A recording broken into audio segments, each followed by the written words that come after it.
Testing, 1, 2, 3, 1, 2, 3. Ayoo, mano da cheese!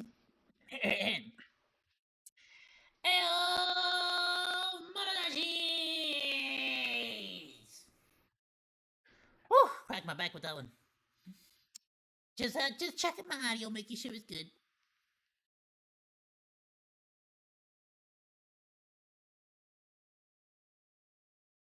It sounds alright. I think. Let me know if I should increase the audio on my voice or on the freaking videos that we're gonna watch today.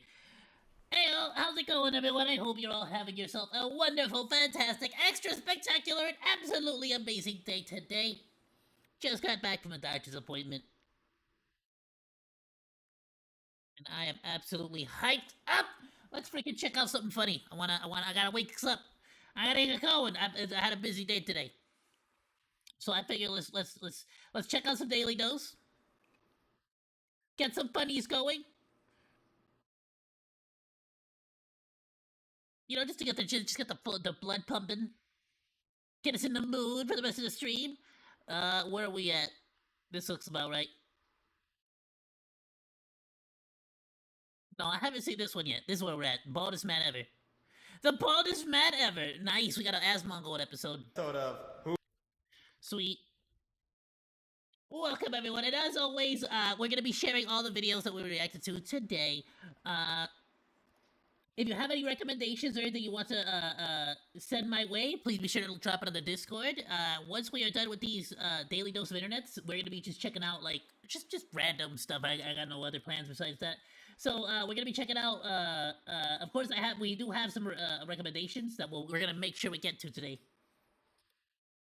So any recommendations on the Bannana Cantina on Discord, we're gonna take care of that today. We're watching all that today. Which is, I think we only have like 1 or 2 videos. Solid. Alright, cool. So we'll get to that momentarily. Daily Dose of Internet. Bonus man ever. The OzDaMonke episode. Or Tectone, depending on your preference. Let's get right into it. And of course, as always, please be sure to go and support Daily Dose. He makes amazing content. Hello everyone, this is your Daily Dose of Internet. On today's episode of Whose Head is Shinier? Ooh, I wonder how reflective. Oh my God! His head is an actual floodlight, bro. Like, you can actually use that to, like, you know what that reminded me? That reminded me of that one scene in Jurassic Park, bro. Let me find it real quick. Here we go.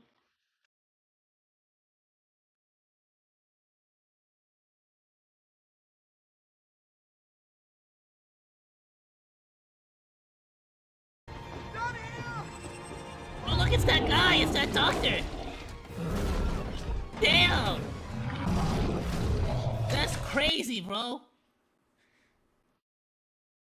That's like blindingly bright. Like that's like Neptune from Today's SpongeBob. episode of Like ball. Whose Head is Shinier? Right. That's what I meant to say. Ooh, I wonder how reflective. For both. Oh my god!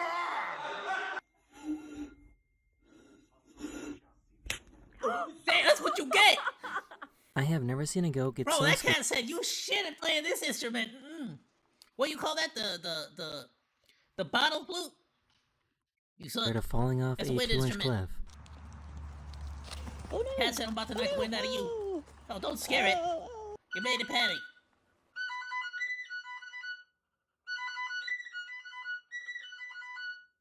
Hey, which train goes to Tottenville?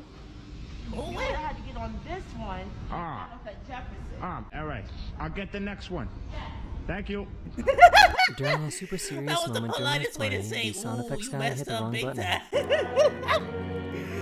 Goodbye. You messed up so bad that I don't have enough time to tell you how bad you messed up. Also, I'm sorry, what? The wrong button. Someone pressed the wrong button? All right. I'll get the next one. Thank you. During a super serious moment during this play, the sound effects guy hit the wrong button.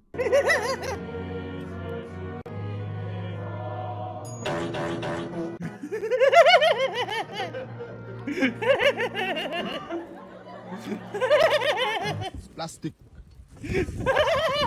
From China. Very good.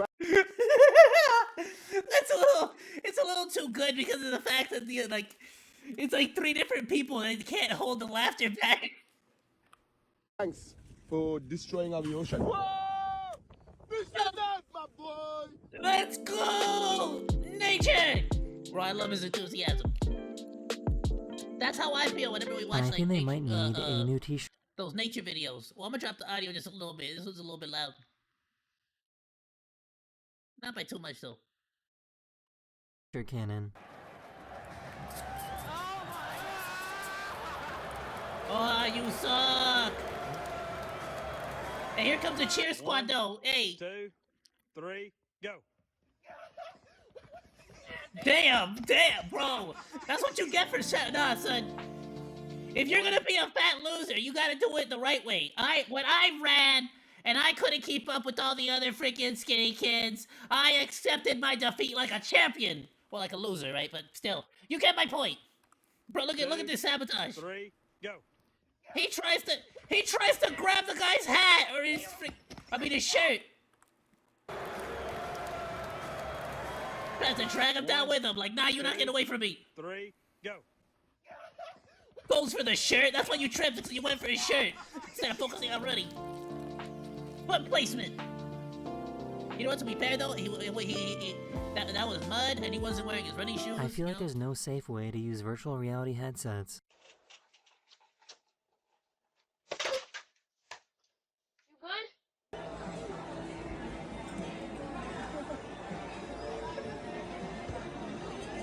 Good lord! Damn!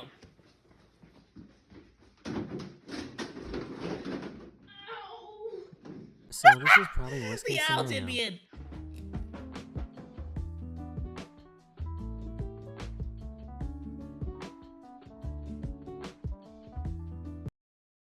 Why is the stand also made of porcelain? Whatever.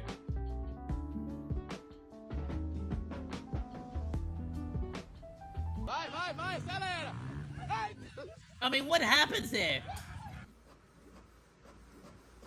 I feel like that's the boss's fault. This bride and groom did rock paper scissors Like maybe you to shouldn't decide who would have get made the to keep their freaking last shells name. out of porcelain.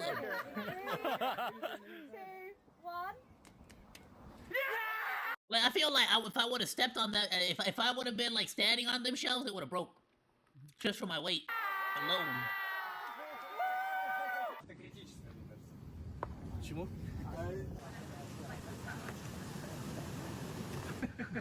Okay, let's go. This train broke down in the hot sun, but this He delivery just like guy me for stopped real, by bro. to save That's the how I started day and give VTubing, water slowly to but surely. everyone. I left the monkey.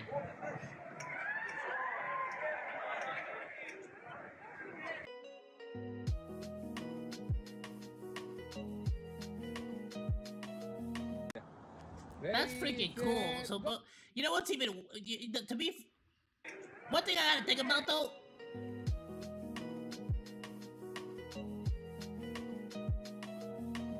But you really gotta hope he got a good throwing arm, bro. I would have missed. I suck at throwing, like with accuracy. Ready, set, go! Oh, let's go! You know what? The attempt was made. That was. There you go.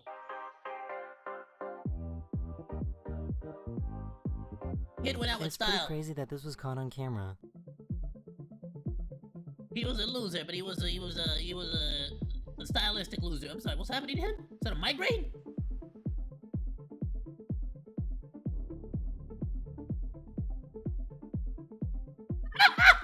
He What was accidentally that? bumped into the one thing that was holding everything up.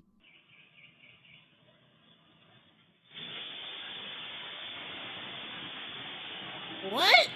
He bumped into the one thing that was holding everything up. He bumped into the one thing that was holding everything up. What did he bump into?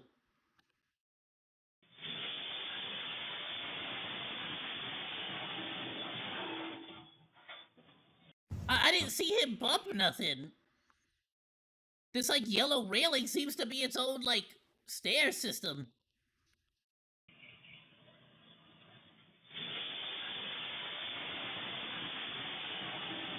Now that feels like it just randomly went down, bro. Well, just because of like from the weight of its own weight, it sort of fell over. Wait, what? Oh, your actual sour cream. That's crazy. Like, I've seen pink, but but like that, This was a damn. super lucky but also really good recovery.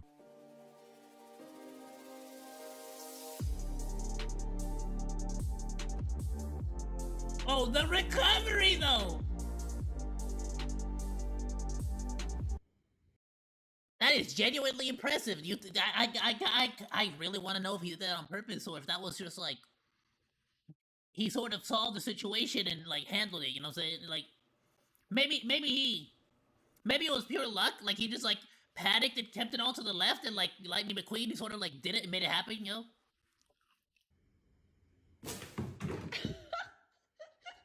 He suddenly remembered that he was a baby.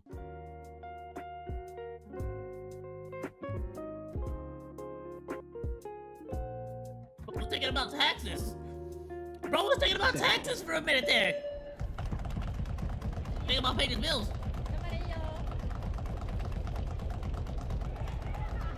Oh, this guy could climb stairs like crazy. This poor pigeon was overinflated. Nigel, come out. Nigel? How did you even fit in there, baby? Your perf should not have allowed you to do that. Bro, Nigel's a big boy, huh? Yeah. That is actually crazy. Like, damn. Your perf. This poor pigeon was overinflated. Nigel, come out. How did you even fit in there, baby?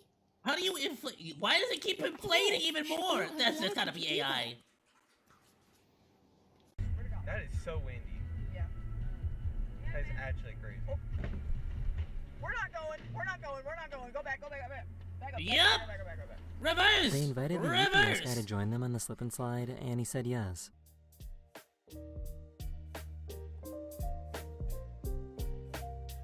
Let's go, UPS guy! Oh, his freaking uniform's gonna be all wet now, though. Ooh, One of nice the save! subscribers asked me to share this video of them. Oh, and it's made of glass!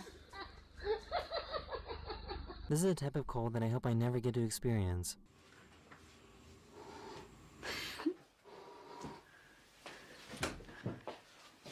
Oh, you're a madman. These flies totally took That's too cold. I don't think I could do that. over No. this gas station in Michigan. Oh, what the frick are they?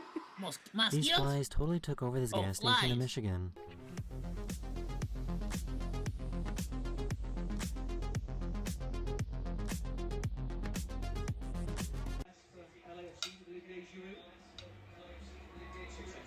Damn.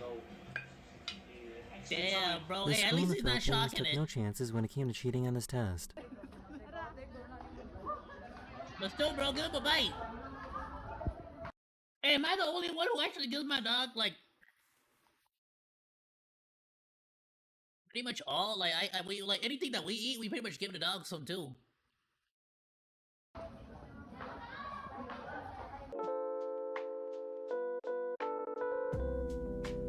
What was that? They had to shut down the ski resort because the winds were so dangerous.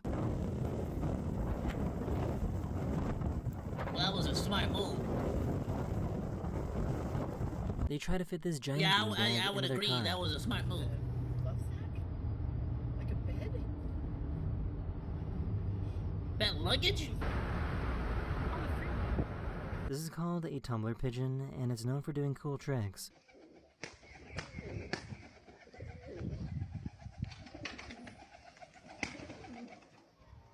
I have never seen a helicopter Well, you didn't. How come it didn't do a trick? I was waiting for it. dogtail before. What?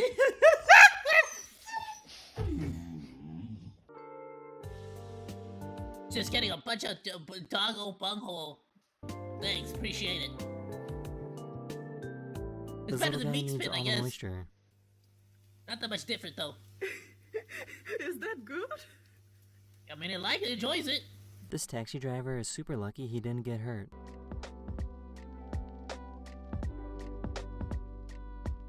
Oh, damn! Nah, see, that's that stuff that's like, it kind of made like, if I was a taxi driver, like I would be mad. Like you should be more like, you should know like where you going, driver man. How y'all not got like a route planned out or something? Like you putting my life at risk there. Screw you. No, it feels like if it wasn't for that like third car. This taxi driver. It feels like if it wasn't for this trailer here, this trailer would have gone off the rails and absolutely killed that taxi driver. Is super lucky he didn't get hurt. If that didn't stop it, I think that taxi driver would have been done.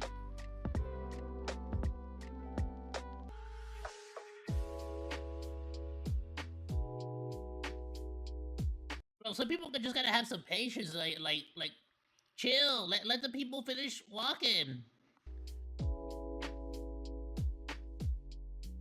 Oh, that's super respectful. He really thought How he nice. was gonna get away with it. Yeah, you gotta like, some people gotta relax. Like you gotta like, you know, don't start making the turn until the people have safely made the cross already. Unless it's like hella traffic and it's like you really need to like make this turn or something, you know, you're blocking traffic already because you gotta finish making the turn. Give it like, show a little bit more like space. You know, you're driving a giant death machine. These things are giant metal monsters, you know.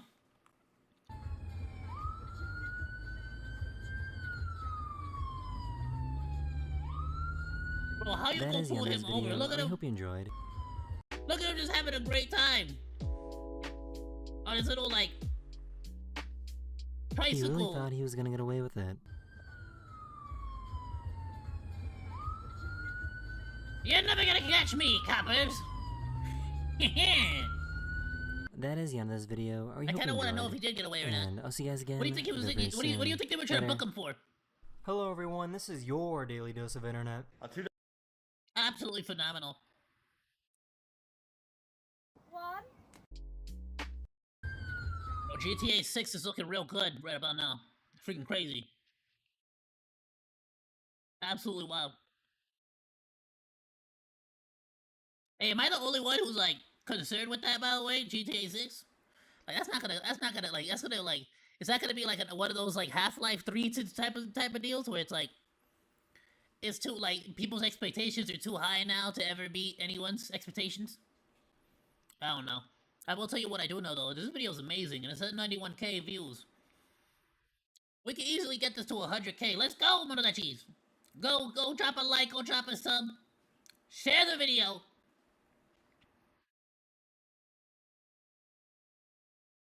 I'm gonna drop the link on Discord and be sure to check it out if you are on the VOD. It'll be in the description below.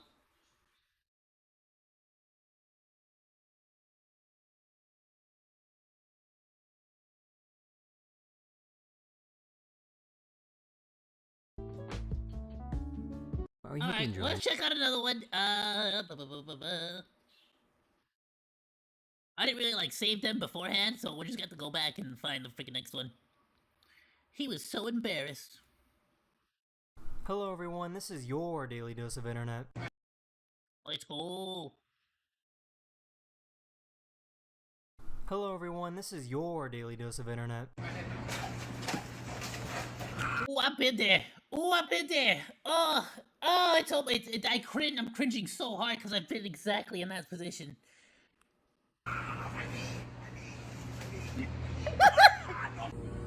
I love his reaction. Woo! Nah, so that's how it's done. That's how you're supposed to do it. Are you hoping for food? By the way, that's like the most like Family Guy, the most Peter Griffin hitting his shin. Money. Bro, really on the ground like he's playing Battlefield. Medic.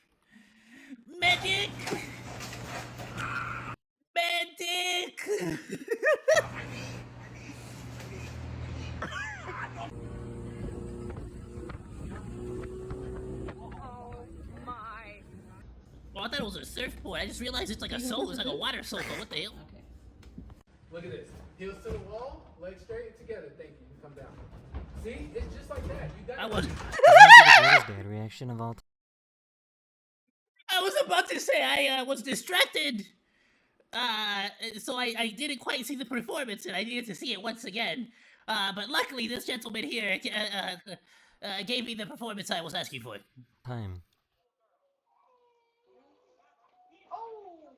Hey! Nah, what? This might be the greatest dad reaction of all time. Nah, this is like he's been playing that horseshoe game from the Goofy movie. I said I don't want a hot seat. Man, a kid, man.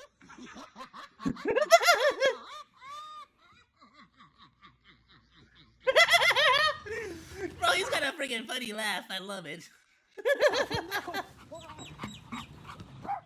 Let's go. I don't know how Hey, that's a someone like foul. Get tackled. this is even possible, but these people discover that their water is super flammable. That's cause that's the same. So that's because so that's actually normally, and this might be a unique situation in theirs, but in some places they'll do like fracking still, and it'll use the same freaking like water, like same like system, and I believe it's like something along the lines of like the gas or the chemicals like will pass through those pipes, because just like with any like logically you need to have free flowing air and free flowing water through those pipes, otherwise the water won't be able to flow. That's how it was explained to me, but somebody needs to like explain that one to me, because I don't see how, like I don't understand how exactly that how fracking, like using water to mine, exactly does that. I've always been confused. I didn't know it was possible. That's like one of those things where you're like, why does that happen? And then some freaking person who's like, I know a lot about everything. You're like, what? It's like fracking. You're like, alright, how does that work? It's like, man, fracking. I guess, thanks, Mandy Pig. Alright, awesome. Human body to get this hot at room temperature.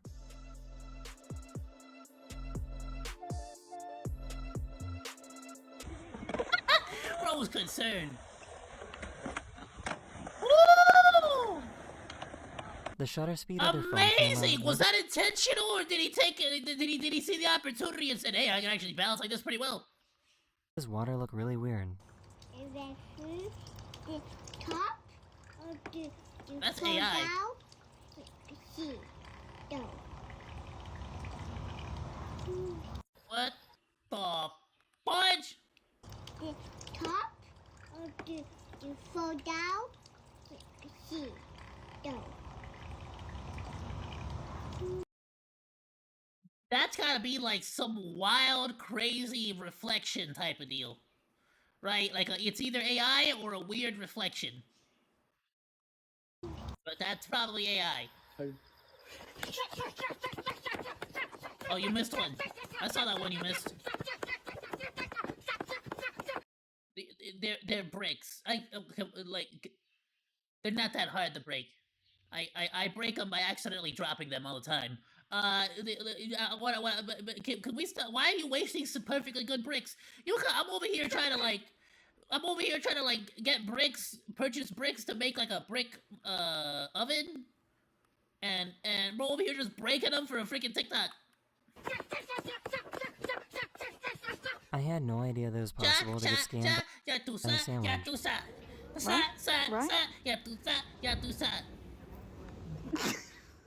Oh wow. The cheese.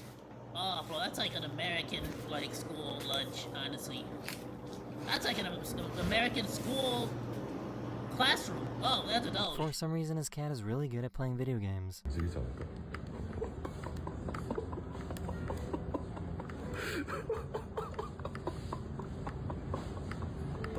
You said really good. He went down on the third cactus.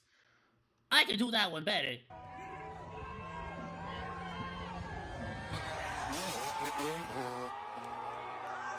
They ordered this super fancy dessert.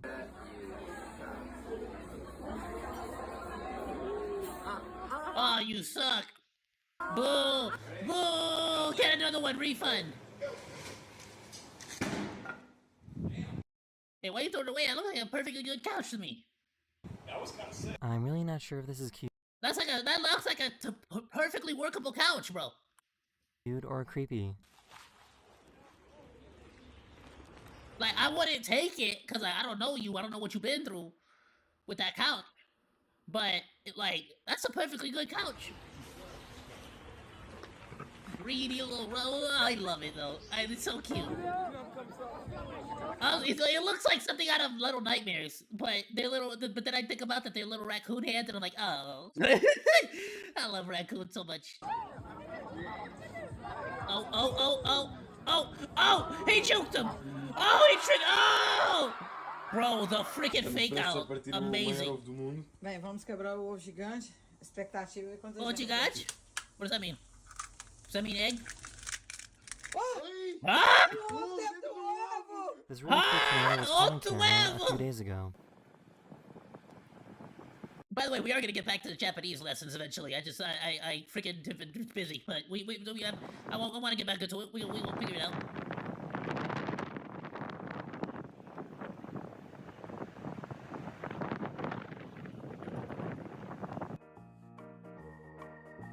Man, where's your shoe? Ma'am, where's your car? I'm sorry, did you not put it in park? What's going on now? He finally made it to the bird feeder, but didn't know what to do next. Also, I did not think this one ahead. Didn't think this one through all the way.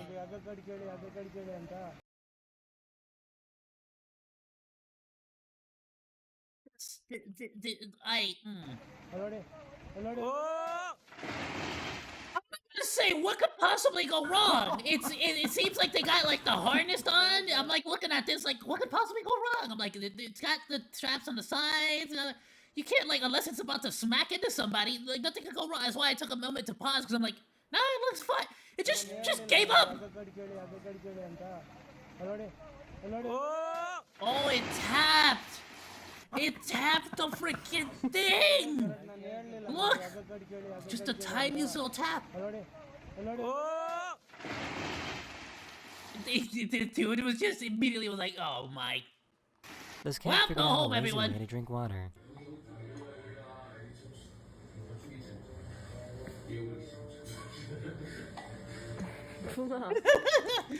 That's a lazy cat, I love it. With that grip strength though.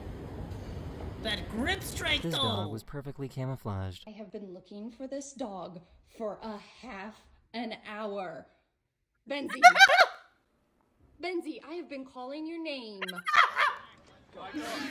Bro, Benzie is living the life. Benzie! Benzie, I have been calling your name. I've got my little dog over here. Lincoln, you forgot the ball. His golf bag started rolling away.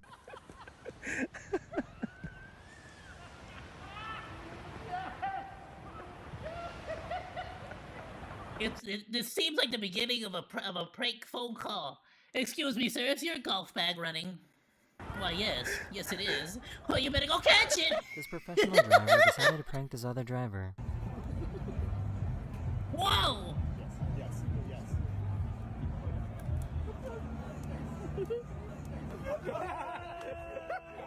This random No guy way, found he got someone it! Wait, what? He thought it was an autograph? This professional driver decided to prank his other driver. Oh! Oh, he dropped it on purpose! I didn't even catch on! I'm an idiot. This random guy found someone that fell asleep at a red light. Oh, that's a genius move! That is a genius move! What an advertisement for Bush Light, though! Oh, I wish I was that quick. Well, not quick-witted, but I wish I was that witty. This random guy found someone that fell asleep at a red light.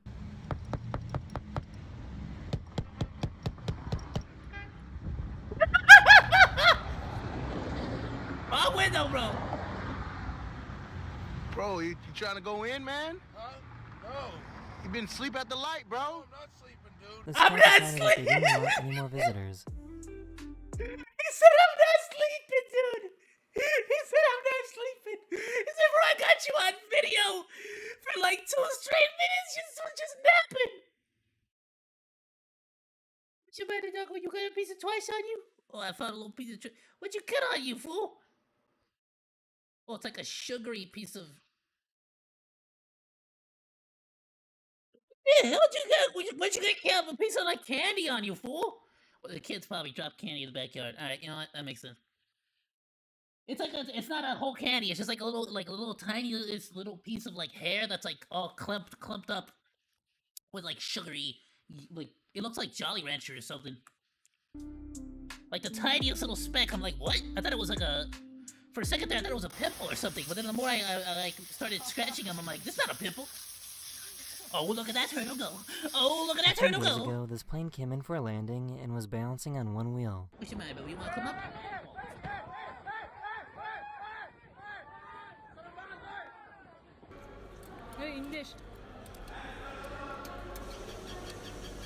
Let's hold on, is that a real...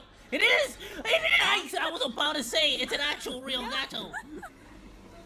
They How'd decided it to get take in there? advantage of this fire Oh, it's hydrant living they the built. life, though. It's nice and comfy. Oh, bro said, hey, This free dog car is a really bad wash! hunter.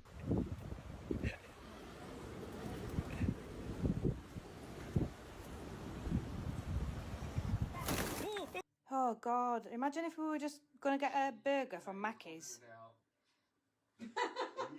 There was recently an earthquake in the like, you said a Philippines, burger? and this guy got a leg cramp at the You said absolute burger? worst time. You said burger? Undertale speedrunner got outed with Ruby? Who is Shay? What?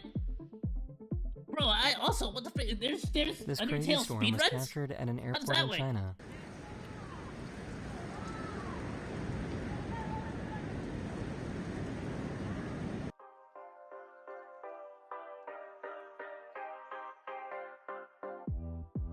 Maybe you should just put the freaking bag in the trash can, bro. I feel like just lift. Just lift with your knees.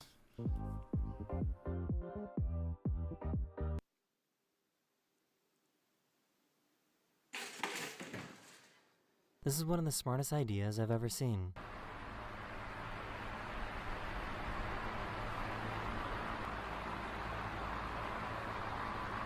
Oh, wait, hold on. This cat That's managed smart. to save this. Cause you only got like one fan, you know? This is one of the smartest ideas I've ever seen. It is, but also I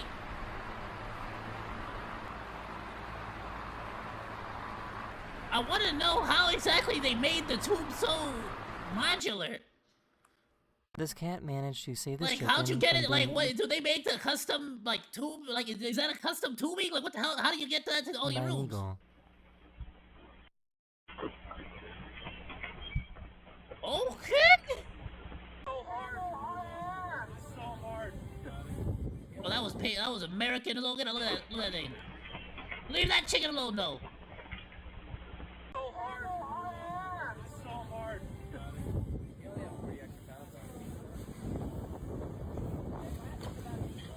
Let's go! I feel like you're supposed to Dude, turn the off the water 5-0's before got the working on any move! plumbing project. Is this gonna go straight up? Oh, really? I thought it was gonna go straight down. You know what? I think. Is this gonna go straight up? Well, you're gonna block it. Oh, okay. I thought he was telling him he needs to take it out straight up. He's like, yeah. There's no fighting I'm a way currently to stop in the it. United Kingdom, and I found Ugh. a super pretty Is that dirt getting thrown up, or is that what is secret it? path that I looks hope like it's heaven. dirt. Bro, this looks straight on a battlefield. That is the end of this video. Battlefield 1 I and hope you Battlefield 5. enjoyed, and I'll see That you one guys map. again very, Remember very that one map? soon. Later. You remember? You Hello remember the map? everyone, this is your. Hello everyone, It's this that is one your. map with like the grass that looks like this. You know which one.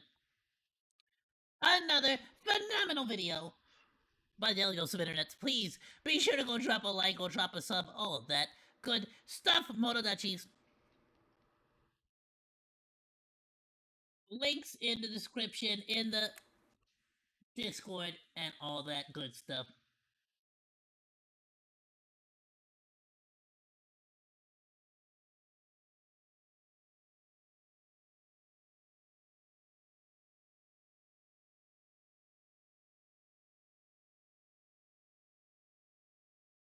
Let's do a couple more of these, and then we'll move on.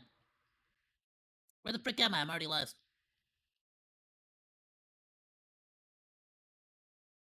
I'm glad these are pretty short too. Hello, everyone. Not too crazy. That way we can get into like some you know, just other stuff. Hello, everyone. She used 0% of her brain. Is this the right one? Right, we're on the correct. Yeah, it's that one. Hello, everyone. This is your daily dose of internet. Hello! I just realized that. I feel like I never say hello back. Oh. Do y'all say hello back? Y'all talk to the YouTube video people? Mr. Gamer, do you talk to the YouTube people? Il est trop bizarre. Damn! Hello, everyone. This is your daily dose of internet. This is me anytime a lady comes into my chat. Like, be gone, thought! You thirsty? Here's some water! Get out my face! She's like, hello. I'm like, I'm married. Have some water, you thirsty hoe. Oh, okay with the Call of Duty reload. Il est trop bizarre.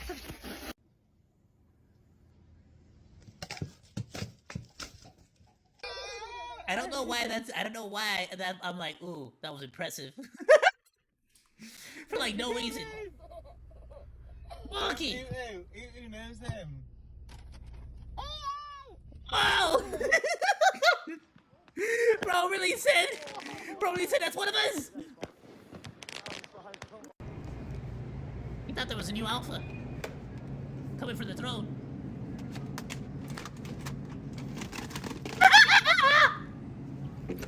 He moved at the app. Oh, sometimes just leave good enough alone. Like, you know, that's somebody else's job, Absolute you know? worst time. Somebody else's job. Uh-oh.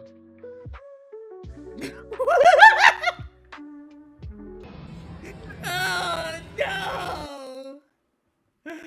Oh, no! Damn!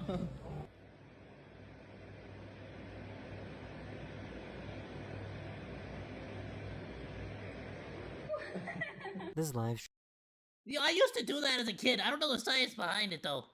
A couple of cousins and my brother showed me. That was really cool, but I never knew the science behind it. I just knew that it worked. It was cool. streamer made a giant PC setup that made him look really, really small. That is insane. I'm pushing, I'm pushing. I thought it was just a weird angle. By the way, I've heard about the actual keyboard. Dude, they even got the freaking tape on the chair. I've heard about the, like, I've seen, like, that they make ginormous keyboard, like, outrageous, outlandish keyboards. Bro, yo! This kitten has What's funny no is idea that, how to fight. like, you would just get a TV at that point instead of a monitor, right? Wow, this is close. Oh, he's fierce. Oh, he's fierce. You're asking for. Listen, he has, listen, it's 99% power, 1% accuracy, alright?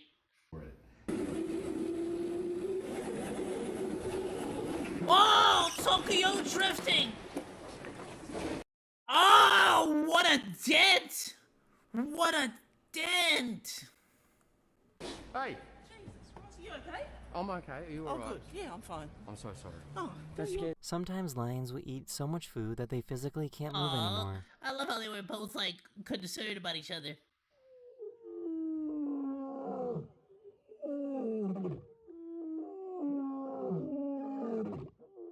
Wait, what are they doing? Are they full? The disrespect. That was dirty! Oh, damn! Damn, bro, push her over. This baby Oh, elephant nah, tries she's to not people gonna let when him we're on forget zip that line. one. She's never gonna let him forget that one. Oh, let's go. Oh, alright, not quite as intimidating as I thought it was. Oh, who needs a sled? He decided to not wake up his coworker when they got to their stop. The next stop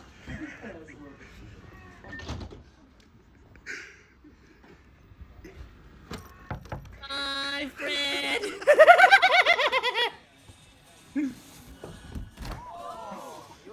Damn! Ouchies! Uh-oh. Oh, you can save this. Hey! I didn't know it was possible for boats to do this. See, the pod just wanted a kiss. In this hot and sunny weather, it's really important that you look after your eyes, so wear sunglasses. This is sick. That looks like something you'd see out of That looks like something you'd see out of like a Back to the Future type of deal. Dude broke it.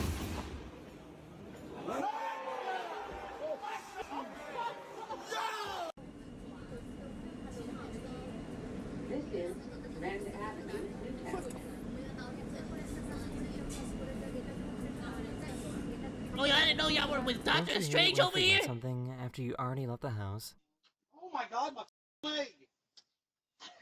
Or Max, get my leg. This drive-through sign Man, was get super my leg! busted. What can I help you? Hi, can I get a box of 6 donuts? Okay. This is what happens when you throw a rock into an old washing machine. I'm sorry. What can I help you? Hi, I don't know what you can get for me, ma'am. There is no menu. can I get a box of 6 donuts? Okay. This is what happens when you throw a rock into an old washing machine.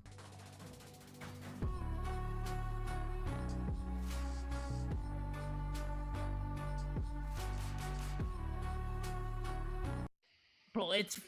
I love it. It's so destructive.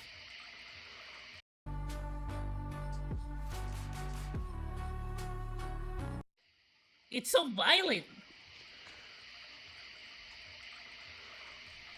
Hey, those are mine. Hey. Bro said, now I'm taking a sandal. Ricky, that's my Forget shoe. the ham. He said, you know how much money I can get for these? What the frick happened? Hey, those are mine. What happened? What touch? What happened there? Hey, Ricky, that's my shoe. Oh, he hit the table, the glass table with the glass table. Damn, y'all don't This got a dog table is no more. smart enough to run away Well, I from guess you sick got the people. circular table now. Hits from the bone. Bro, that Doge said, I don't want to get sick. I got work on Monday. Maybe working. Is this one, which I can't. Yeah. You can get it. Uh-oh. The save, though! The little guy wasn't too impressed.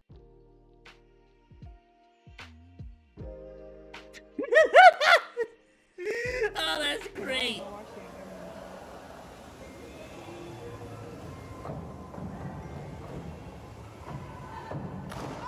Belly flop. Ow. Technically also a belly flop. So what's going on with the sewers in New York City?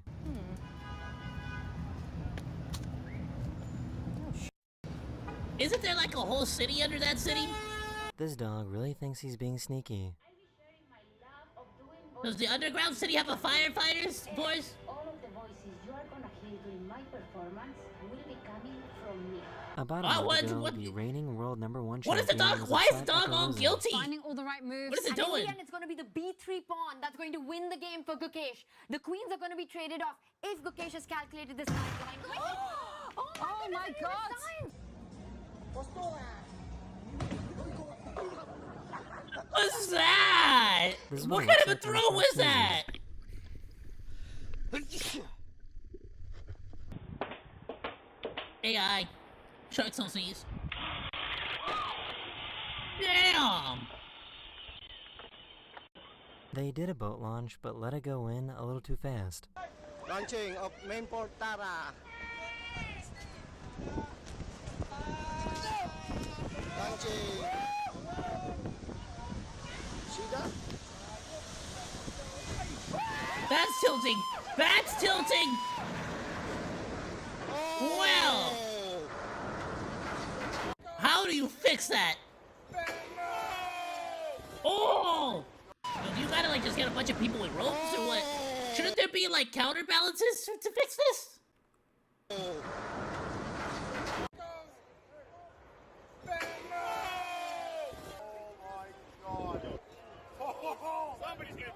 Imagine being able to nap anywhere you want.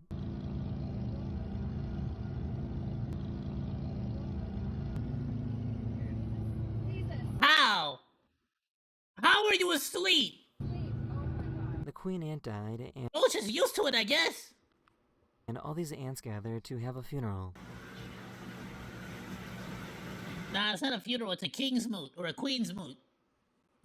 They're all banding together to see who's the most worthy queen. The next, the successor.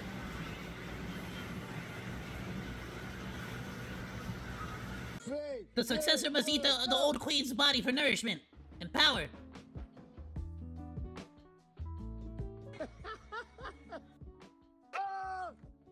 Yeah, bro, they both went full force at it. Uh-oh, uh-oh. Oh no, oh no, no, that's some Looney Tunes bullshit, dog. They were looking for this ball. Bro, these two right here are like back-to-back Looney Tunes.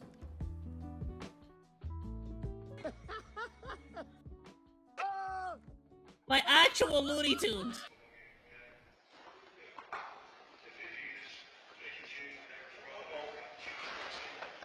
Like dominoes.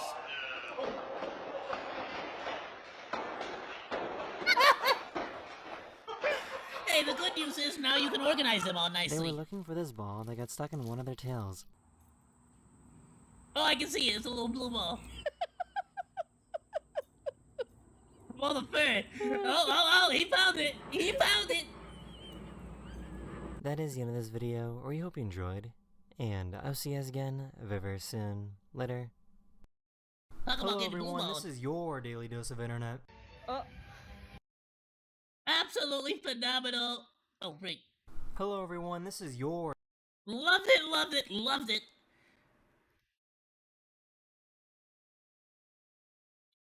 Please be sure to go drop a like, monos. Be sure to go drop a sub.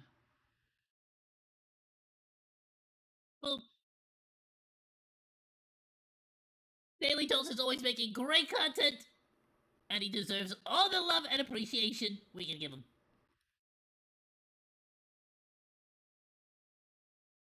Okay, 2 more and we're done. 2 more, we'll move on to something else. Hello everyone, this They didn't think this through. is your... Yeah, I don't daily think dose anything of through internet. yet either, They so really I thought can- they I could can get away relate. with removing this parking boot that was placed on their car. A boot? Bro, it's so easy. I've removed a boot. I mean, I have never done that before. That's crazy. Why would you try to do that? It's not. Don't do that. That's against the law. But if you were to do that, it's like incredibly easy. Like, what are you doing? And he's recording too.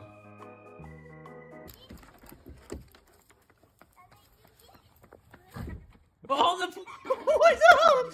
That was so aggressive. It was violent. This dog cries actual tears when I'm they sorry. are He given said what? Negative numbers. Let's go to hell. Stop. Let's go to This hell. dog cries actual tears when they aren't given food. No, bro, give it some banana. These guys Give were it some out more, fishing give when the they poor baby realized that some it was probably banana. time to go inside. Why wouldn't you give it some?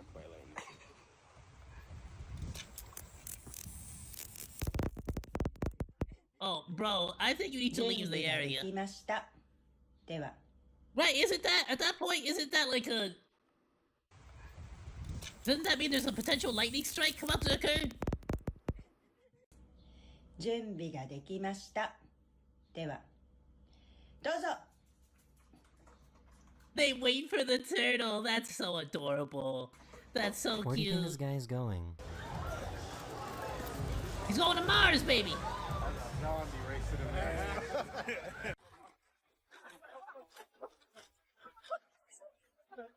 This is what they don't show you on TV. Okay, seriously, where is Elon just sending these freaking robots to just run around the whole world now? Wait, what's the TV during a bike race. It's common for everyone in the race to stop at the same time for a bathroom break. That's incredible. What, that? Je ne sais plus où donner de la tête pour l'instant. Just thousands of men just. Hello, boss. Whipping it out Yeah, to freaking Michael. water the gardens. I have a problem. This is why you don't wear a wig at a theme The park. smell, ugh. Imagine how many people had asparagus the night before. What the hell? It's a wig, dude! I thought it was a person for 5 seconds. Oh, that was scary. I have never seen a cat do this before. It's our clay.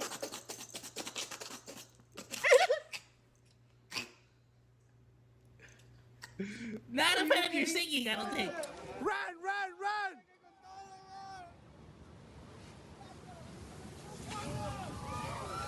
They told you to run! Keep running!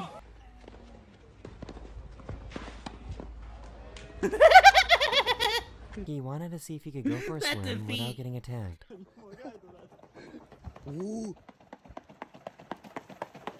No, he is not having it. That swan is not having it. Get out of my pond! Attack. I love how he just gives up. He just, alright, this is my life now. He wanted to see if he could go for a swim without getting attacked. Oh no. My pond! Get out of my pond! One of my favorite things about ferrets is just they're like, and they just love you for it. This person has autism and has a special ability to know exactly how to talk in reverse. Wanna try ka-chow? Wow, no. Really? That was ka-chow? Wow. That is This delivery guy has to be insane! cooled down on a hot day. That is so wild that his brain is like was programmed that way. The more you understand about like autism, the more you understand that it's like there's so many different like ways that it can show up, or it can like in some cases not so elaborate, and in other situations like that it's like so specific that it's like what's like whoa. It's absurd to think about, you know? Woo, the FedEx guy said, dude, it is a hot day today. Appreciate This is it. what it looks like when professional wrestlers get married. Oh, let's go! Yeah! There was an earthquake in China, The and the entire takedown! family ran away for safety, except this boy that thought it would be his last meal.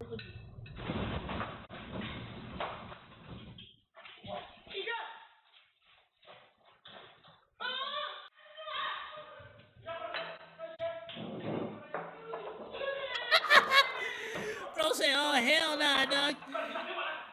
I am not about to die before I get some of mama's cooking.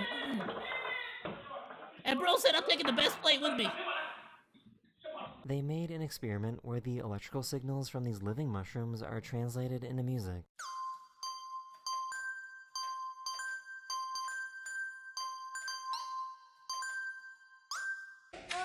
That's mushroom music? 5, 6, 7, 8, 1 and 2 and 3 and 4 and 5 and 6 and 7, 8, 1, 2, 3, 4, 5 and 6 and 7, 8, 1 and 2 and 3 and 4 and 5 and 6 and 7, 8.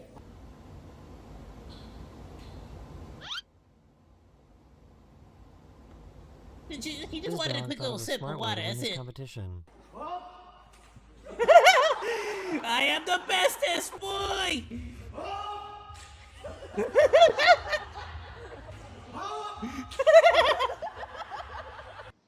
Hey, listen. If you don't explain the correct way to do it, he's not gonna. Oh! Back up, gato! Oh, I hit you with that squirrel food. Her parents had two Ow, very that different sounded reactions when she painful. told them that she was finally moving out of the house. I really don't want you to go. Why are we doing that?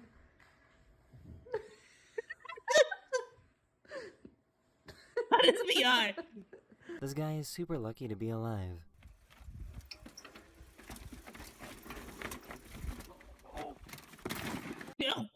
my god, bro, just stop.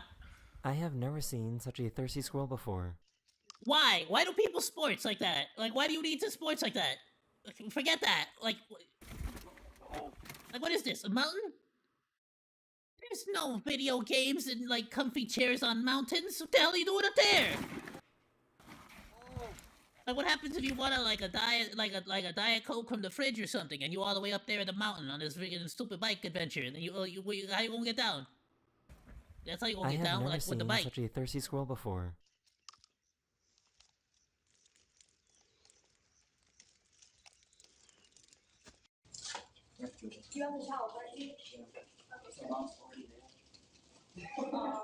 I see he's bringing the whole family along. The heat in China has been so intense that even roads can't handle it anymore.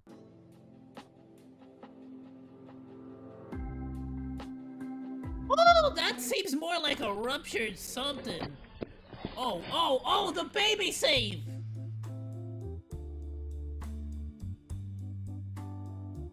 Okay, he's got the motivation today!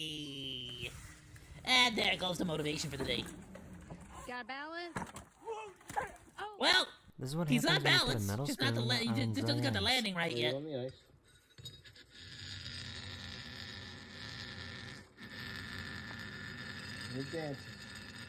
A few days ago, hundreds of people on jet skis swarmed into New York City.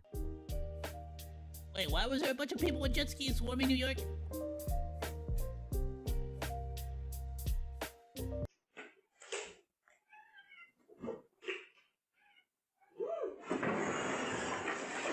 I feel like that should be restrained with something.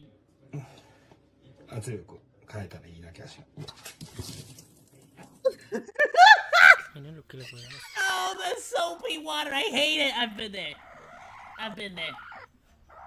Oh my god. Fudge? This is the happiest cat. Where'd you I've lay ever that seen. one?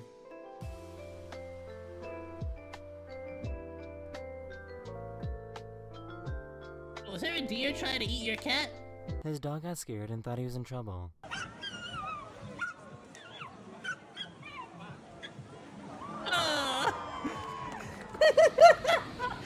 Oh, that's so cute.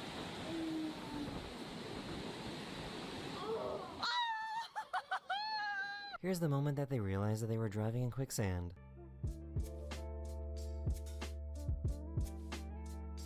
Go, go, go, go, go, go, go, go, go, go, go, go. Yep, He was cooking these sausages when he made them disappear. Oh, that's insane. Go, go, go, go, go, go, go, go, go, go, go, go. He realized that they were driving. Where is that?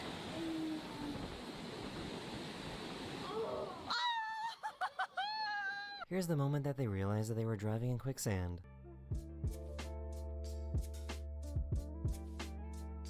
Go, go, go, go, go, go, go, go, go, go, go, go. What? He was cooking these sausages when he made them disappear.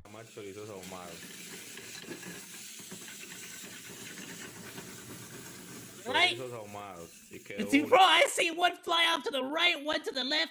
Also, I see people do this all too often. Like, why do you cut it before you cook it? You cut it after you cook it, so the casing stays intact. No.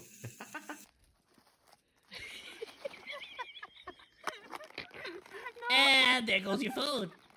Well, you're not getting that one back. Some chick with the phone is just watching. Oh, I'm gonna get you. Oh, I'm gonna get you. This dad wanted to prank his son that was taking out the trash.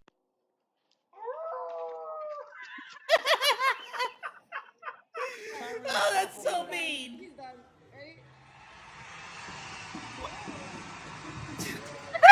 That is the end of this video. Hopefully I made your day just a little better. And I will see you guys again. Oh, you absolutely did. You absolutely did. Very, very soon. Later. Amazing. Absolutely phenomenal, phenomenal, phenomenal. Drop a like, go drop a sub if you're not already sub to that cheese.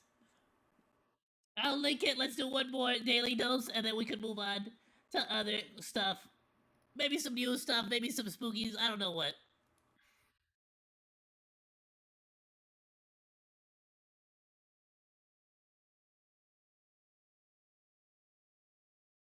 Oh, here we do the Chewbacca one next. Hello everyone, this is your daily The Chewbacca. dose of internet. Chewbacca, could I do an impression of you real quick? I've worked really long to do this. Is that okay? Yeah? Hey, it's me, Chewbacca. I have no idea why his mascot did this at a kid's party. Hey, it's me, Chewbacca. Like, bro, sounds like the Fonz. Hey.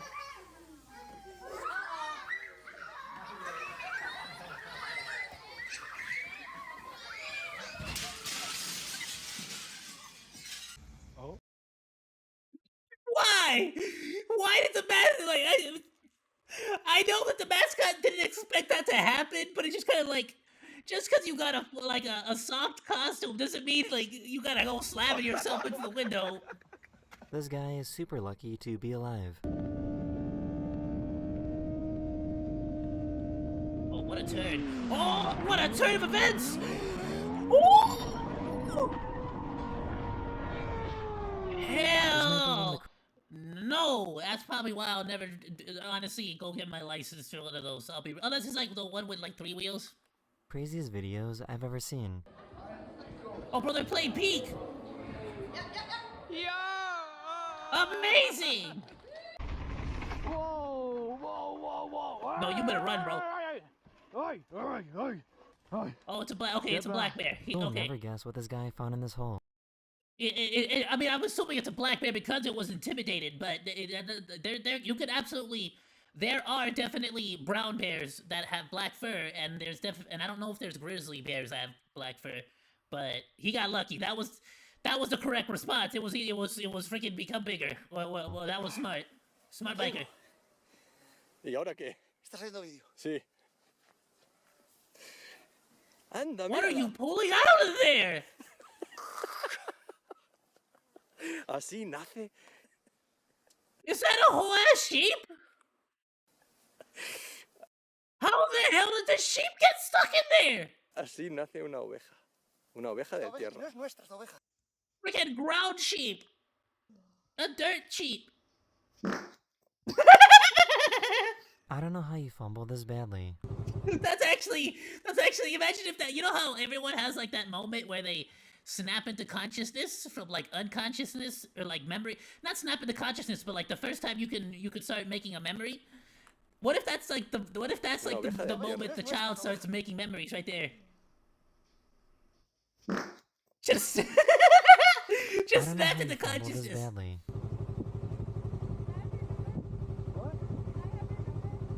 Be gone, thought! This magic trick is pretty disturbing. He stalls the engine.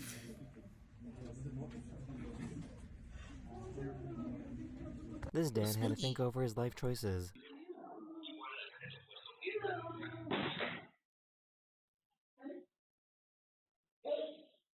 This chimp was super over his life choices.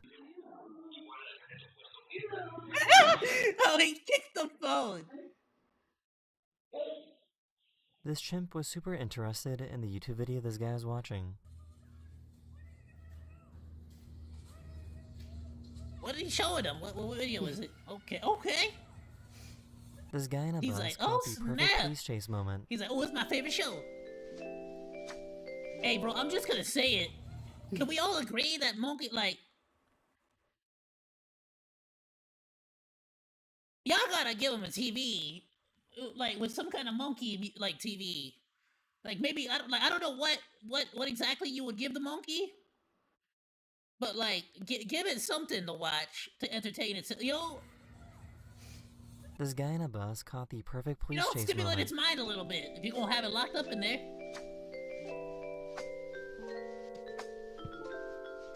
The funniest part is, like...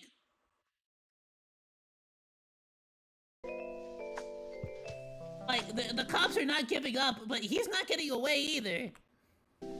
Poor guy was in a bad situation. Oh, bro, you walked into the wrong neighborhood, bro. You got mooses hunting you down. You screwed.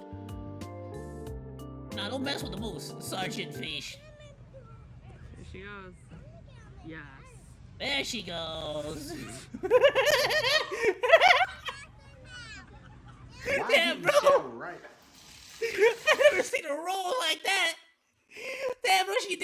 into a sushi roll. Yeah. Call that the California roll.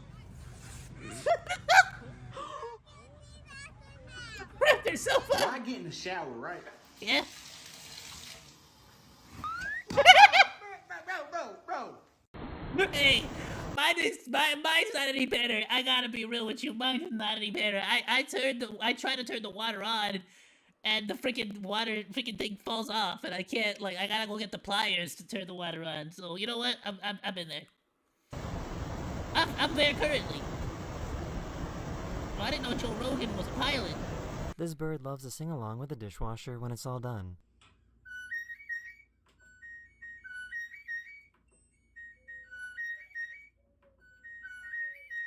Wow, that is so good! That's so cool! The mimicry is amazing, it's impressive. Oh no! Oh, bro, you can't park there, The sir! cat was upset that they turned on the light. Why'd he stop there?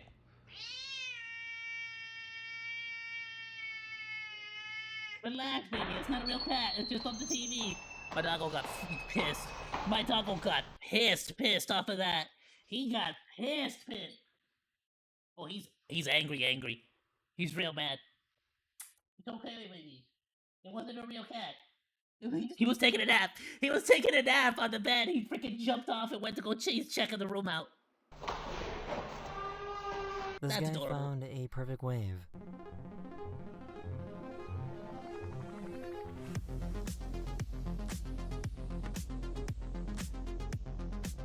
Oh, that's beautiful. That's like...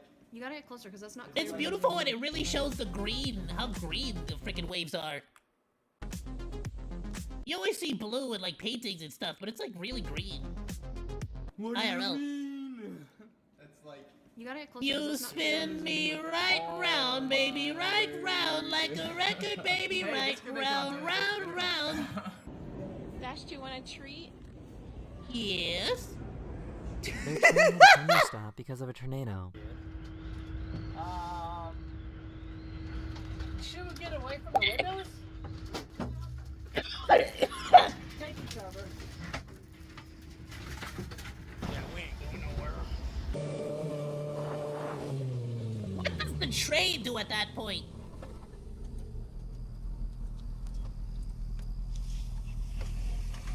Okay, that's an illegal as hell move, officer.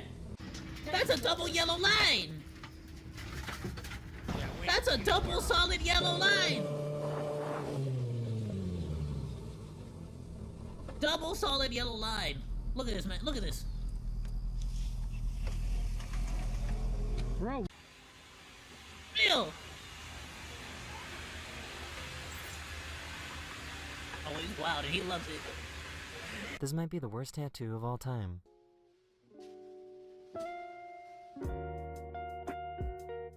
That was just a bad idea all around. Yeah, that was just a bad idea all around. The tattoo, the tattoo makes you look balder than you actually are. Cause now, from a distance, you look like you're sitting, and up close, you look like a failed monk. This person realized that people can look really goofy on escalators when their phone is turned just a little bit.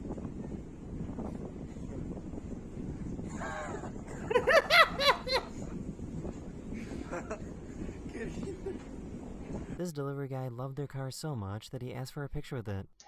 Take the helmet off, yeah. Ready? Thank you so much. You're welcome. Thank you so much. Is that alright? It really says, like, you have such a cool car. Oh, hello? Hi? Come to Come on. Bro said I'm ready for the world! Oh, that's cool. Oh, This that's is how he sick! tells his deaf dog that it's time for a walk.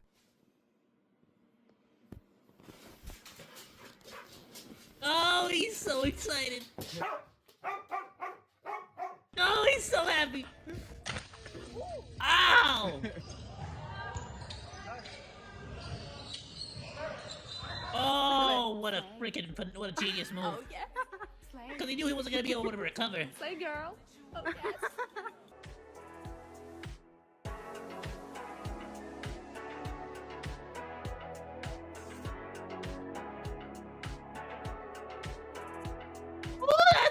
impressive.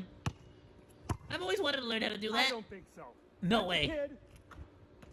Go to Disneyland! This is why you Go to don't roll with Disneyland! the What are you doing tonight?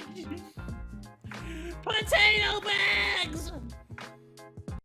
Well, imagine getting freaking taken out by potato bags. Ow. This crazy scary What shot freak happened to you? was How do you spotted fail out of over chair? mainland.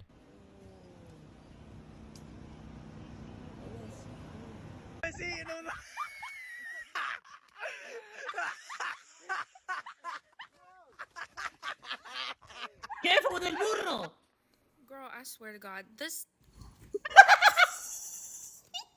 These birds love listening to this guy play Perfect guitar. landing!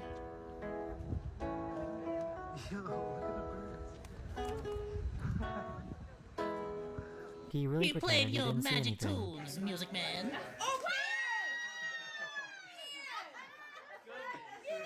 This is how fast a leafcutter bee works. It's deep within our DNA and ethos, and we feel it's a really important artistic statement. Pillage your worker. This lady ordered 3 dozen eggs, and they all ended up hatching. All 3 dozen?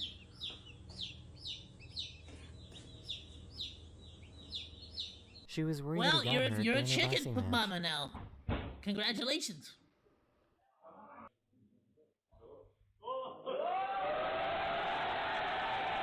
This police officer was Oh! locked out of his car. Bro, these freaking wedding proposals are getting more elaborate. Oh, he's locked in his own freaking That is vehicle. it Wow. in this video. I hope you enjoyed. And I'll see you guys again. See, this is very when a soon. police officer needs to call a criminal for help. That is the end of this video. I hope you enjoyed. And I'll see you guys again very soon. Later. But what do you do now, officer? You need a crook. You need a level 100 cook. A cook. You need Gordon Ramsay to help you out.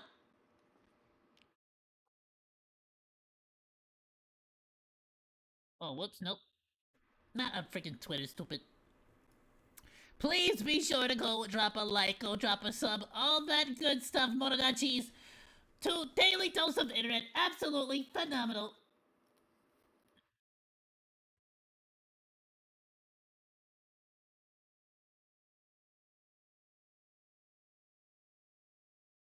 Alright.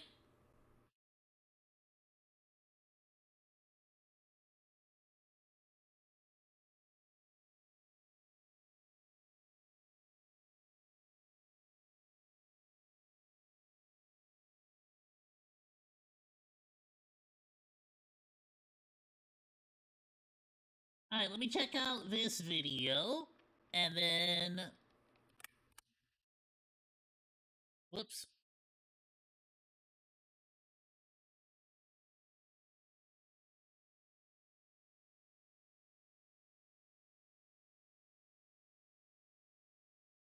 Okay, this was linked on Discord. Japanese sword break. Rest in peace, Shimura-ken. Wait, who's that? Who's this? はい。あ、田代ですけど、書類をお持ちいたしました。あ、はい、たまえ。はい。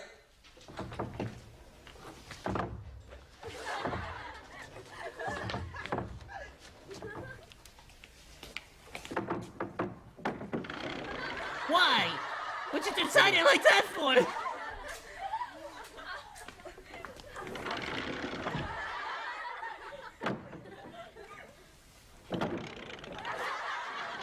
Got it.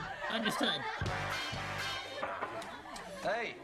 あ、田代ですけど、書類をお持ちいたしました。あ、はい、たまえ。はい。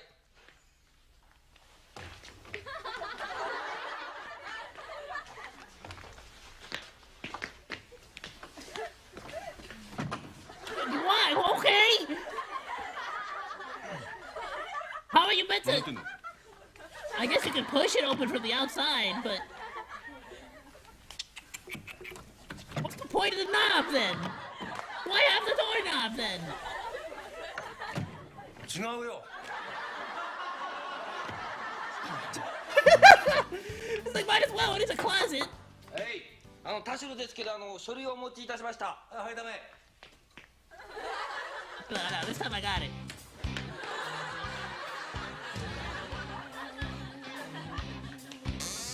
Oh, get the frick out of here! It's just decoration now? How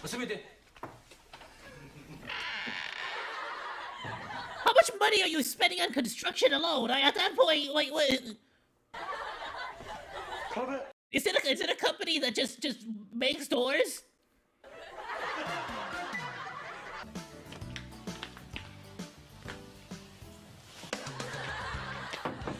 Hey, 田代ですけど書類をお持ちいたしました。はい、ダメ。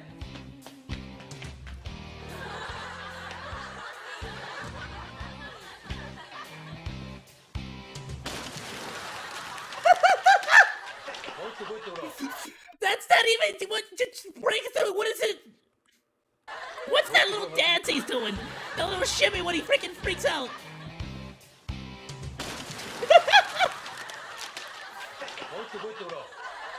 I'm about to karate chop him. And he just bashes his head in. Alright? Well, that was until you freaking broke my nose. 私の報告は以上です。はい、ご苦労さん。はい。じゃあ帰っていいよ。よろしいですか。どうもお疲れ様でした。じゃあ今の聞いてないってだな。はい。じゃあ来週の月曜までに一応まとめるよな。はい。じゃあ来週の月曜日は1時から。はい。Dude, this is literally the room out of every Scooby-Doo skit where they have to they keep running in and out of different rooms.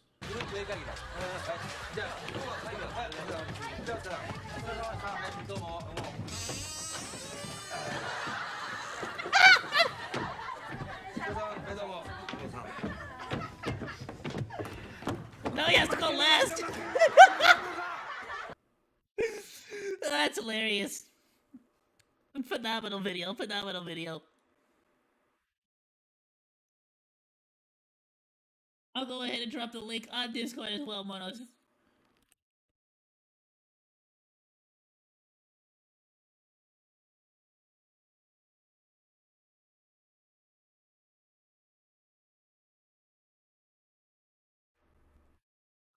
Alright, real quick, couple of different things I wanted to see. There's a couple of trailers I wanted to check out. One of them is the Mario Galaxy movie, but damn, to be fair, trailers I know for a fact I can't react to on stream. Not live. Not on YouTube, that is. Cause I normally get flagged. So, what we might do instead.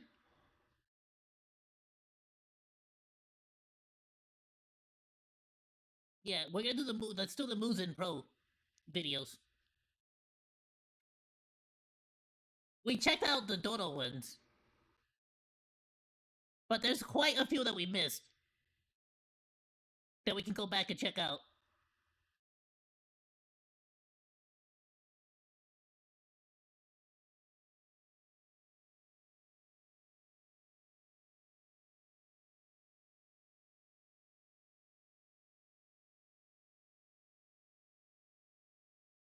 The one that people were telling me most about was the, what is the Commander dance?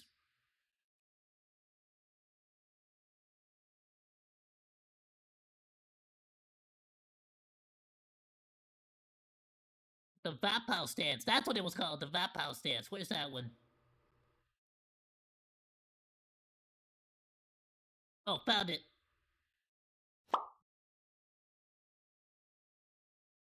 Spoiler alert for Story Campaign Chapter 34. Ah, frick. Yo, 男。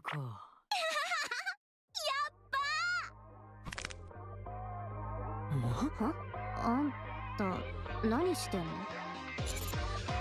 は？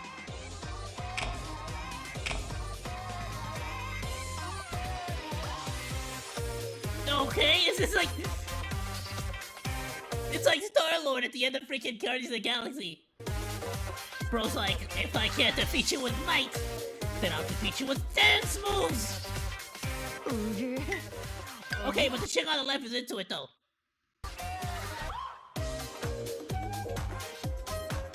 Oh, you already didn't expect the flute.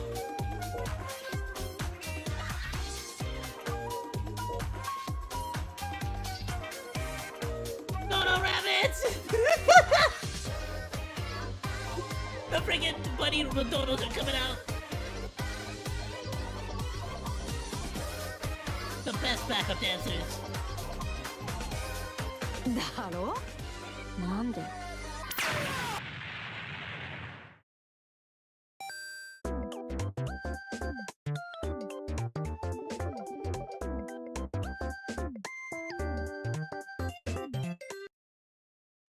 Oh, I love all the little dodos for everyone. They're so cute. I love the little mouth of the commander.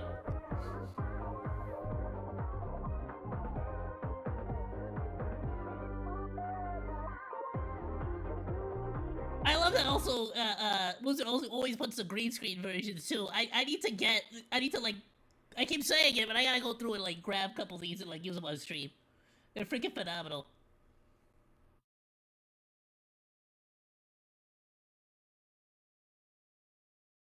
Golden Coin Rush.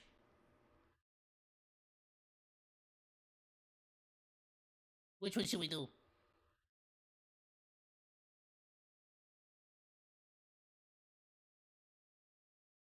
Oh, let's do Old Tales. That's what I was gonna see. This is the one that I actually did this event. So I actually do know.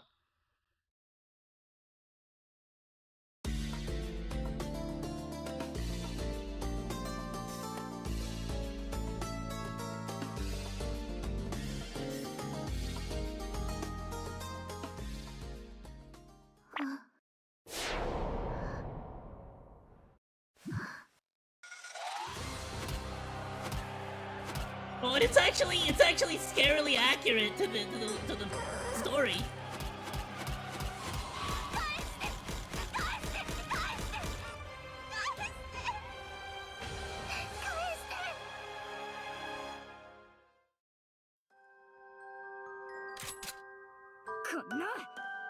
Done!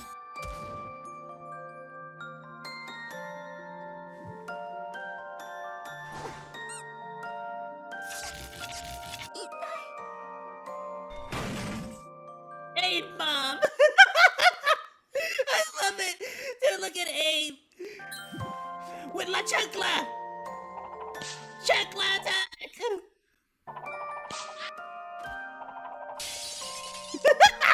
How many chanclas does she have?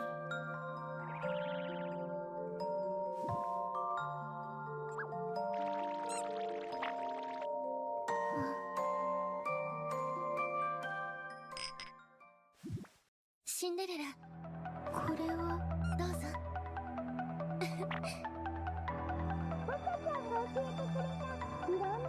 Red sus yapping. I love it. Don't drink the tea. Don't drink the tea, Cindy.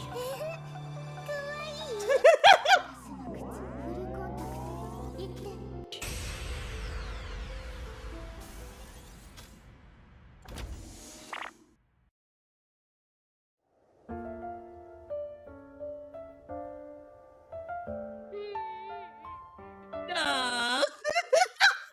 No, poor Cindy, no.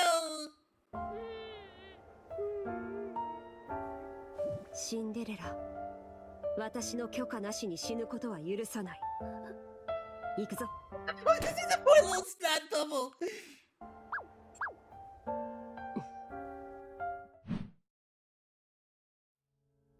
お任せします。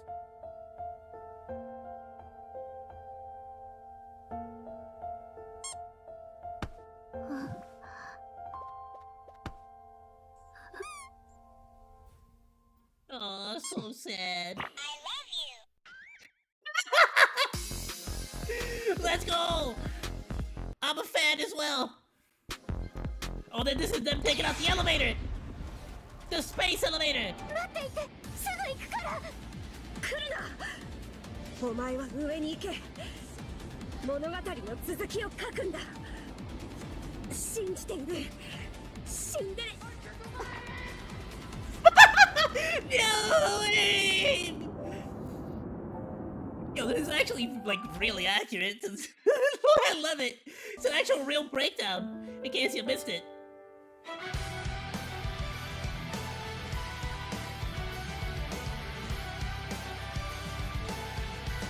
The queen!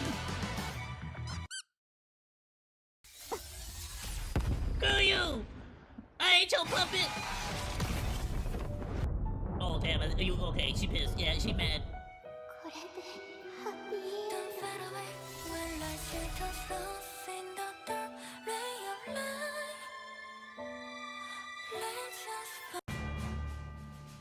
Let's do the total army!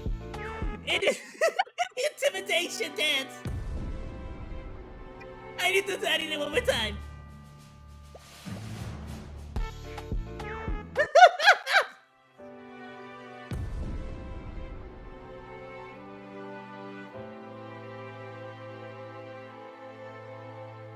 Oh, Lily.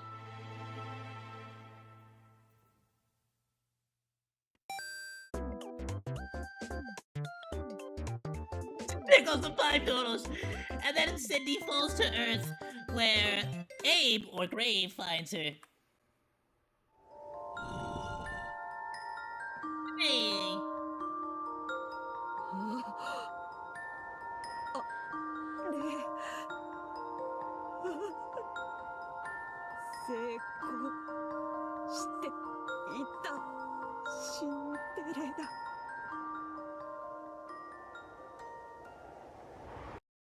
Oh, that was freaking absolutely phenomenal. I loved it. It was amazing.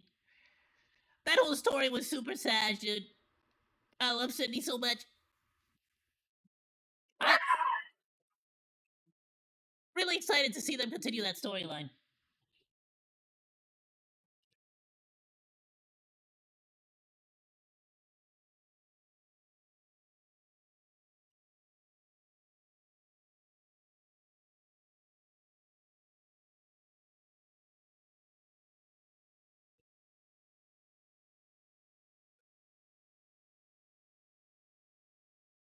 Do I dare watch Half Horse, Half Man again?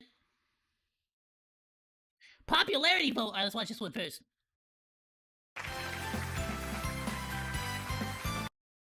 Was this like an actual popularity vote, or was this the Team Rappy, Team Cindy, or Dodo Gank?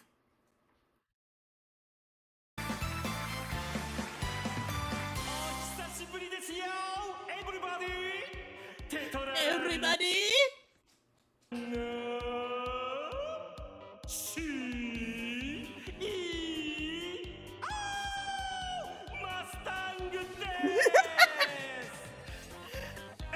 Mustang! Yes!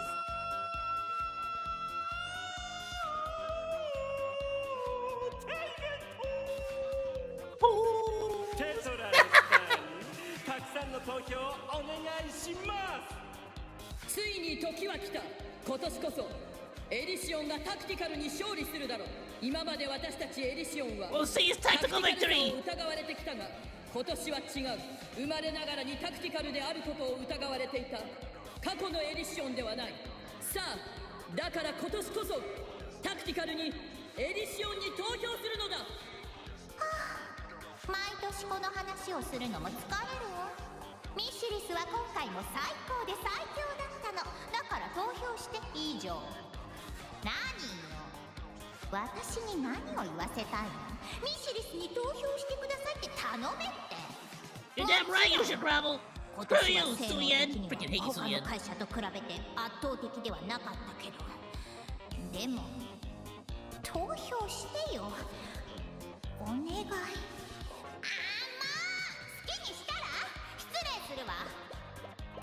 今年のこの挨拶をする時が来たか。ピルグリムを代表する者として私は君が彼女たちと深めてきた絆を信じている。この1年間 I can't. 君と一緒 I に can't with Anderson's freaking chibi model. It's great. 笑って数多くの戦いを共に乗り越えてきた彼女たちとの思い出がピルグリムに投票する決め手となるだ。だから今年も変わらず君のために尽くしてきた彼女たちに投票してほしい。Okay, here's the contenders!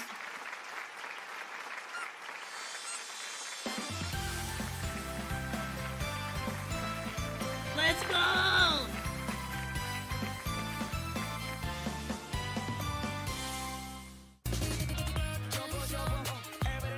Okay, Rappy, let's go! I see you, Sydney! Overspec, I love I love this little animation! Oh boy, I want one of these and Bannana is so mad now. Dodo, let's go with the Dodo dance!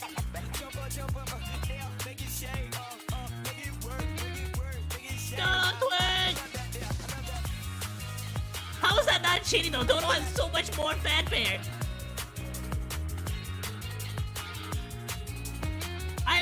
I still love Sydney so much more, but I love loving Rappy's moves. But Dodo's got me with the twerking though.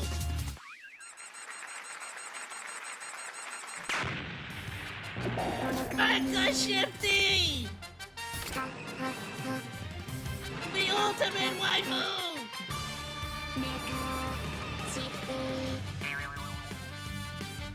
Y'all thought we forgot about the hidden contenders!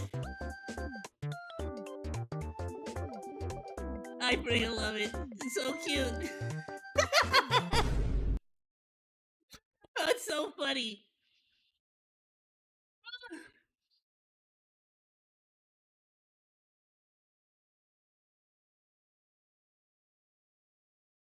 Alright, we'll do one more and then we'll move on. What the Rapunzel interview is a pretty old one. Alright, let's see. 名前を教えてくれるかな。ラプンツェルです。出身は VTC で生まれ育ちました。へえ。じゃあ男と一緒に暮らしたことなんてないんだね。そうなりますね。宿所も遠く離れていましたし、イベントなども別々に行っていましたから。じゃあ男をよく知らない。はい、おそらく。普段下着はどんなのをつけてるの？ What kind of question is that immediately after? ただ VTC から支給されるものを。どんなやつか教えてくれる？ Tell me what your panties look like. レッドフード。Red hood? Yeah, the interview ended already. This is just. 当然だろ？何のインタビューか。What kind of interview is this? この前さ、昔の動画を見たんだよ。Watch some old film footage. I don't think that's the right kind of footage you were. 確認させてもらえますか？ Any chance I can see that film? No. ホラーものだから聖女様は見ちゃダメだろ。ホラーですか？お、二人の人間が出てきてお互いを貪るように。うわ！それは。That's right, no honey. あ？なんで聖女様が知って？それは。みんな！あのな、ラプンツェルが！待ってください。Dodo doing that whole time with the freaking. I noticed that there was like a Scarlet. There was like Scarlet in the back with the sword or what, but it was Dodo the whole time. Oh yeah, it was. 前を教えてくれるかな。ラプンツェルです。出身は VTC で生まれ育ち。It was Dodo the whole time. しました。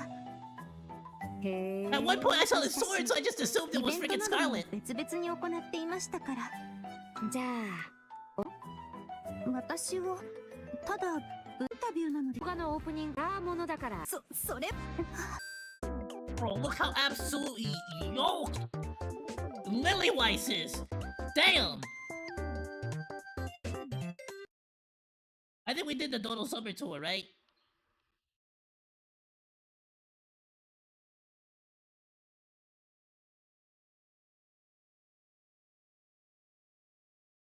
That looks like it's getting into spoilers, because I'm not sure where we're at on that one. Eden, yeah, I think this is probably, we're already past this point in the story, I'm assuming. No, that's the Eden Spear one. Instead, we're gonna do the villain plan. First week anniversary.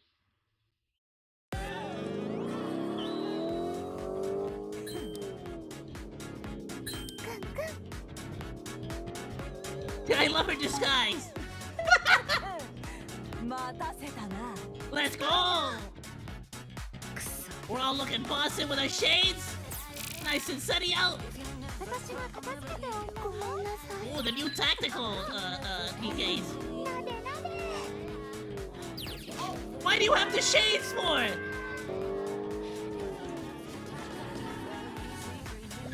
How do you fail in shades?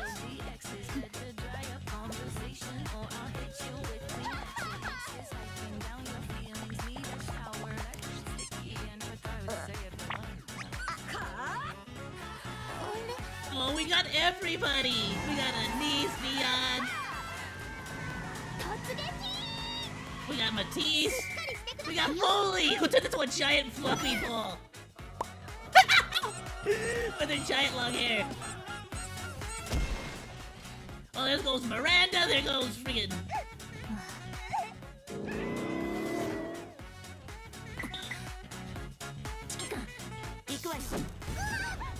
Oh, there goes Rappy Red Hood! So does she just transform now? So she just altered to Rappy Red Hood now? Big Tony! What a freaking superhero pose!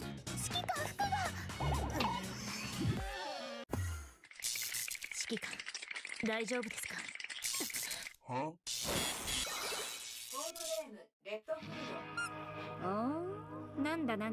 Hello! Oh my god! Hey, it's Scarlet! Oh, it's Snow White too! So cute! Yoshi noise! I love her. Absolutely great. Snow White is so cute. Welcome to the little end scene. Nihilister! Oh, getting cooked up.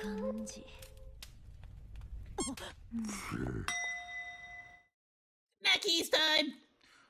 Bro, they're really messed up. Like, what a team to be on when they're constantly trying to freaking devour you.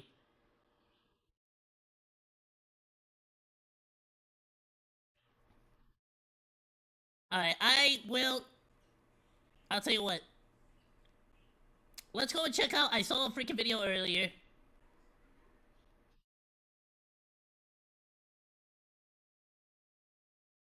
It's by Pegasus. I saw this one already.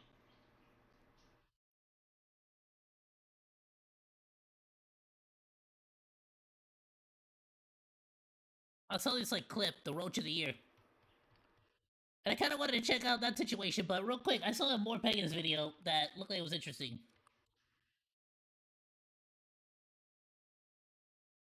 Was it that one?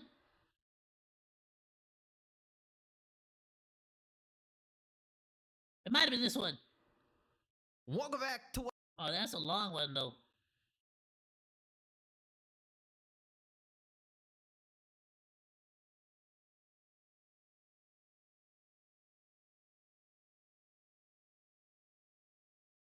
Alright, well, I only really wanted to talk about, the first segment, so we're just gonna watch the first segment here on this one. Who shit on America, saying they're back... Okie dokie. More Pegasus, please go check them out, please go support. Welcome back to us. It's been, even though I've been putting out videos, and so maybe to you guys on YouTube it hasn't been a while, cause I've had like so many videos, but for me it's actually been a long time since I've actually discussed Hassan Piger. And so there's been a lot of new stuff, but I just wanted to go over some of the funnier, more ridiculous stuff that he's been doing lately. So delicious. It's freaking Even wild. peanut butter and chocolate subscribed in today's And not just him, but overall, all Hassan the Twitch has been continues his going China freaking tour wild. and Like, is it's taking every just on some opportunity to shit stupid on pills right now. America, saying they're backwards and China is a million times better. He's having a meltdown after a 33-month subscriber poked fun at him, saying he should eat less and work out more. He got rejected to play pickup basketball and somehow made it about politics and racism. Massive Yeah, see, I saw this and I basically was just like, yeah, it's gonna be good for the stream. Situation. After crying and melting down over the harassment from Jason the Ween and his community, Jason has responded. And this is also what I wanted to talk about as well. Asmongold has called out Cutie again, upping the bounty to 200k to prove that she's not lying. Hassan has officially backstabbed Cutie regarding the streamer award situation. Rank number 1 Hassan simp Taylor Lorenz is mad that TMZ is covering the Ethan Klein story. The beef continues. Subscribe or you gotta become Hassan's cameraman. You're cool. Oh, that is messed up. I don't think I could do that. Imagine having to be a cameraman and just watch this dude shock his dog. Feel so bad? Now let's begin. Right, so Hassan's China tour continues. Last time, he got stopped by the police in China for a meme on his phone. He was we watched that one already, but it was funny. Book, Thank you for the recommendation. Defending China's sort of anti-gay regulations. Right, so then he met Asmongold and XQC viewers and immediately got... Okay, I was hoping you'd bring that up. Yeah, it's like one of those weird things because China ordered Apple to remove gay dating apps from the store. And he's over here trying to defend China over that decision. Gifted Mao's Little Red Book, and he kept defending China's sort of anti-gay regulations. Right, so then he met Asmongold and XQC viewers and immediately got pissed. Which is hilarious. Asmongold shit, that's so strange. How about that? Yep. Also watch SQC. Oh. Right. And that brings us to today. He's now looking at China's... That's so funny, dude, because it's like, yeah, they're entertaining. That's the thing. They're entertaining, they're funny. So of course that like people watch them from around the world. It's technology, and instead of just appreciating it like they're not only person, politics. he takes the opportunity to shit on I'm sorry America. to say, but if you're only politics, sorry about that. If you're only politics, or if you're only like a pretty like narrow variety of like stuff that you do, you're not gonna have quite as big of an appeal as people who are like doing all kinds of wild stuff. Again, Hassan posted on TikTok wearing the Beijing That being said, Huawei. it's not like Asmongold is like going out like, you know, I show speed around the world and stuff, or doing crazy events like Kaisenet. But he is talking. He talks about anything and everything. He farms absolutely every single little piece of content he could find. So it's like, yeah, there's gonna be more like variety to what they're talking about as opposed to only politics. Not only politics, but specifically Hassan only talks about America bad politics. Which, let's be honest, the only place where America bad politics is popular is in America. Store like cavemen discovering fire. Like, it's crazy because it turns into an iPad. Yeah, these are huge. I'm blocking more Pegasus in the bottom right. Sometimes it looks like he's popping up there, so I'm gonna move over to the left.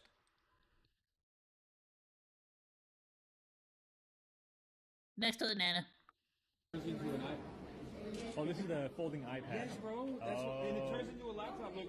Oh, it has a keyboard. You can use it as a keyboard, right? Yeah, it's so sick. This is unfortunate. That's awesome. I can't wait until Samsung or Apple or somebody else does it. Better. Not allowed in our country. They won't let it in America. Yeah. Yeah. Okay, so U.S. has banned Huawei sales. It's not like if you walk in the U.S. they're gonna put you in cuffs. It's just you can't buy one in the U.S. Yeah, you can't buy it in the U.S. because China has like a lot of hands inside of those corporations and those companies. So because China is directly involved with those companies, it's a real security risk for them to be like sold in the U.S. Yeah, this is the trifold one here. Trifold is cool. What? Yep. Dude, they are on a how fucking wave. How does this one fold? Oh. Yeah. And they're on a different planet out here, brother. Yo, it's got that classic. They're on a different planet out here. Huawei Vision. Yeah, it's got a little filter on there.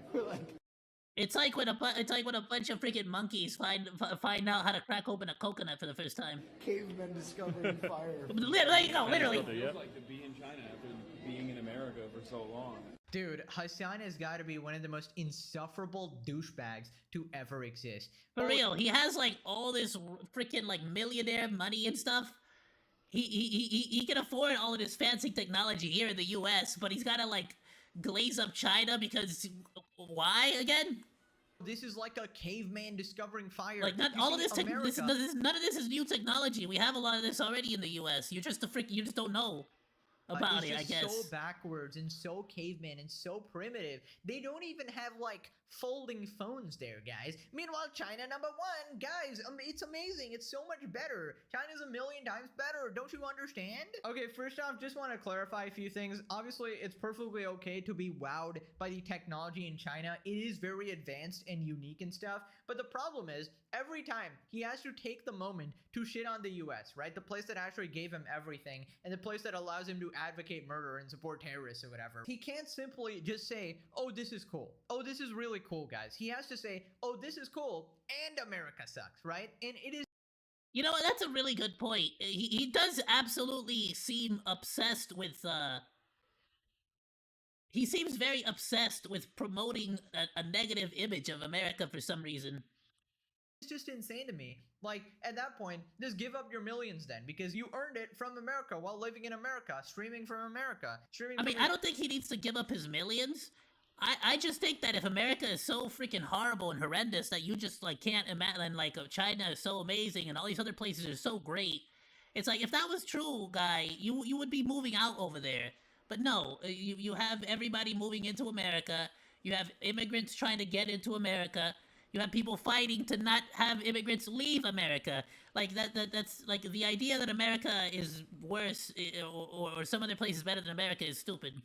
Goddamn Hollywood mansion working for Amazon. And people have brought this up a million times, but if you hate it so much, leave. You have the luxury to leave. Absolutely. You're not like other people who hate it and are in poverty or something. And he has enough money to do it. You have the funds and the finance to leave and go anywhere else. But you choose to stay there because you and know he can stream from wherever he moves to. Please do not ask him how this progress is actually done. Don't ask him about the factories or the manufacturing or the working conditions or anything like that, Mr. Socialist. I remember. I remember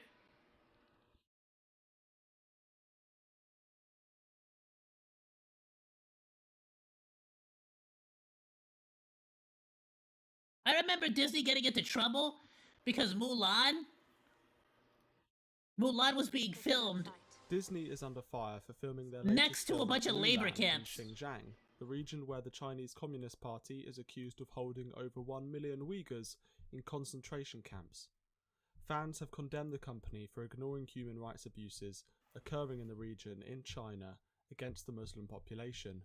Disney is remaking the classic cartoon, which tells the story of a woman who disguises herself as a man to fight in the place of her father in China's imperial army. I remember this was a huge talking point for like the longest time for people trying to cancel Disney because they were being insensitive to like political correctness and all that.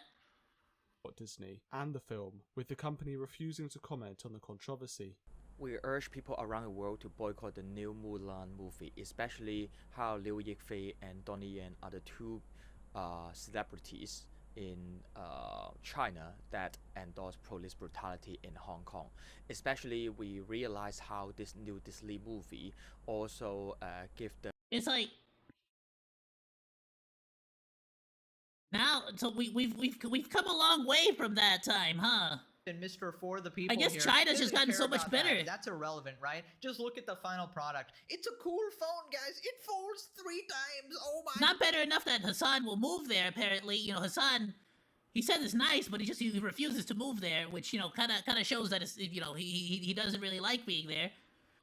My God, guys, it's totally the most advanced thing in the world, America bad. Genuinely want to go to the Great Wall. Said that unfortunately this is not allowed in America, implying that America is just like too fascist to allow these sort of advanced phones or China products, right? The Nazis just can't let us have it, right? The Nazi government. And literally does not mention the actual reason. Right, here's a quick Google search. The US restricts Huawei due to national security concerns, believing its equipment could be used by espionage by the Chinese government. Additional reasons include allegations of... And in a very simplistic way, the reason for that is that China kind of has a rule that basically says that if you're making technology like this, you have to give them backdoor access to it. Now, that's not necessarily saying that they're going to do anything suspicious with it, but they can do something suspicious with it, which is why the U.S., you know, also like gets into trouble whenever they try to do stuff like that. Intellectual property theft, sanctions violations. Remember that and whole desire to situation with the maintain U.S. where they were like fighting with the technological FBI leadership in to areas like unlock a 5G. phone? So the reason is because of national security and espionage risks, right? So Hassan has a problem with that. Meanwhile, when he was stopped for a meme on his phone, right? That is no problem with that at all. Actually, that's for security reasons. They need to do that, guys. It's security reasons. I'm a dangerous white guy entering China. They need to check me, obviously, because. Yeah, you know what's one thing that I never understood? How all these celebrities go to freaking China, but like, am I the only one that when I think about China, I think of like the majors, like the Great Wall of China. I think about the Terracotta Army. I like, you know what I mean? Like, but like, where this guy went to a freaking Huawei store, went to a freaking phone shop. Why don't you go somewhere really cool? Like, what is this? Or like, I don't know, like go to like a parade or like one of those, like, you know, something. Meme could be anti-government propaganda, so I need to check him, of course. But this, an actual potential security threat? No, guys. Don't go to a freaking mall? Like what? Folks, 3 times! Who cares about a mall? More Hassan crash outs. This guy's ego is insane. Here we got a clip. Hassan bans 33-month subscriber and tells him to die for commenting on his workout frequency. Right, so here's what the chatter said. Subscribe What's the deal with this one? 33 months, it looks like, maybe more. You're looking rough on. He subbed for 33 months. Wow, that's amazing. That's dedication. God bless at Hassan.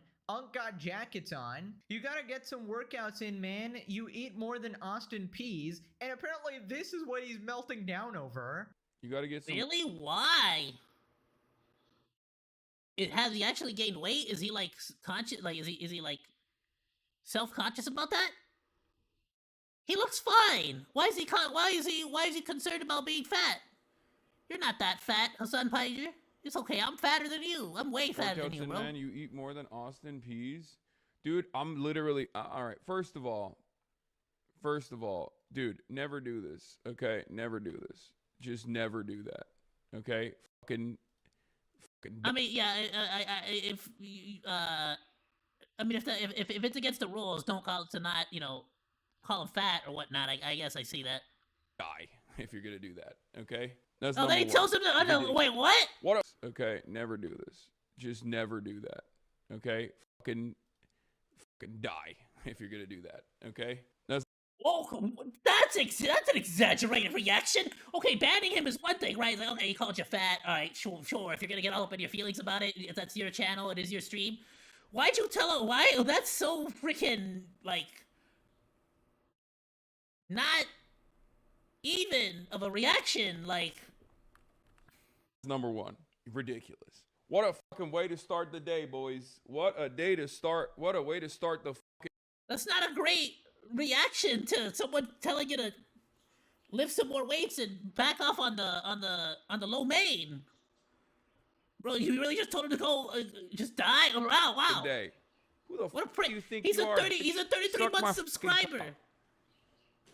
Okay, perish. He doubles down. Don't do that. Oh my god, this guy is actually so cooked, bro. So I really was like kind of on his side at the beginning there. Nah, screw you, you fat bastard. I don't freaking like you anymore. I don't care what they'll call you whatever the hell they want. So I don't know about you guys, but I'm all for like, hey, don't bully people, don't be mean, don't be freaking, you know, and if somebody asks respectfully not to be okay, then leave them alone. But if you're like, what kind of a reaction is that? Now you're just being a douche.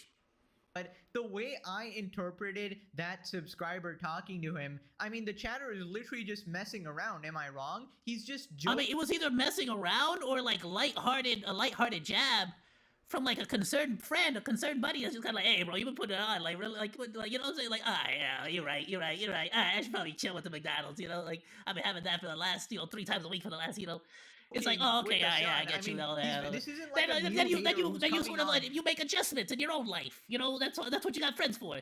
to trigger Hassan here. call you He's out. been subscribed for 33 months, a paying subscriber of Hassan for nearly 3 years here. And he's obviously just poking fun at Hassan because he mistakenly thought that you're actually allowed to make jokes in the Hassan Piker broadcast. But apparently... No, anything, literally anything that you say about Hassan Piker that's not just chortling his nutsack, he's gonna take it as an insult.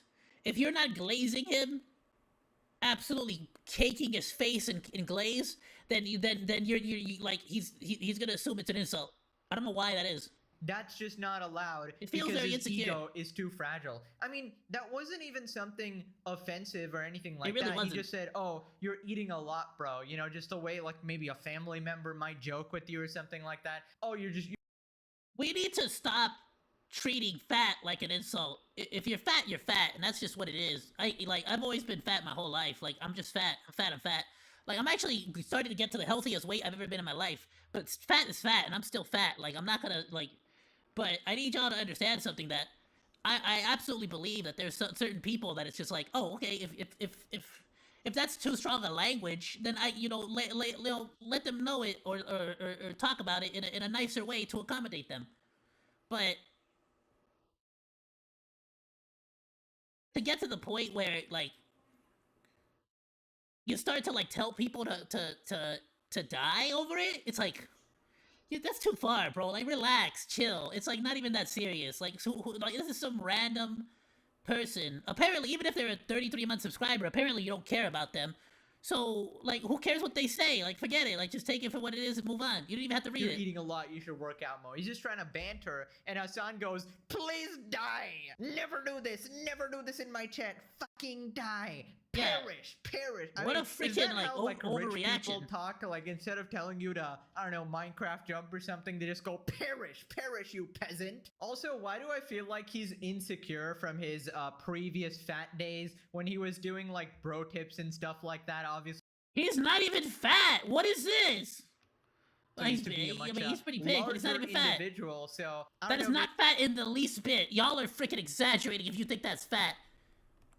maybe because of that, he's so insecure about himself or whatever. I mean, Hassan, you can't really shock this guy. I don't know if he has the collar on yet. Probably just gonna take it out on Kaya again. Pure responded, hard to feel bad when this guy donated to Hassan for almost 3 years. Getting banned was a blessing. It will give them a kick in the ass they needed to stop wasting their money on Hassan and get their act together. I mean, after 3 years, I feel like your brain has scrambled enough to essentially render you unemployed.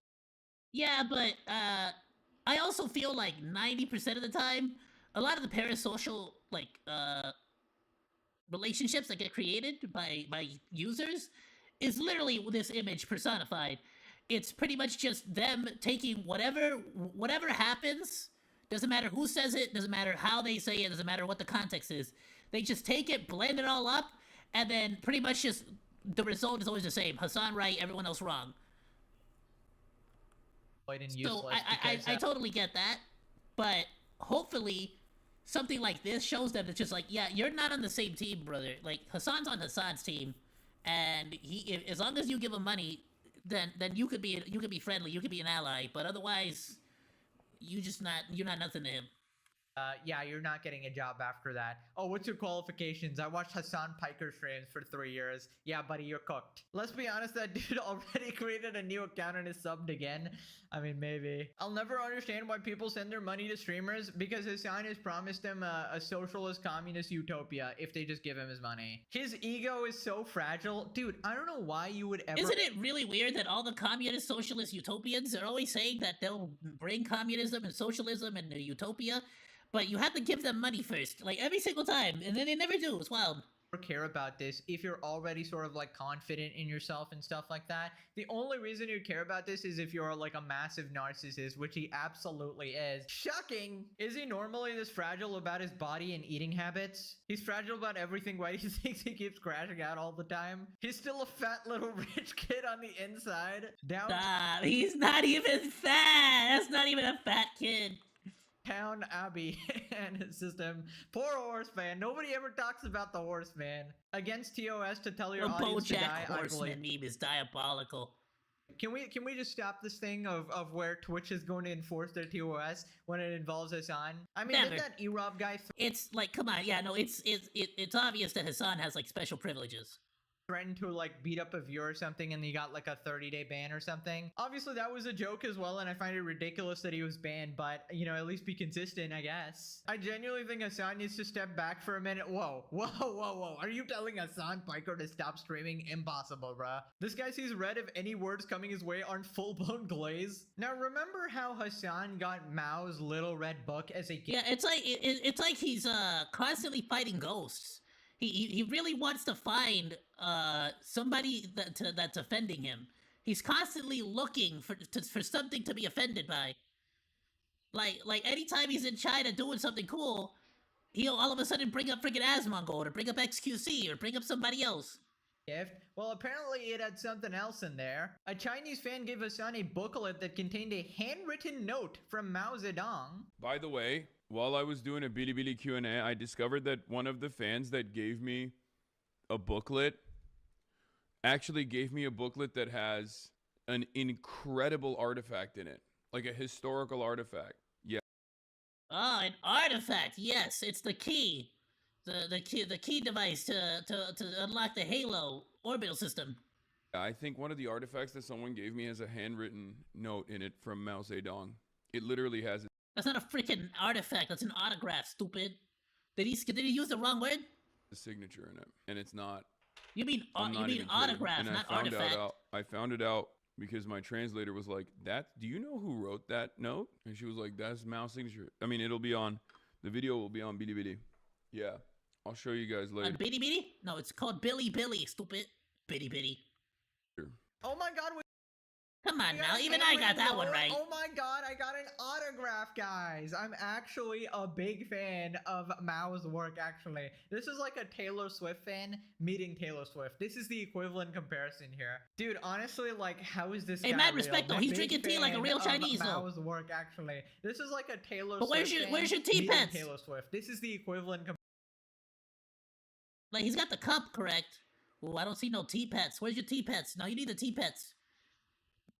comparison here. Dude, honestly, like, how is this guy real? Next he's gonna be like, I want one of those little tea limited pet sets. edition Stalin dinner plate. You know, big fan of the USSR personally, you know. Oh my god, Kim Jong-un signed my book.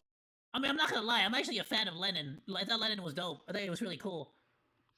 Dude, see, signed my Gucci shirt. What a legend. I think he was really cool, but he got sabotaged, and because of his own freaking, like, his own ego and his own freaking anger issues, his own temperament kind of ruined his leading abilities at the time, as well as like him getting freaking like a stroke like 3 or 4 times back to back. It pretty much left him unable to leave. My balding head. What a goat, bro. This man is so ridiculous in every single way, and I'm legitimately thankful. If I was charged with creating like a fantasy cartoon character like this, people would be like, that's too far-fetched, man. Make your animation a little more realistic. But no, we legitimately got a Sandpiker. This is allegedly a real human. The start of his mass serial killer collection, completely normal and organic. It's not like he's a paid propagandist for the regime or anything. He also definitely doesn't torture his dog. Yeah, he's not getting past TSA this time. It would be so funny if he was stopped by the airport security again. This time, permanently. Just lock him up. The thing is, I guarantee you, he's going to make a big fuss because he's no longer he no longer has pre-approved flight check. So he's gonna wait like a plebeian, like a normal person with the rest of the plebeians, and he's gonna get pissed off about the fact that he has to wait. Lock him up. Did it say, thank you, Hassan Paika, for consistent glaze of my legacy? Moving on to Hassan engaging in one of his peasant hobbies, pickup basketball. Now this is something the alien cockroach here picks up in order to mingle with the rest of the humans, right? And pretend that he's actually one of us. Here he is wondering why he, the great Hassan Piker, is not invited to play basketball. Commentator not sure how to discuss politics of pickup basketball after being rejected for 3 games. Maybe take a hint or something, man. Also, the reason they say commentator or streamer is because delusional pickup basketball after being rejected for 3 games. Not sure how to discuss politics of pickup basket. But first of all, rejected for 3 games. Saj. I feel you there. Back in elementary school, I got picked last for dodgeball. Commentate was the politics of pickup basketball. Do you not just show up and be like, hey, can I join? Hey, are y'all uneven teams? Oh no, you got even team. Oh, y'all you got even teams. Let me find somebody else. Hold on. Let me go look. Let me ask people around the park. And then you just walk around the park asking any random freaking stranger that's also there at the park, like, hey, you wanna? We need one more. You wanna join? And then that's it. You just join. Like, it's not that complicated, huh? Maybe take a hint or something, man. Also, the reason they say commentator or streamer is because delusional Hassan fans and Reddit mods always ban any post mentioning Hassan, so they gotta use like different terms to get past the censorship. Oh yeah, on live stream fails. They like protect them heavily.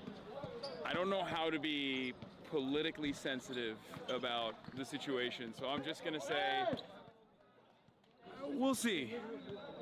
Oh, they don't want you. No. It's not about me. Oh, okay. It's not about us. Oh, okay. It's not about us. Yeah, no. It's very different. Okay. Something that happens on basketball courts universally, but it is what it is. What? I'm confused. Yeah, we are all confused. Don't worry about that. Only Hassan could be this fucking lame. Bro is bringing up politics during pickup basketball. I mean, I'm sorry. This guy has got to be the... Wait, what is he trying to say that because of his politics they don't agree because they're pro-communist? He's pro-communism and they don't like communism? Is Hassan Piker trying to say that the Chinese citizens don't like communism and that's why they don't want to play basketball with him? Top 10 lamest guys on the planet. What is he trying to say? And he's talking about basketball. Oh, brother, this guy stinks. Now, you might be wondering, what is he even yapping about there? And as the premium Hassan bullshit translator, you know, the leading expert in this field, I will attempt to decipher this fucking code, right? So there's a couple possibilities here. Number one, he's saying that they are being racist towards him and they're not inviting him because he's brown or white or whatever color he chose today. I don't know. You know, it's... Yeah, sometimes he'll say that he's white, like when they searched him, when the Chinese government like checked his phone for the meme, he's like, it's because I'm white. But then over here in America, whenever something happens, because they like the TSA checks him, he's like, it's because I'm brown. It's like, bro, you gotta make up your mind on what you are at this point. Like, you can't keep switching identities like this. The Schrodinger's Turk again. You gotta open the box to find out which race he is today. And basically, he's skin-tone fluent. He's being discriminated against on the basketball court here. Number two, he could be saying he's just tall and therefore he would win the game of basketball easily, but then he wouldn't be bringing up politics, so that doesn't make any sense, obviously. Option 3 is something about foreigners being outcasted, and that happens all around the world, but that's kind of similar to point 1 where he's just crying racism again. And number 4, it's because he's a streamer with the camera and, you know, people don't want them to be involved in these games. But then even that wouldn't make sense because he said it universally happens where, you know, streamers are not randomly going up to pick up basketball games everywhere, right? So I'm sorry, guys. Even the leading expert on Hassan here, PhD on Hassanetics, cannot decipher this shit because I think he's actually going to change what he means depending on how this clip is taken, right? It's likely the racism thing if I had to guess. Like, gun to my head. Head's looking tiny today. Come on! I mean, it just feels like... It feels very... Not petty is not the word. It just feels like kind of sad. It's like, bro really went to go play basketball, got rejected 3 times, and then was just like, obviously they rejected me for political reasons, and probably because I'm white, and probably because of this. It's just like, bro, just, like, what? Kaya, people are confused. I'm not sure exactly what the issue is or what he's talking about here, but if he's trying to play, yell out that you got next. It's pretty much the universal rule of pickup basketball. Oh. I didn't even have to do that. I legitimately just showed up, wait for somebody to, like, just land a shot. Bam, just, hey, yo, before they even start the next freaking, like, play, I'm immediately like, hey, yo, like, are you guys even teams, odd teams? And one person, somebody, one rando will just shout back at me, like, yeah, no, yeah, like, whatever the frick, and we just want to, like, figure it out on the spot. There's no... Oh, no, they should just automatically... I know there's a language barrier, but I feel like the translator that he has should be, like, more than suited to, like, help him out there, no? As a sandpiker. It's not exactly like you don't exactly need to speak the same language to play basketball. It's kind of simple how you get through. And say, "Oh my God, I'm the biggest fan of you. Please grace us with your presence and play basketball with us." Oh wait, I missed the fifth possibility that they're just Asmongold and XQC fans. That would be tragic. He's saying he universally gets rejected from pickup basketball. He probably thinks it's because he's white. They can smell his upper class. I think it's kind of shitty, but his community probably understands the basketball players. I play pickup basketball every day growing up, and I have no idea what he's trying to say here. He's suggesting it's because he's white, but he doesn't want to blatantly accuse Chinese of being racist. Okay, that actually makes sense there, because he's saying, oh, you know, I want to be politically sensitive and stuff like that. That would make the most sense because of social credit score clash, but we all know that's the case. He's thinking so hard about putting shot colors. The thing is, it's just like, here's my thing. Let's say that's the truth, and he's doing it to try to avoid saying that the Chinese are racist for him being white, I guess, or whatever it might be. If that is the case, don't you think you, as somebody who's trying to like glaze up China and what, like, don't you think you'd move on, go try to do something else instead of just stand there and pout and talk about how there's like, you know, just like start making up excuses why nobody wanted to play basketball with you? Like, believe it or not, Hassan, maybe in your tiny little world circle, like you're like a big shot. Over there in China, nobody gives a shit. Like, you're not nobody. You're just another person there to play basketball.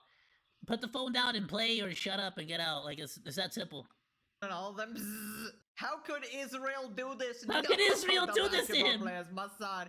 Bro, people are too funny now. Moving on to Cutie Cinderella. Now, recap, she was crying on stream, melting down because she got backlash from hosting the Streamer Awards. I'm just so tired. And she would basically give out awards to her friends and claim that it's fan voted, but it's obvious that people got blacklisted. Are problematic people blackballed? Yeah, I was gonna say, she said it herself. No. She then started crying because streamer Jason the Ween got mad at her because she included his ex in one of the clips for the awards. Jason the Ween. Careful. Are you dead, cutie? Cutie, I got a whole girlfriend. What the actual? Who put these clips together, bro? Who put these clips together? Our girlfriend is watching. Even though it's literally public clips on his channel and it's like one of the top clips, and he's a manho who has like 50 girls on his stream. No. Oh, I mean, what? So wait, so if it's your freaking. Wait, you didn't want them to use that clip, but you still have that clip up, then delete it. What? He's keeping track of his exes other than his parasocial community. I get it though. No, right, so Jason the Ween's Omega parasocial fan base made hate threads on her, and then she lost it and started crying on stream because. Okay, I get why he wouldn't want that up, but don't like do that either. That's messed up. That's why I feel like there should be a lot more communication between the nominees, at the very least between the nominees and the award show. Maybe not for the final, like the winner, but at the very least during the nomination good stage. Friends, and he basically just threw her under the bus. My whole team of clippers who had 24 hours to grab the clips did not know what all of Jason's relationships were in the past. Like, I can't, like, I'm sorry. Well, Jason has responded now. Jason the Ween reveals Cutie Cinderella called him off stream to apologize for one of her employees who she fired for adding a clip of a past girl who was on his stream when he currently has a girlfriend. She's going through a lot, man. And shout out to Cutie. She called me off stream after that whole clip shit. It was like. By the way, hold on. Before you even continue, wait. Was she fired for adding a clip of a pet? You fired her? For using a clip where his ex was on. How is the employee meant to know that bro has a complicated like relationship situation right now? That is not the employee's fault. I mean, maybe it's the employee's fault, but it's not like the employee's. Like, I don't know. I feel like that's not like, you know, like how, like, it's not their job to go and verify who they're dating. When he currently has a girlfriend. She's going through a lot, man. And shout out to Cutie. She called me off stream after that whole clip shit. It was like, yeah, I'm sorry about that whole situation. My clip got, she didn't get the clip, obviously, bro. She's mad busy. I knew that too, but initially I just got mad, bro, because that was crazy. That was crazy. I told her it was crazy. But she called me, apologized, and was like, yeah, the guy that got the clip, I fired him. He thought That's so unfair. That girl in the first clip was one of your big collabs. Vinny, they were the 50 Gifted. One of the Haas sisters. Right. Okay, lost. Yeah, because it's not the editor's, like, job to verify who the other people in the clip are besides the main person, the nominee. And if that's the case, like, I feel like Cinderella should make a rule where you communicate with the nominees before the award show ever happens so that you avoid situations like this. To talk about, first off, Jason the Win gotta be like the worst friend ever. So I thought he was joking last time and he wasn't actually mad, and I was actually even defending him partly, saying that, oh, he's playing it up for the stream, he's probably purposely trolling, but now he's admitting that he actually got mad. Imagine throwing a fit because you saw one of your 50 exes and that you use for views and subs on stream, and then you go, oh, I got mad, bro. Like, it's literally your own top clips that are public. You haven't, like, privated this shit at all. He even has, like, music about his exes up or whatever. This isn't something he's trying to hide or anything like that. I mean, gonna be the rules for thee, but not for me. Honest, if people had to avoid all your exes, they'd probably have to move out the country, bro. Your content is literally being a manhole for subs and viewers, dude. You're shameless. And it's just crazy. Hey, bro, I need a little bit of that shameless attitude myself. I'll be honest with you. Because you made her get so much hate that she started crying because you're so thin-skinned, you couldn't Shout out to all my streamer waifus. Any shut-in, neat, freaking weeaboo ladies out there. I got you. What's up? Say what's up. Handle a little clip showing up of your ex or something. Dude, is it just me, or do all of Cutie's friends just absolutely suck, bro? We got a son who sexually harasses her. We got Ludwig who doesn't even stand up for her. That you could see. Dude, I forgot about Hassan. Cutie's friends just absolutely. I forgot about Hassan freaking pumping his freaking schlong at her. Suck, bro. We got a son who sexually harasses her. We got Ludwig who doesn't even stand up for her. Said you could see my dick in this, and I said, Hassan, I'm not looking. And then he proceeded to hump the air, and he said, look. And I said, I'm not looking. That's crass. We got Vanilla Mace who backstabs her. We got Jason the Ween who backstabs her. We got her entire community trying to cancel her for being friends with the FaZe guys, for not even really making homophobic jokes or anything like that. Just stuff they Bro, why is Cutie Cinderella's biggest ops her own side, her own team?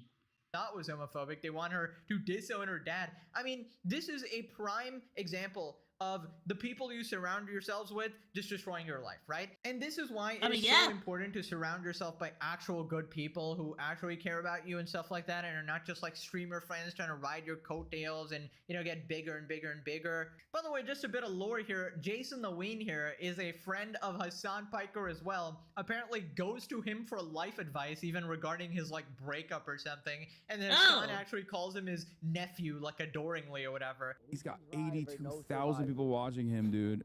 That's amazing. I'm so proud of him. W nephew, farm that shit. I don't know, man. How is it every single time any friend of Hassan, any friend or any associate of Hassan is just an absolute scumbag? It's like a prophecy at this point. Like, it's like if you associate yourself with him, you're just on a timer to become a horrible person or to lose your career. It's the power of the iDubbbz chair. I was about to use the actual word. I don't think I can on YouTube. It's the iDubbbz chair. The Jamha chair. To have something and speak of El Diablo. Stay away from this virus of a man. And by the way, it's crazy that I have to call these people out. The fact that like I have to defend Cutie here when I should be the #1 hater. I obviously don't like her. She's a Hassan Piker glazer. Okay, even in the Shock Color Saga, she was a glazer. She only accidentally slipped up or whatever. But yeah, even as a hater, yeah, she only accidentally told the truth that one time. Damn, this is kind of fucked up. Like, I gotta call these people out. Right, so Jason also leaked that Cutie actually fired someone for this, and that made her get even more hate. Bro is just the worst friend ever. Pew responded, I'm sorry, but it's just not fair. That clip was taken from his stream. I'm telling you, her biggest ops are her own side, her own friends.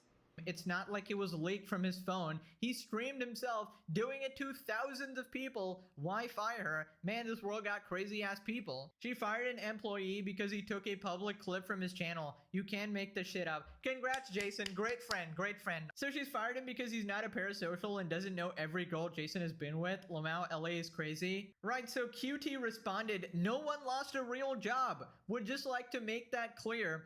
My clip grabbers get paid just for the few hours it takes to grab the clips the night before. No one lost their livelihood. They just won't work on it next year. Okay.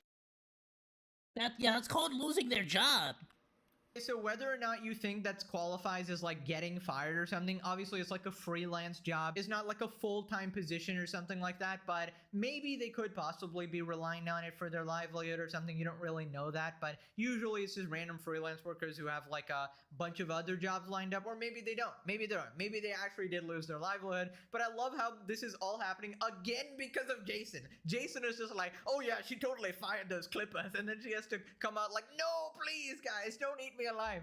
Like, why are you friends with these people? They absolutely suck. Pure responded, they just won't work on it next year. Is basically fired. Yeah, no pretty one much. lost I mean, their at the end of the day. livelihood. Bruh, you know for a fact that this clipper is now outed in the streaming space and will be blackballed from working with the entire streaming community. In a way, this is far more damaging. Well, that depends if she actually like releases this person's name or like tells her streamer friends that, oh, they messed up or something like that. By the way, I don't even think it's the Clipper's fault. I think the Clipper did a perfectly fine job. I think Jason is. Yeah, that's freaking wild. But we remain just here for the Hassan stuff. The Cutie Cinderella story.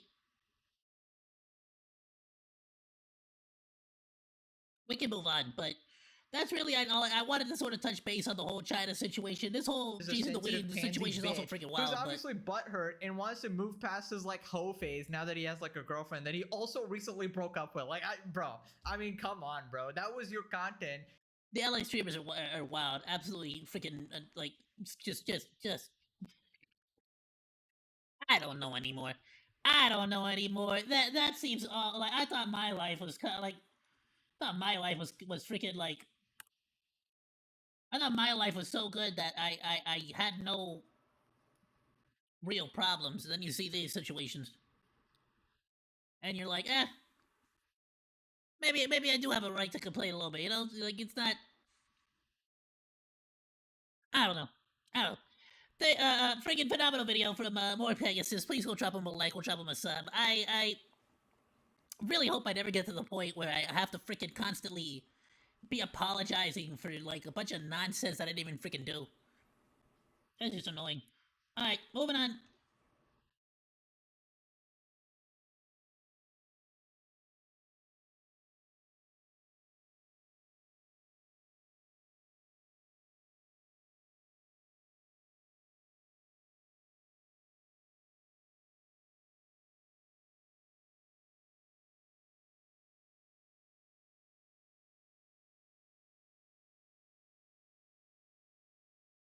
Okay, those two are done. Let's check out.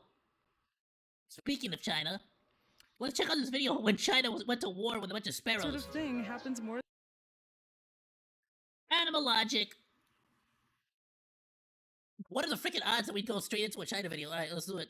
What if one animal had all the power to protect millions of lives? And what if that animal was one of the most common birds in the country? That sort of thing happens more than you think. But sometimes you don't realize that until they're gone. China found this out the hard way when they went to battle with the Eurasian sparrow. And by winning the battles, they lost the war. This is China versus sparrows.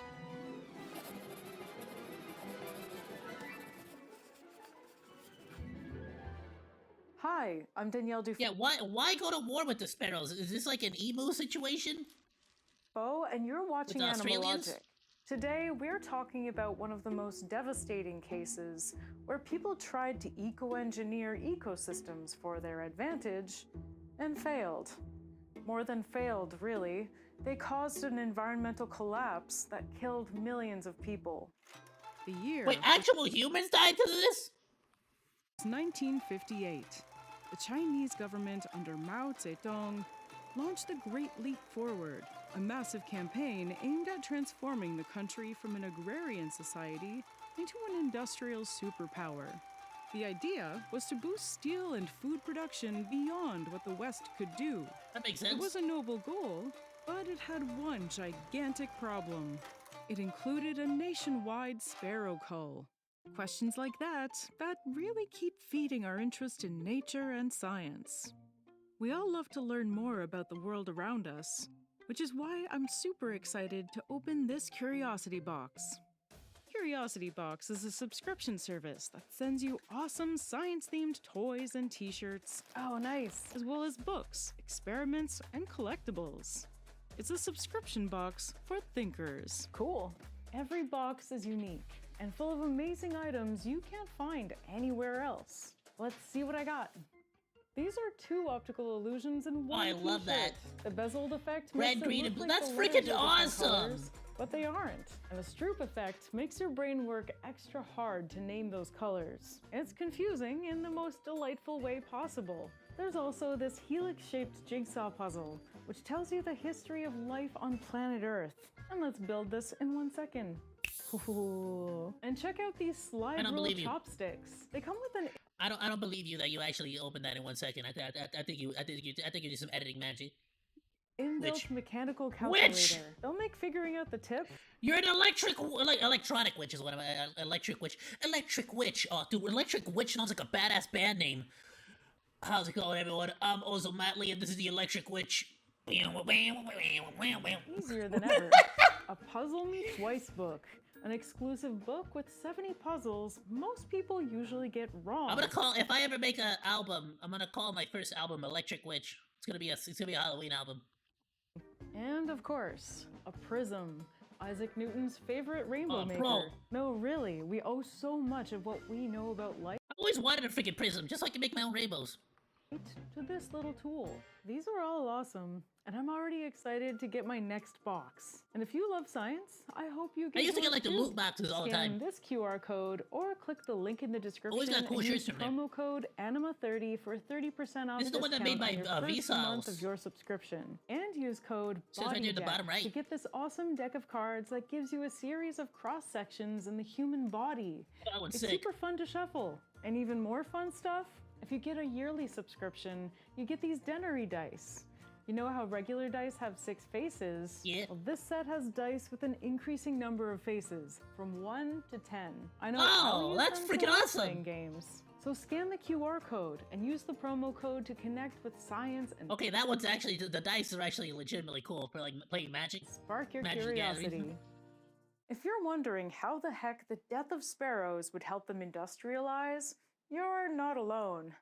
After all, sparrows are some of the most common birds across North America and Western Europe. So surely they're not the problem.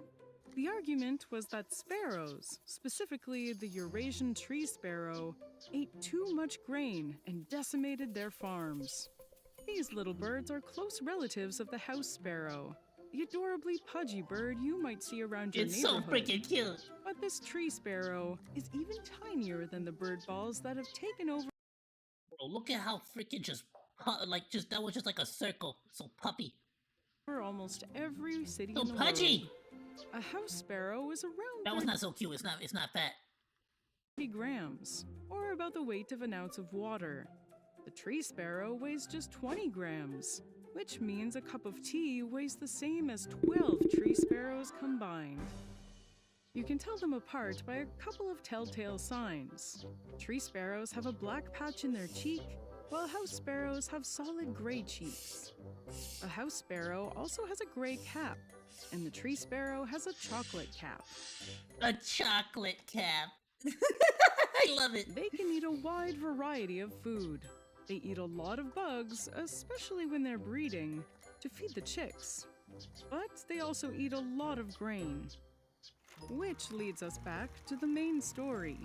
Because of their grain consumption, the Chinese government bunched them up with rats, flies, and mosquitoes as pests to be eliminated in a campaign called, the 4 Pests Campaign. You'd think that they'd give it a catchier name. So was their argument legit?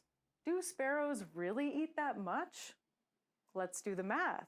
So wait, so they went on a whole actual propaganda campaign to, like, try to convince people that just murdering these things was a smart idea? According to the Chinese government, each sparrow ate approximately 2 kilograms of grain annually. Multiplied by millions of birds, officials believed this meant a loss of thousands of tons of grain that could feed many hungry mouths. To a degree, this is plausible. There are billions of sparrows in China, and their total combined grain consumption is massive. But, as we mentioned earlier, their diets are much more varied than what they thought, especially in farmland, where there's plenty of bugs full of juicy protein. And a lot of those bugs they eat are even more voracious crop eaters than sparrows. Yeah, I can already see what the problem would be, because right now I'm freaking struggling with a bunch of freaking caterpillars chewing up on my leaves on my jalapeno tree, jalapeno plants. We're talking locusts, grasshoppers, caterpillars, and beetles. A single tree sparrow can eat over 100 insects a day.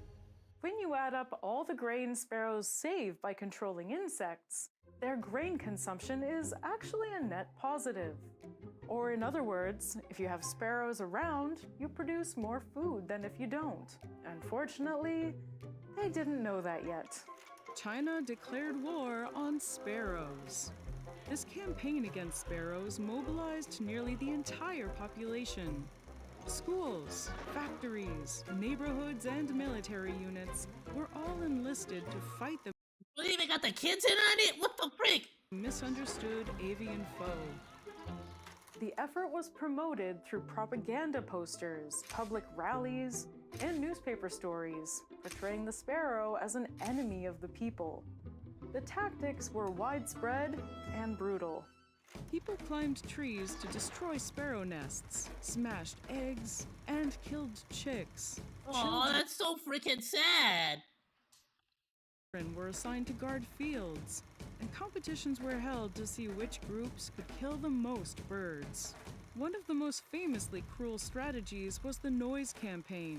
Citizens gathered in open areas, banging pots, pans, drums, and gongs. This created a wall of noise to keep sparrows in flight by making them too scared to land. The birds would eventually collapse from exhaustion and fall to their deaths. These so noise assaults freaking lasted brutal! hours, often involving thousands of participants at a time. We spoke with Professor Judith Shapiro, an expert in China's environmental policies and one of the leading experts on China's war on sparrows. What was fascinating to me about that campaign was the way everybody of a certain age was involved in it. When I was writing a book called Mao's War Against Nature, I simply, for that piece of the book, I was simply able to find anybody who was age, say, 60 and over, and ask them if they participated in that campaign. And they all had stories and memories. And those stories and memories were, I would say, in some ways a bit joyful, but also a little wistful, because the little kids were taken off school and the factories were closed and everybody went out together and banged on pots and pans and made great big noises. Yeah, they made a whole thing of it. Like, they had a fun time. They got some booze. They got the coolers out. You know, they were having a great time. Sparrows were it was like their able 4th of to July. roost, and then they would fall and die, or the little kids were given like the equivalent of a penny for every dead sparrow that they brought in, and you could see trucks driving away full of sparrows. So generally there was this feeling of almost like a holiday to get rid of the sparrows, but then occasionally you met somebody saying, I don't know. There's actually a famous little video clip of the woman that she says, I don't know what the sparrows did to make Chairman Mao so pissed off, she says. And she seems a little sad. This happened all over the country. Yeah, like, at a certain point, it stops even being a matter of like, wait, why are we doing this? Oh, we're just doing it? All right, there's a reward? All right, cool, let's do it. Like, something like, for many, you just need to be told it's a pass. You just sort of believe it and move on, like, you know? it becomes ingrained in the and younger results people's were minds, and they just grow catastrophic. up thinking that they're pests. According to official estimates, up to 1 billion sparrows were killed during the campaign. In some regions, the species was pushed to the brink of extinction, and in just a few months, local sparrow populations collapsed across China. At the time, the extermination was celebrated as a major victory. Piles of dead sparrows were displayed in public squares, and individuals were rewarded for their participation. It was an ecological tragedy that would soon turn into a human tragedy. Farmers quickly found out about the super important role sparrows played in farmland ecosystems. Without one of their main predators around, I have to say, you would think that out of everybody involved, the farmers would be the first people to speak up about it. The crop-eating insect populations, especially locusts, exploded. Then they went to town on the farms and devastated them. Locust swarms in particular grew to devastating sizes, stripping entire fields of rice. Oh yeah, well there ain't nothing to freaking eat them now, besides a couple of lizards. Meat and millet within hours. Birds of prey that fed on sparrows declined too. It was a full-on environmental collapse. Oh, so even birds that were larger than sparrows, that could have potentially eaten locusts as well, would pass away because they were bigger and couldn't be sustained only on locusts. They'd need protein from like sparrows and stuff. That sucks. Collapse. The timing couldn't have been worse. How important it is for the sparrow, for one species to exist, not only to live, but theoretically also it's important for them to pass away, so that the cycle can continue. At a time when other failed government policies had led to food shortages. Ecological and political factors combined to create the Great Chinese Famine, one of the greatest man-made disasters in history. Tens of millions of people died. Some studies show that in areas where sparrows were abundant before the campaign, suffered the steepest declines in food production. Rice production went down by 3%, and wheat yields shrunk by 1.5%. No, also not this the might not seem absolute like worst. a lot, but since there were already massive food production issues, it's well, you didn't necessarily say that part. Damn. All right. Well, so 3% and 1.5% of the already struggling grain resources. Understood. Damn. Only worsened the famine. But these kinds of grand events rarely have just one cause. Ecosystems, as well as human politics, are very complex. To make the connection between the sparrow killing campaign and 50 million unnecessary deaths, I think that's an oversimplification. Is oh, that most they definitely. were still sending large amounts of grain to their friends in Africa, in the third world, you know, global communist solidarity. I think that kind of structural policy is a huge factor. Natural disasters. Wait, so while their people were starving, they were sending more freaking food to Africa? Why? Also played some kind of role. By 1960, the government quietly removed sparrows from the 4 pests list, replacing them with bedbugs as a new target. And having learned about the great importance of sparrows, China even imported sparrows from the Soviet Union to help restore ecological balance and control insect populations. Oh, wow. So now the sparrows that exist. So technically, would the sparrows that exist in China be like the original sparrows, or would they be Soviet sparrows? Would they be Soviet sparrows, or would they be famine was not only Chinese sparrows? A human famine, it was also an ecosystem collapse. Because once there was no food, people were desperately eating anything. So people that I knew very, very well remembered that they used to pull bark off the trees to try to get some nutrition there. We should really think about this famine as not only a human catastrophe. We think that sounds like ridiculous, but then you think about cinnamon, and like it's like, okay, wait, maybe they're onto something. And then you think about like the banana roots of a banana tree. I think you can also eat the root. But also an ecosystem catastrophe. The war on sparrows wasn't the only time ideological policies without consideration for the environment has led to human catastrophe. In the Soviet Union, the Virgin Lands campaign tried to expand agricultural production by plowing vast areas of grassland in Kazakhstan, Siberia, and the Volga region.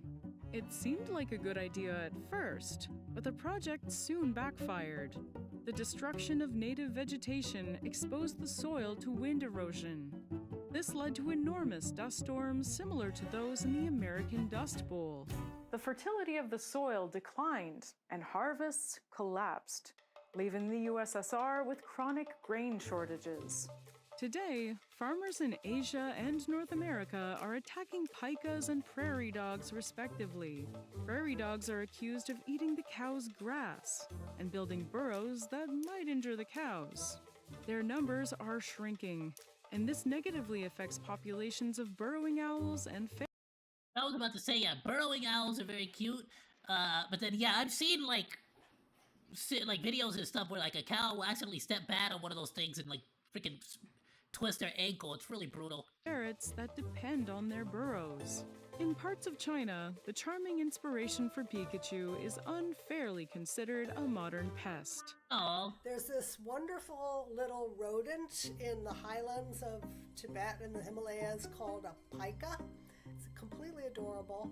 The Chinese are still pouring rodenticide into all of their burrows because they think that the cattle will break their legs if they step in the burrows. But actually, the scientists who study these guys have shown that the burrows create a sponge-like sort of effect on the grasslands, and it's actually really beneficial for water retention, which is very much needed because that's where the headwaters of the major rivers of China, India, Nepal all lie.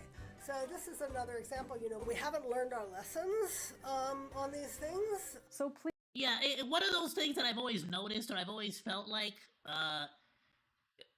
about, like, the Earth is that, like, everything is hyper, like, even though we like to think that we're super generalized, I feel like every species on Earth is actually hyper specialized to their one role, or their roles in like, the planet all together. And it's just like, you can't really mess with stuff too much. Except mosquitoes. Screw mosquitoes, right? But besides that... Please, don't mess with the soil and protect the species that keep our ecosystem in balance. And don't buy into oversimplified narratives where a single species is labeled as an enemy. Complex problems rarely have single species villains or quick fixes. They demand long-term solutions. China's war on sparrows lives on as a cautionary tale. Bold action without science and foresight risks sowing the seeds of its own failure. Absolutely. No, it's... So what? Even though I feel like, yes, we, as humanity as a whole, we should absolutely start to, like, learn how to terraform and how to do, like, stuff like that. I also think that it's, like, we need to understand that each and every single species in action is, like, is gonna have a cascading effect. In some cases, there's nothing we can do. There's no way to stop it, and it's inevitable. In other cases, we could absolutely avoid it. That is crazy, though. But I mean, hey, that. I feel like everybody learns that one way or another. This was basically their version of the Emu Wars with Australia. Cool way to look at it. Cool way to look at it. Amazing video by Logic. Please go drop them a like, go drop them a sub, all that good stuff, Moto.cheese.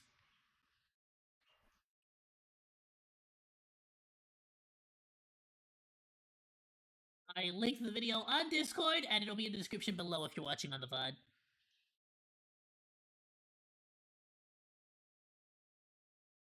The sparrows in my backyard have recognized me as the Foodmeister and will start entire gang wars over me. If I had a nickel for every time my country went to war with a bird, I'd have 2 nickels, which isn't a lot, but it's strange that it happened twice. Yeah, the emus, I'm telling you, it's like, wow, what are the odds? Frickin' A. Alright, let's check out another video. Leopard seals are straight out of your nightmares. They're cool though. They're like deadly. They're like, I mean, they're literally leopard sea. They're like giant sea lions, basically. Actual water tigers, water Deep, lions. below the freezing cold waters of Antarctica, lurks a terrifying prehistoric-looking predator waiting for its next taste of blood. It glides through the ocean with a long and powerful body, measuring more than 3 meters. It sports a sleek black and gray spotted coat. It flaunts a large, almost reptilian head. This may be the last thing a penguin will ever see. Or no, genuinely, these are actual water lions. Like, I'm not even joking. The creature they never saw coming. You can try to run or swim away, but you can't hide. This is the leopard seal.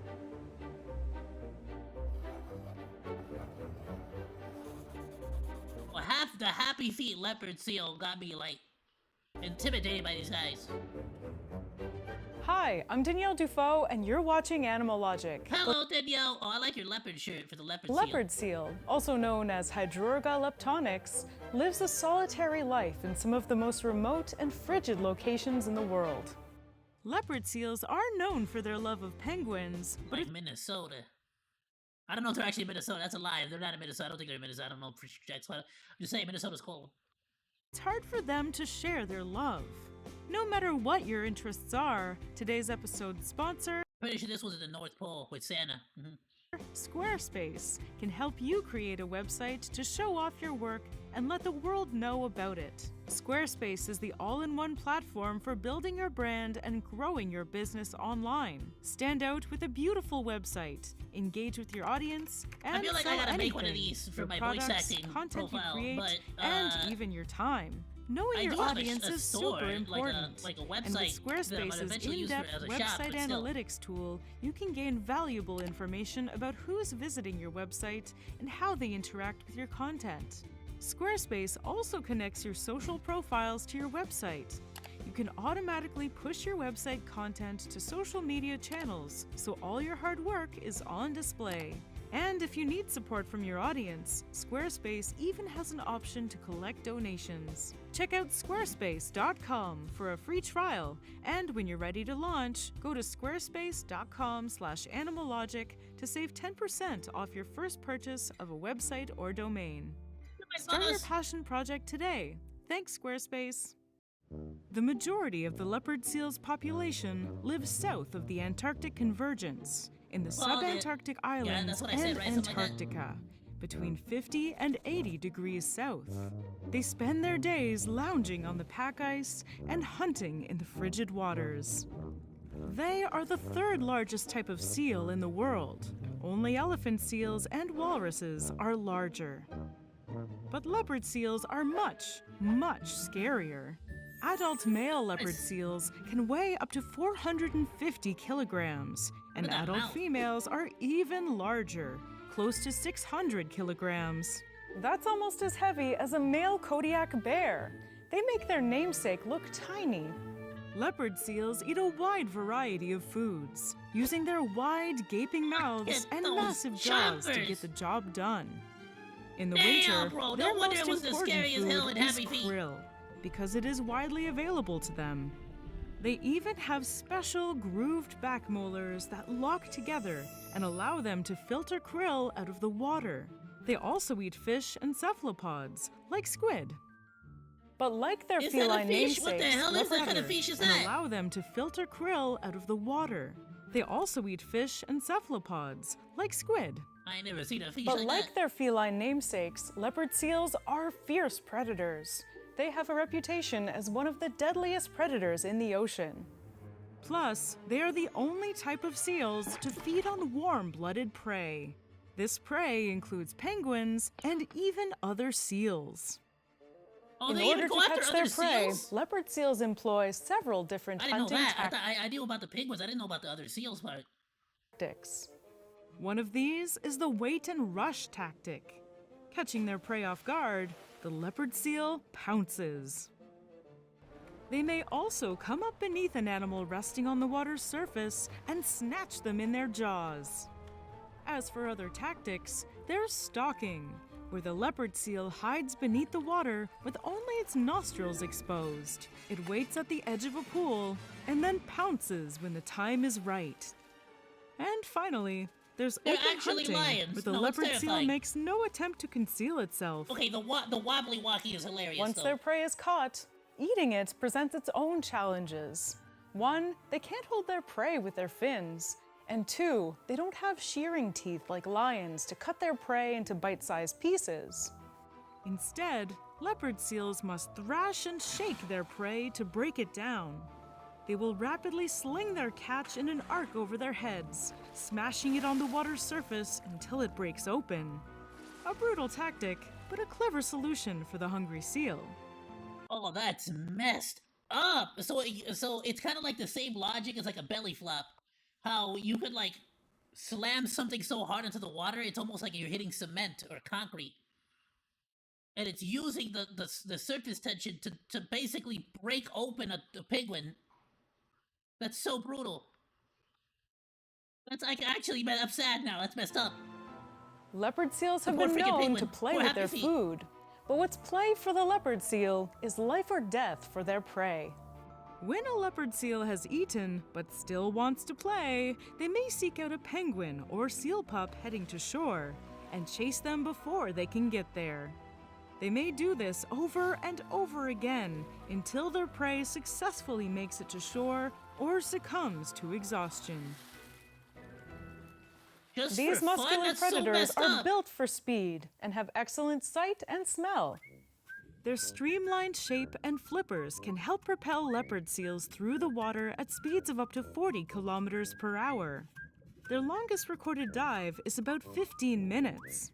But due to their feeding habits, they typically do not need to dive deeply. Regardless of their massive jaws, leopard seals take small bites to consume their prey, savoring every bite. The ends of a leopard seal's mouth are permanently curled upwards. So are they smiling? Or is that a menacing grin? It's like I can hear the leopard seal. It is pretty menacing. Now it was cute before, and now it looks menacing. Now that you've told me more about it. Asking, why so serious? At this point, it likely wouldn't surprise you to know that leopard seals do not play well with other leopard seals. Generally, they hunt alone and are never seen with more than 1 or 2 other seals. When So they're like lone wolves. Hunting in the same area, leopard seals are widely spaced. On the occasions leopard seals haul out onto land, they are extremely territorial. If another leopard seal crosses their boundaries, they'll let out a warning growl before defending their space with violence. Because leopard seals lead such solitary lives in inhospitable places, it's difficult to determine population size with any degree of accuracy. But the current estimate stands at between 220,000 to 440,000.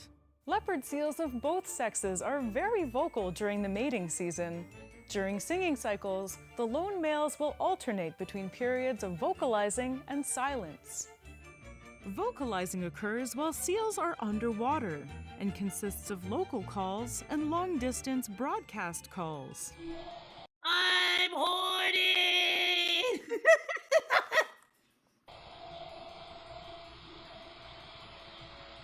They are known to have 12 unique vocalizations, all within the 65 to 4,800 hertz range. Baby boo! There are also some regional variations or accents in their calls. That's the lady saying, how much you got in Leopard the seals bag? mate between November and March, with a gestation period between 8 and 9 months. You got a good They often give 401k? birth on ice floes. No wonder they're cold to the core.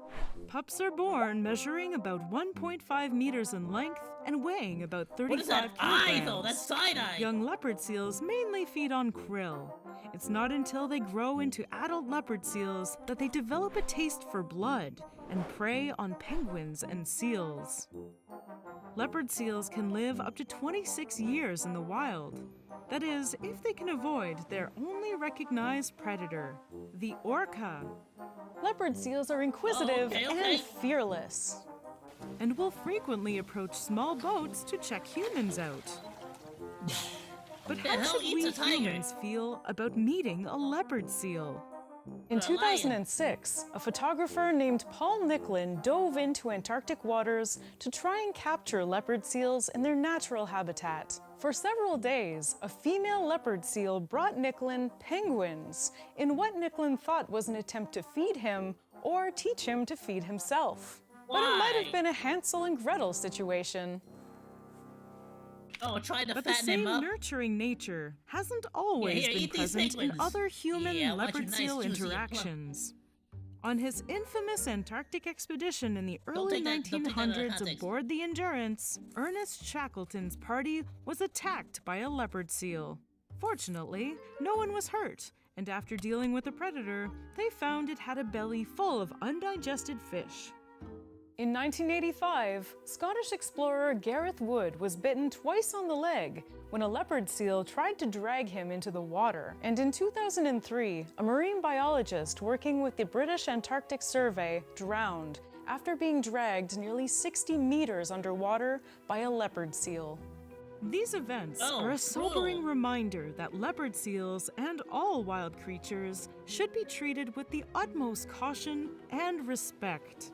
Like other Antarctic species, leopard wonder if it seals thought it was just are playing or, affected like, didn't by understand it climate didn't breathe, they change. didn't breathe oxygen. The distribution Or of water, I leopard mean. seals is significantly impacted by the annual expansion and contraction of pack ice surrounding the Antarctic continent. As ice floes melt, leopard seals are left with less space to birth their pups and rest. Despite this environmental threat, leopard seals are a resilient species. At least they face anything the world has to throw at them with a grin on their face. I'm calling it. Definitely a menacing grin. There's a bit of a morbid cuteness to them, I'll admit. So what should we talk about next? Please let me know in the comments and be sure to subscribe for new episodes every week. See you later! Get it? Seal you later. Did you see it? There's a leopard seal. Did you get it? Phenomenal and absolutely hilarious video. Please go drop a like, go drop a sub.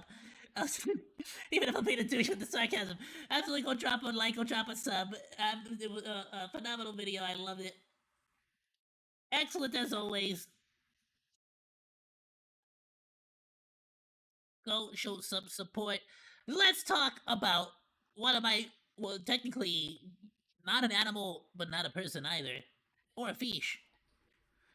Mushrooms, the third species of like things, because we got like people, and then we got like animals, and then we got mushrooms, right? Isn't that like the thing? Something like that. Something like that. Something like that. Something like that. There's people, animal, and mushrooms. Mushrooms is an extreme sport. It may not be physically tough strolling through the forest. Foraging for mushrooms is an extreme sport. It may not be physically tough strolling through the forest looking for fungi, but it can be as dangerous as jumping off a mountain in a wingsuit. Make one small error of judgment, and you could be dead. Which mushroom will become a delicious meal, and which will end your life? Let's dive into the world's deadliest mushrooms.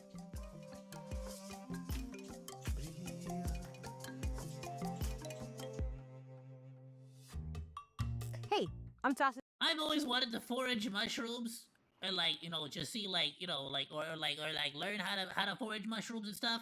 But then I'm like, I'm probably gonna eat the wrong one and die. It's okay. The Amazon, and you're watching Floralogic. Today we're plucking through the list of the most lethal mushrooms on the planet.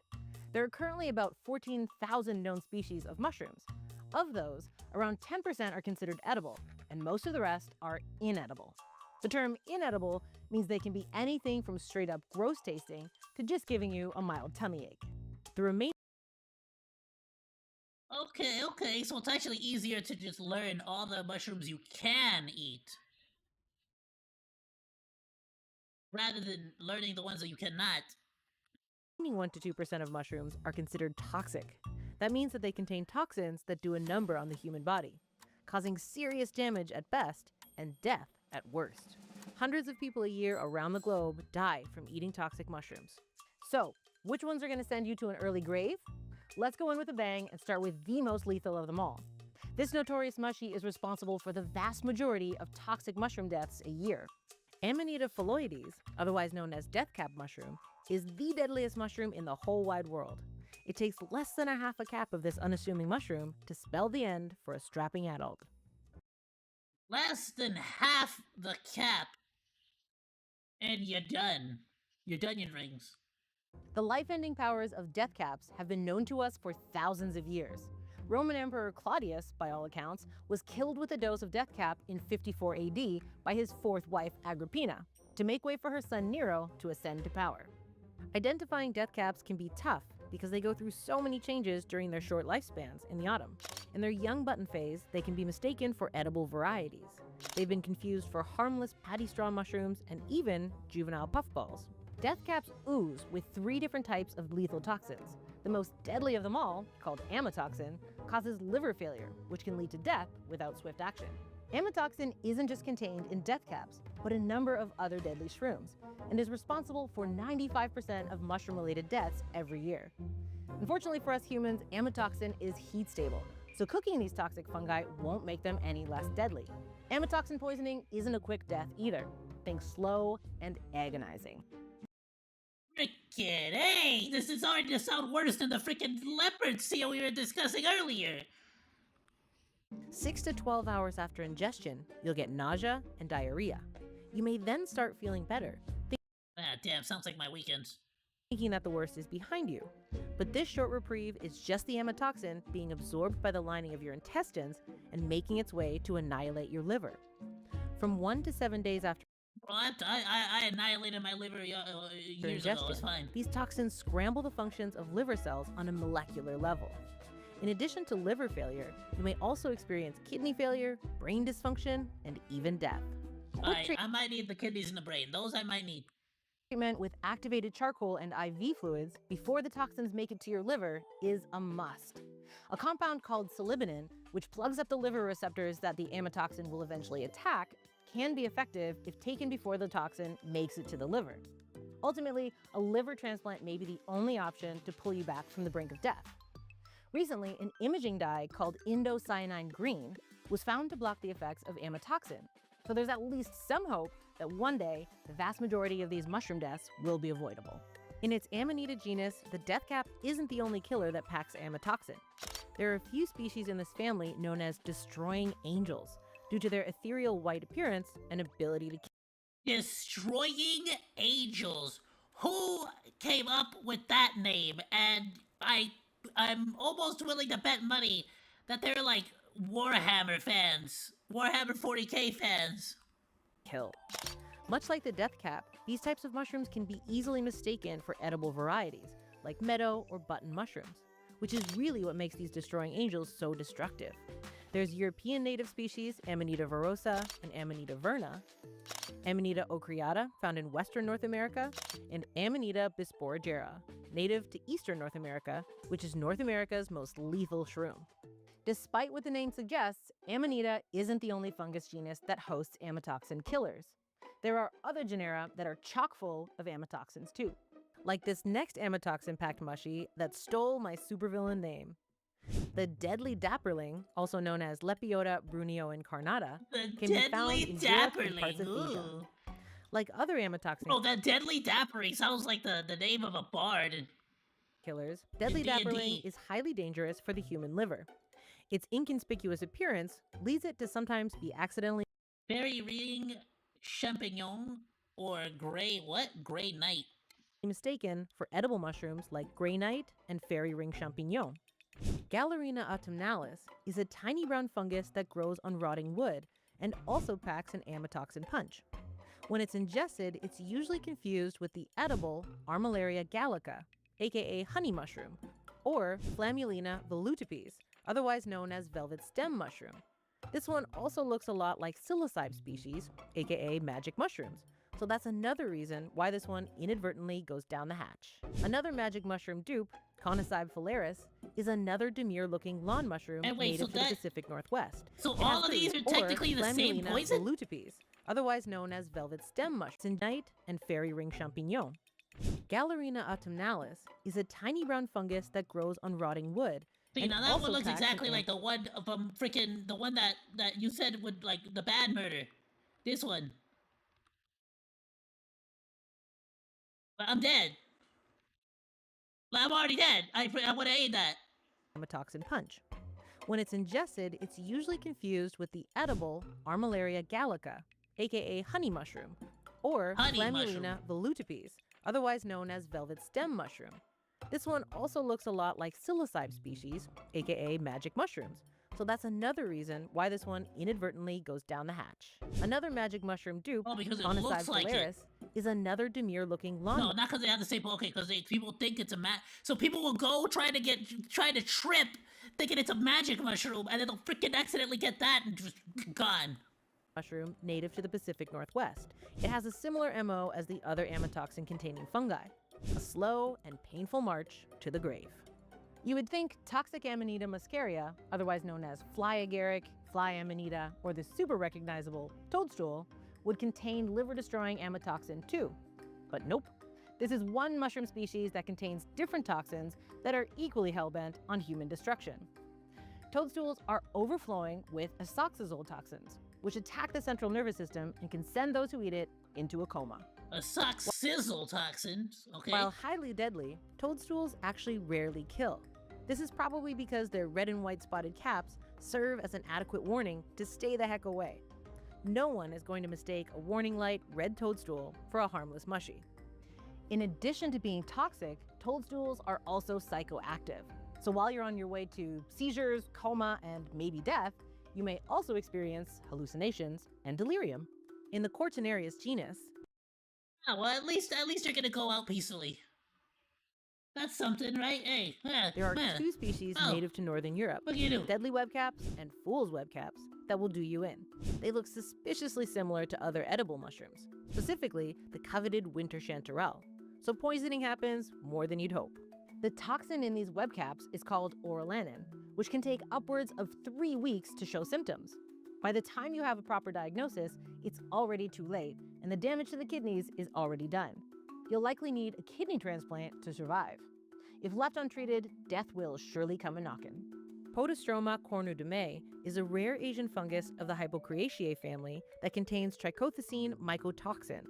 Its unusual appearance leads it to sometimes being misidentified as antler Ganoderma lucidum or even young cordyceps. The lethal toxin. Oh, but cordyceps is the one that that's the one that controls the ants, no? Its unusual appearance leads it to sometimes being misidentified as antler Ganoderma lucidum or even young cordyceps. The lethal toxin contained within this freaky-looking shroom can cause multiple organ failure. Symptoms of poisoning from this fungus are as spooky as it looks. Aside from the usual stomach pain, it also causes peeling skin, hair loss, liver necrosis, acute kidney failure, and ultimately death if left untreated. What the hell? You're gonna turn into a freaking Fallout ghoul! Wait, what was the name of the,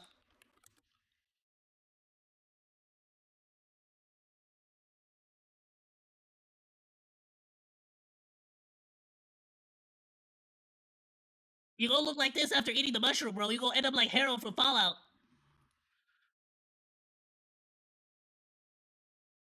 Bro really said your freaking skin's gonna start peeling off? Your freaking... Well, damn.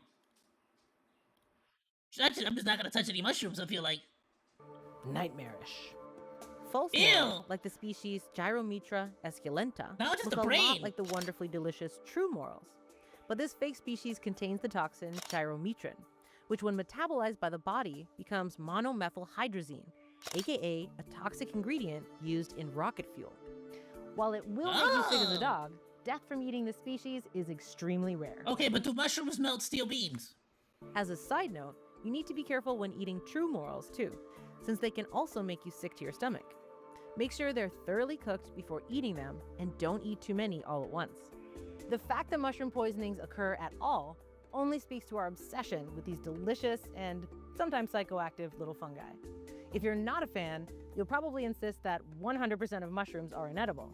If that's you, you may never know the pleasure of a fungi pizza, but you'll also never have to worry about an accidental mushroom death. So what should we talk about next? Let me... Listen, the mushrooms at the supermarket look fine. I'm just saying, I'm not gonna go into the woods and start picking up a freaking fungi and start shoving them into my and be sure to subscribe mouth, hoping to have a fun time. Bye. If you like this episode, check out our episode on cordyceps, the fungi that can kill through zombification. I'm Tasha the Amazon, and you're watching Flora Logic. Nah, it's spooky enough as it is. I don't need any more fungus to get me all scared. Today we're talking about cordyceps, a not so fun guy. At least not if you ask its helpless, mind-controlled victims. Cordyceps are a genus of over Okay, this is still about the same 500 video. parasitic fungi and can be found around the world, but are most predominant in warm, high-humidity climates in Asia. Their spores enter their victims, insects and arthropods, and set up shop immediately. If bugs could scream, it would be too late. This is basically the species that, like, in The Last of Us supposedly transfers over. Species of cordyceps use their power of mind control to turn their hosts into walking zombies, hell-bent on doing their bidding. Nope, this isn't science fiction, it's science scary. But lucky for us humans, these type of mind controllers only prey on people in sci-fi movies and video games. Some of their closely related fungi cousins... Well, and real life freaking animals. What do you mean? You're acting like it's not, like, possible for it to just jump species one day if we're not careful. The You gotta keep an eye on it. Ophiocordyceps take it a step further. For Ophiocordyceps hosts, the relationship with their parasite couldn't be more toxic. As one species, Ophiocordyceps unilateralis, slowly takes over, it instructs the ant to act natural, tricking its colony mates into thinking everything's all right. That's the fungus equivalent of nothing to see here.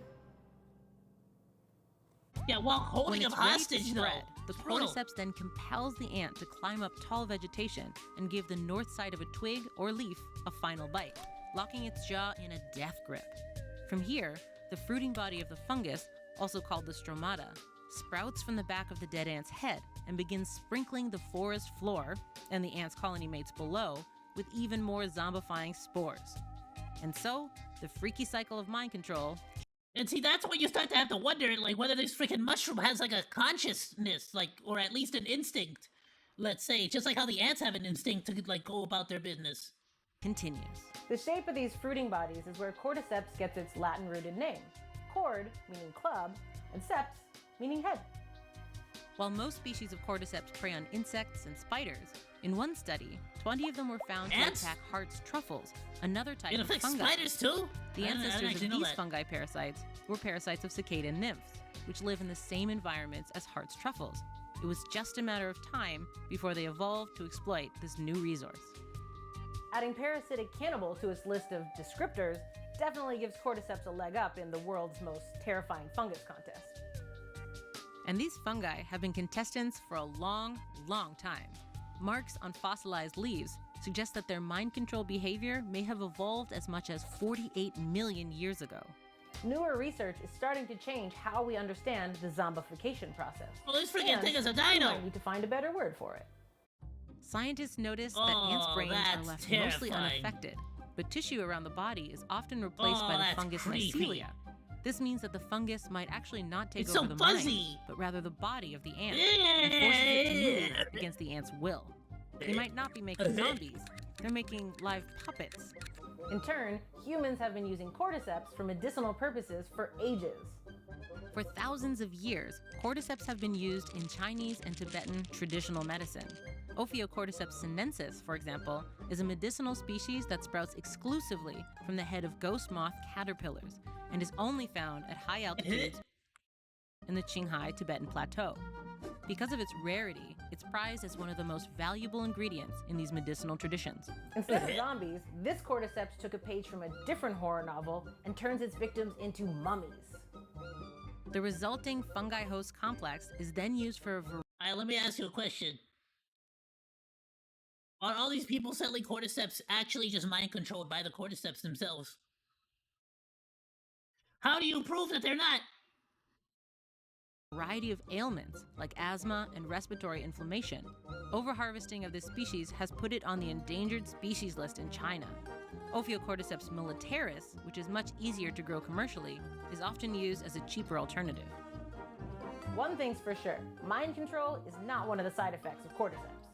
At least not outside of science fiction. Humans are also finding ways to put cordyceps to good use outside of medicine. Currently, cordyceps are being investigated as eco-friendly pest killers for a variety of invasive baddies. So in a way, cordyceps are basically Dexter. Citrus crops, I mean, for you example, say that. are attacked by citrus leaf miners.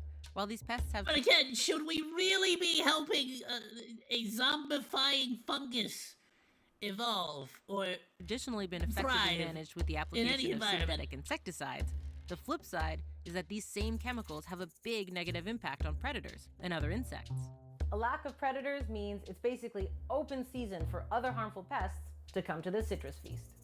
Introducing Cordyceps javanica, which parasitizes leaf miners, to the citrus battlefield is one way researchers are combating these pests naturally.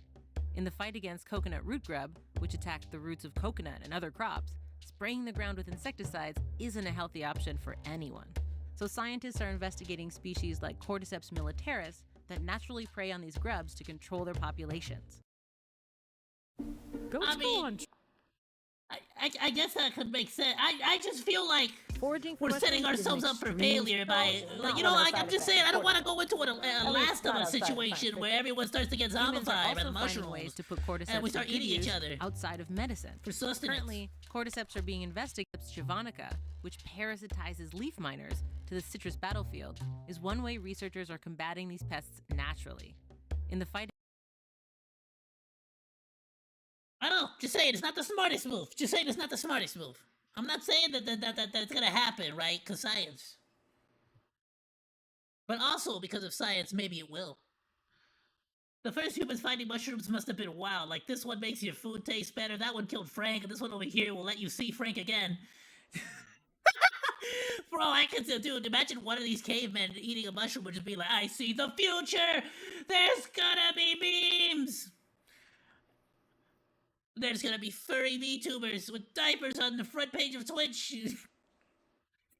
and then they're just like, the world is gonna be nuts, man! All the other cavemen are like, that's... Yeah, that's... Oh, no, Frank is the one that got eaten, right? He's like, yeah, no, that's Steve. Steve's, you know, he's not right in the head.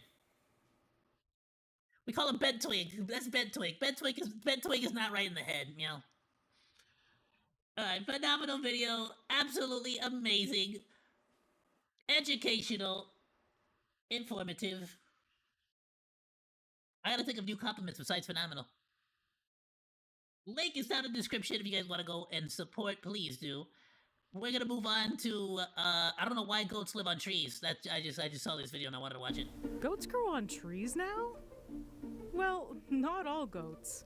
But across the argan orchards of Morocco... You say not all, but you say that, yeah, but yes, does that mean that there's a yes for some? Learned that to get the good stuff, you have to get a little high. These are argan fruit munching, side road attraction show stealing, tree climbing goats.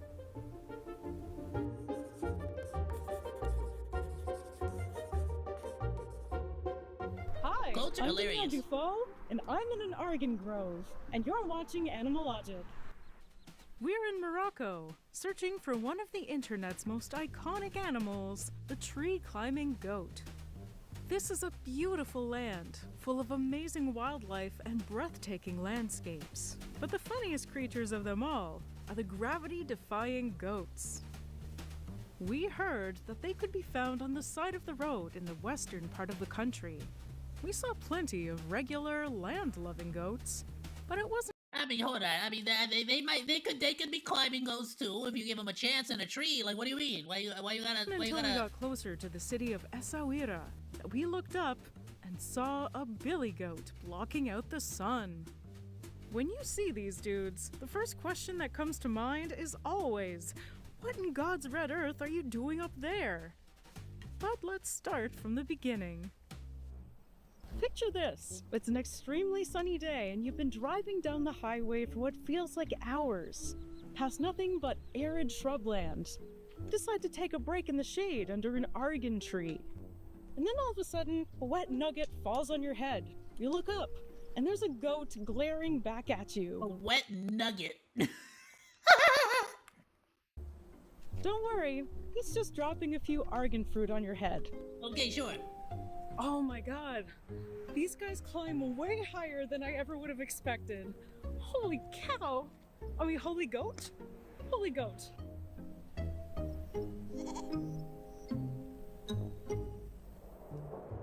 goats are built for climbing, from steep Rocky Mountain faces to man-made dams, and of course, argan trees. Okay, I've seen the damn There's ones. almost no place Those are these freaking weird-eyed insane. guys won't go to find snacks or escape predators. Their hooves are evolution's answer to the rock climbing shoe. The hard outer edges grip the tiniest ledges, while the soft inner pad helps them stay stable, even on slippery surfaces. Think of it like wearing hiking boots with built-in shock absorbers. This is so impressive. This goat here is like 20 feet up in the air. Have they ever made shoes that are like designed the same way, like as the goat feet? The Come goat on, you have toes, to the agree goat- with me the goat- that these are the greatest of all time when it comes to climbing. The goat tootsies. Right now, I'm standing in the middle of an argan grove. And you might have heard of this plant before from fancy shampoos and moisturizers, but here in Morocco, it's also a source of food. The fruit are sweet and nutty, and a goat superfood. In fact, argan fruits pack more energy per bite than most of what goats scavenge from Morocco's arid landscape. And honestly, if you were a goat, would you rather chew on dry, thorny bushes, or even having to fight bees for access to water? Or snack on delicious tree candy? You know what, These Pax? goats Actually, love though. the argan fruit because they're delicious and Like, what if nutritious, a tree but grew they bacon? also love the leaves. You'd go up And there of to get the bacon. course, I use their love for everything related to the argan tree to get a little closer to them.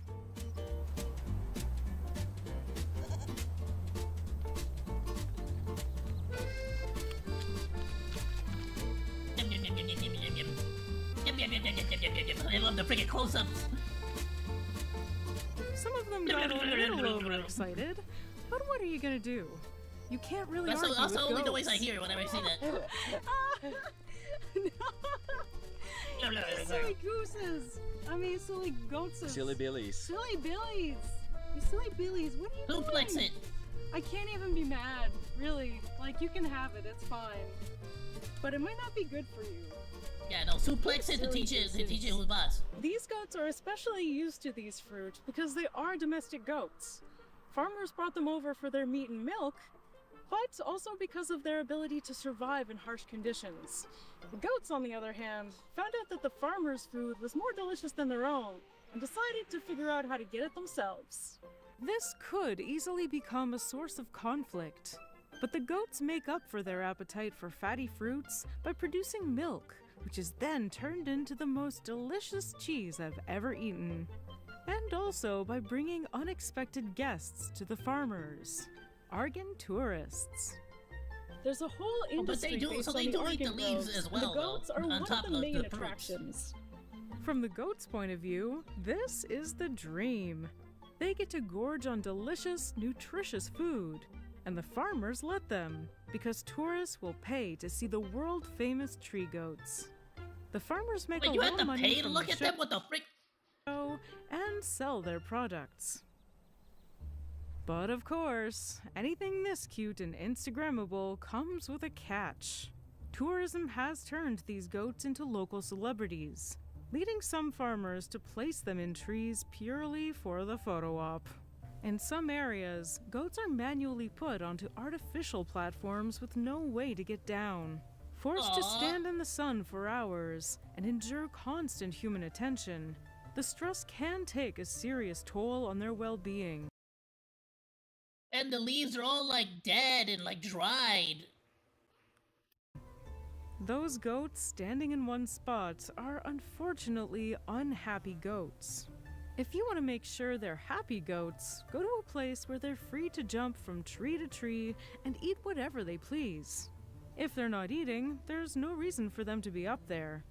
Ironically, the less picture-perfect goats might actually be living a more natural life. A broken horn can sometimes be a sign of a full, adventurous life. Goats aren't exactly the smartest animals, and accidents can happen when they're busy dining in a tree. Just Thankfully, in freaking good farms, there's hammerhead usually a that other shepherd to freaking help goat them on the way along. down. A Damn. lot of these goats have broken horns.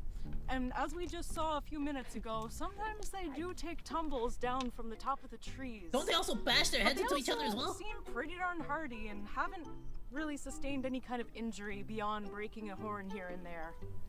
Fortunately, horns do grow back for their entire lives. Yeah, okay, it's like not all tourism is bad. I love the little baby goats eating the freaking, like, look how cute it is eating the freaking little, sell their products for great the prices. whole little branch. And as you can see, there are goats that climb trees for real. It's just a matter of finding the right place. Some tours will take you to less ethical spots, where goats are kept on tree platforms just for photos. So do a little research before you visit these beautiful weirdos. But while you're here, take the time to learn about this incredible tree, one that supports the livelihoods of tens of thousands of people. But enough about the goat. Let's talk about the MVP, the argan tree. These ancient and gnarly trees are more than just playgrounds for the goats. They're the keystone species for their entire You know, I just thought about this too because kind of not really related, but also kind of related.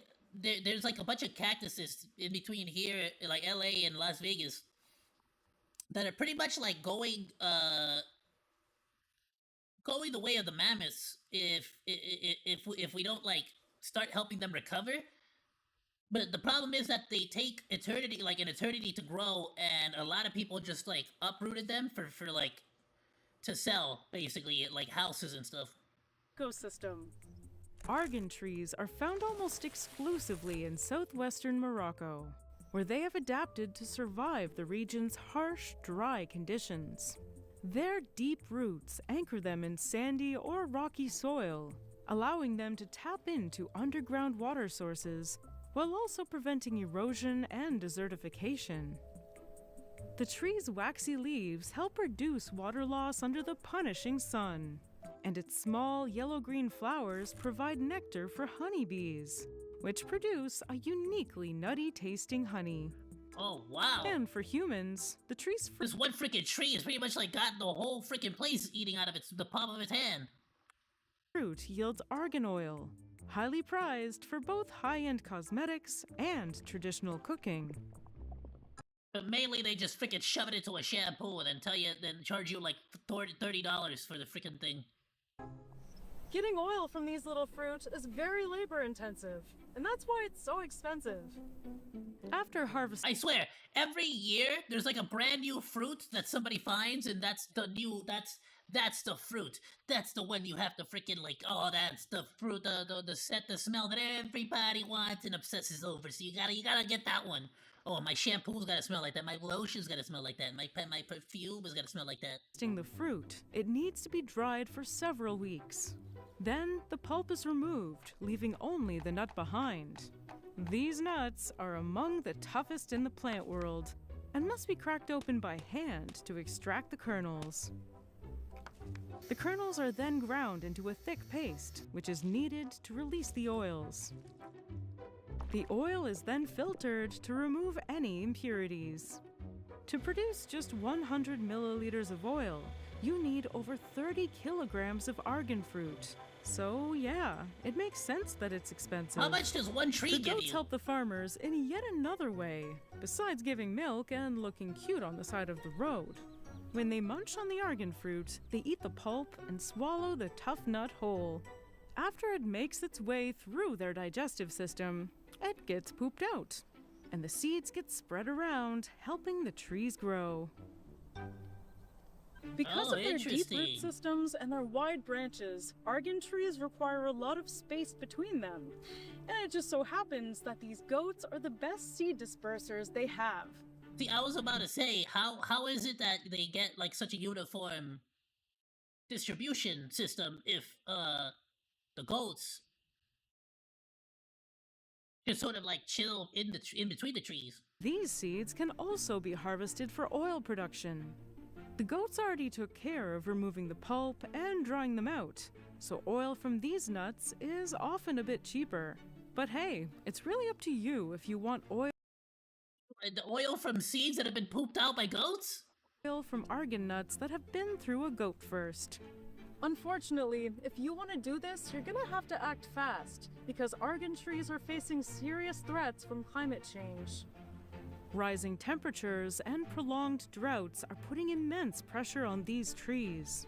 Since they already grow in some of the harshest conditions on Earth, they're at risk of extinction, which would also mean the end of the tree-climbing goats. More importantly, it would devastate the communities that rely on these trees for their livelihoods. But it's not all doom and gloom. Local and international efforts are underway to protect and restore the argan groves. Sustainable farming, educational programs, and ecotourism all play a role in ensuring these trees, and the goats that climb them, stick around for generations to come.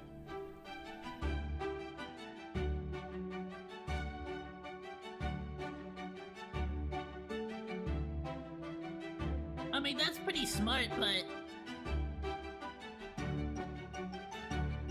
I mean, that's smart, right? That's pretty good, is what I meant to say. It's pretty good that they're doing, like, ecological efforts or whatnot, but at a certain point, don't you think it would just make more sense to, like, I don't know, build a pond, a lake, some kind of, like, water reservoir that you could, like, have access to? I guess I don't know much about Morocco or the landscape there to be able to, like, really... But I feel like there's gotta be some kind of solution. Right? Like, beyond just, like, cause what the frick, what are the international people, what are they gonna actually do to help? Like, what are these efforts?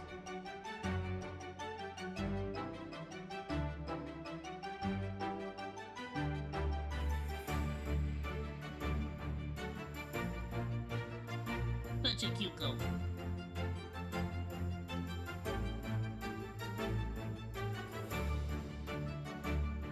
Like, on the grander scale of things, I always wonder, like, what, like, let's say you do have one of these government organizations doing an ecological effort to save the trees. So what do you want to talk about like, next?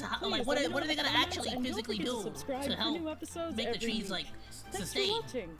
See ya! Same question I have with that cactus. Let's watch this other the tree kangaroo video here, because I wanted to freaking check this one out. But then after this, I kind of want to see. We're gonna end the night off with one video that like I'm gonna look for a video about the that one cactus if there is one, and I'm kind of just curious to see like what efforts, if any, are even being taken. What does Oops, sorry, my bad. Goats grow on trees? An absolutely amazing video. Very, very insightful. I now know to be very careful about what kind of oils I purchase, because some of them may have gone through goats. And that just freaking wild to me. Yuckies. Goats have such cheeky character that they're just adorable. Many years ago, alright, that's a freaking personal story. Goats just love to climb. I had in Jamaica were the same way. They're also the highest surface they could find. 4 years without rain now. The situation is really bad here in South Morocco. Thanks for sharing. 4 years without rain. Okay, so yeah, so doing things like a freaking some kind of water basin or something like that is just not really gonna be super viable. That's tough. That's difficult. Unless they're gonna start, so maybe that's what it would be. It would be importing a bunch of water, like for starters. That would be my thought, my initial thought. Let me go ahead and share this. Absolutely go and drop them a like or drop them a sub, because they make absolutely amazing and super intelligent content. Highly recommended. It's good to just sort of learn a little bit more about the world too. You know, I freaking love it. What does? Alright, I was gonna say last video of the night. We're gonna consider it, but if I do look up the cactus thing, I want to like look that up. Forgot the name of the cactus. Tree kangaroos, the living plush toy. This is some kind of an animal that looks like a kangaroo koala thing. What does the word kangaroo make you think of? A handsome marsupial thundering across the Australian outback. It makes me think of Kangaroo Jack. Yeah, standard kangaroo behavior. But did you know that up in the canopy of the tropical rainforest lives the world's cutest marsupial? It's a kangaroo with the face of a bunny and the upper body strength of a monkey. Just damn!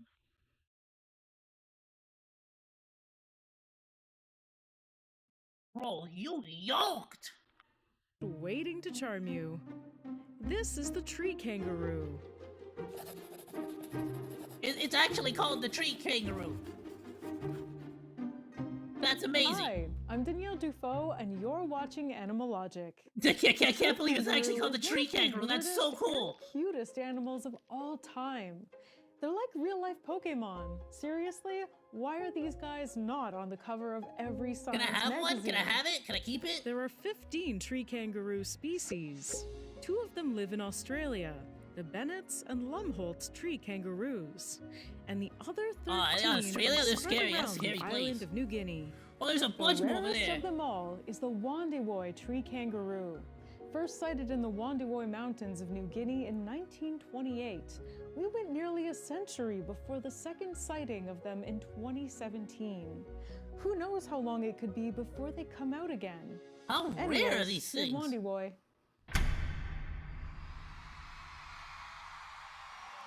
And after all, it's a Wondiwoi. A naturalist Stop. named Michael Smith was hiking the area. Where's my when lighter? He noticed a strange figure high in the trees, about 30 meters above ground. We gotta start having a Not concert being right a here, marsupial expert, he just took some pictures and continued his trek. It was only after returning home to England that he showed his pictures and realized he had made one of the most important discoveries in marsupial conservation in decades. Bro was just showing off the picture to his friend. Hey, check out this freaking cool little rat I found in the freaking forest. Good on him for keeping an eye out for weird animals. On the other side of the rarity spectrum, we have the Goodfellow and Matchie's tree kangaroos. Both of these species are absolutely adorable, and they're both popular attractions at zoos and other conservation facilities. Australia, we They got spent the little so much pouch and time everything. talking about how scary your wildlife is. You gotta put your cutest marsupials up front and center. But okay. Nah, did you see how jacked they are? They're freaking, like, they're cute, but they still look like they'd body you. Many animals have pouches. What makes these cuties earn the name tree kangaroo? Just like wallabies, patamelons, and quokkas, tree kangaroos Quokkas. belong to the Macropodidae family. Most members of the family are fairly stiff, with bouncy legs and long tails for balance. Around 5 million years ago, a macropod took to the trees. Over the next few million years, several species appeared, with gradually better adaptations to tree life. Today, tree kangaroos have more flexible limbs and tails, longer claws, and fully rotatable ankles. His tail looks just like mine. I love it. They're the weirdos of the family, but they're very much still macropods. What do you mean weirdos of the family? Oh, we look beautiful. Like a Shut cross up. between a lemur and a rabbit. The first Europeans to describe it also thought they looked like bunnies. The tree and rat. gave them the genus name Dendrolagus, meaning tree hare. This wasn't just because of their looks, but also their behavior, especially for their favorite meal: leaf salad with a side of ferns, and flowers and fruit for dessert. But tree kangaroos don't like to box themselves. Really? So just straight leaves and ferns? I've always wondered if there were, like, specific creatures that, like, will, like, I don't know, just walk up to, like, actual, like, leaves and just be like, ah, leaf. Like, doesn't matter, like, just leaf. In, and they'd be Besides just as caterpillars, of happy course. chowing down on eggs and small birds to supplement their diet. A lot of herbivores are actually closeted omnivores. Do not let your ducklings play around horses. But back to what you Oh, came yeah, here it's like for. that one video of the cow. There's, like, this cow that just ate a chicken, like a baby chicken. It was brutal. We just ate the baby chicken just because it was baby there. tree kangaroos. We were just hanging out, and it was like, all right, baby chicken, bam, fine, Other than, just yoinked it, just yoinked it up. You bask in the glory of their beauty. Have you not seen that? I gotta show you that.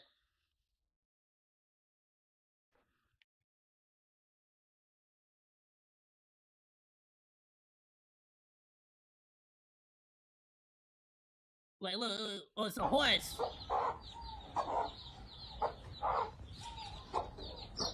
Yup. And that's it. That's it. Mine now. Just ate it. Like, what the hell? Freaking horse? Like, you're thinking, like, what? Since when did you become a freaking cannibal? I mean, not cannibal. A freaking carnivore. A cannibal. Oh, this is the cow one. Oh, this is old. Oh, damn. Just like, oh, yoink. Just freaking yoinks it.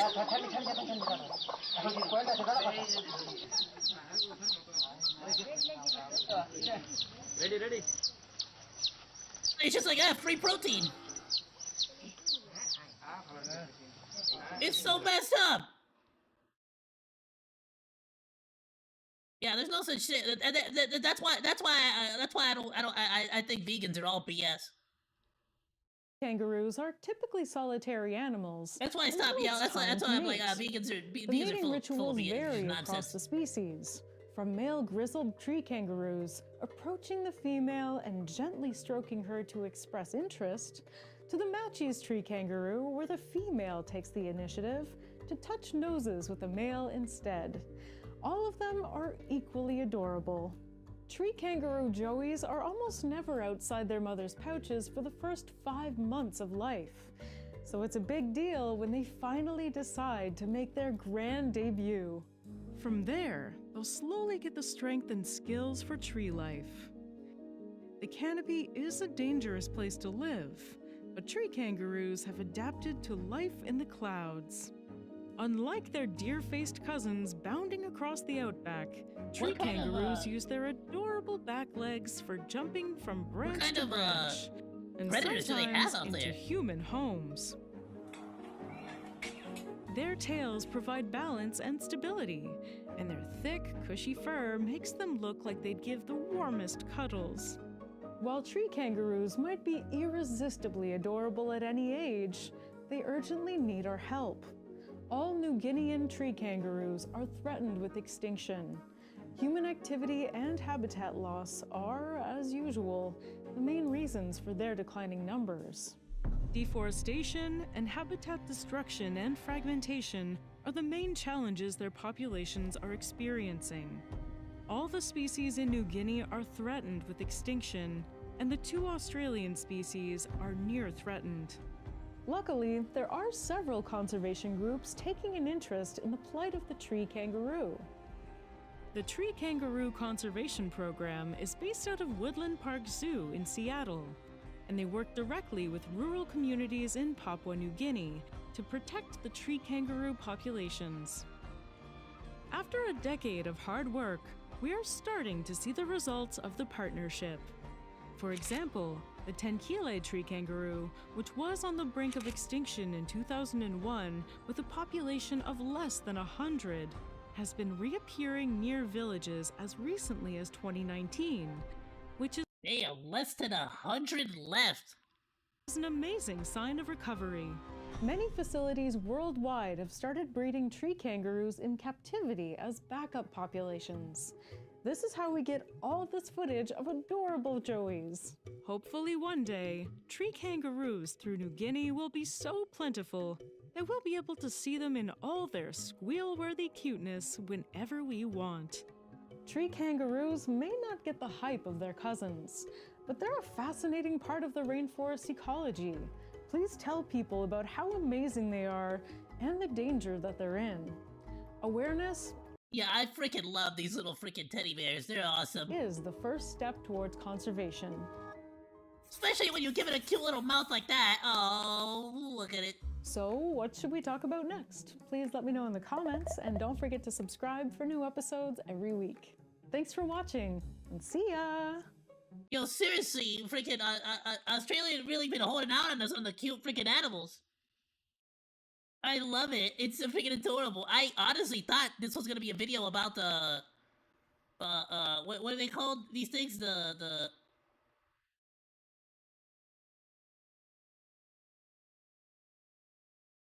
I was gonna call them Joeys, but not Joeys. Not quokkas. Wallabies. I thought it was gonna be about wallabies. I didn't know a tree kangaroo was the actual name. That's like a whole other freaking creature. I really thought this was gonna be on wallabies. That's freaking adorable. I love everything about them. They're super cute. Please go like and subscribe to the video and check out any of those conservation stuff too. Well, I don't got to call it here, but real quick, let me see if I can find a little video on those like big cactuses.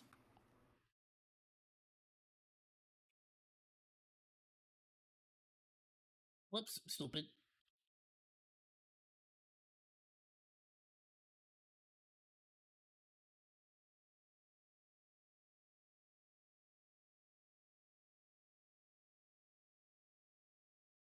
Am I thinking about this one?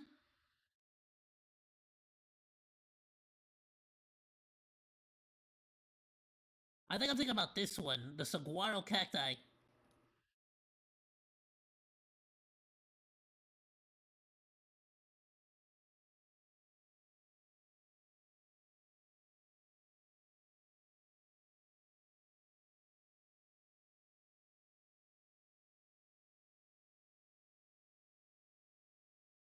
Let's see here.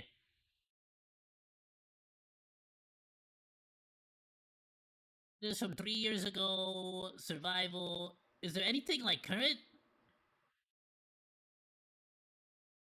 This is from a month ago.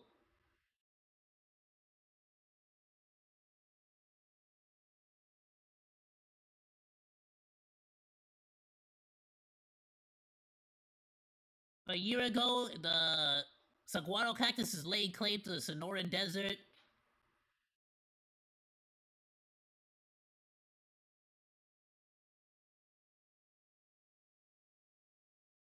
Yeah, so it was like 3 years ago that they were like near extinction. But are they still near extinction now?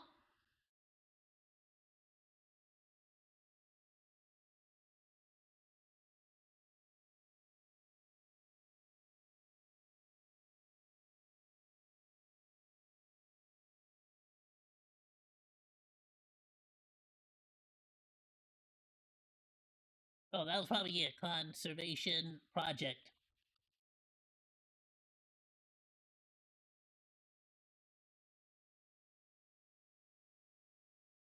I guess there was never another follow-up after like that documentary from 3 years ago.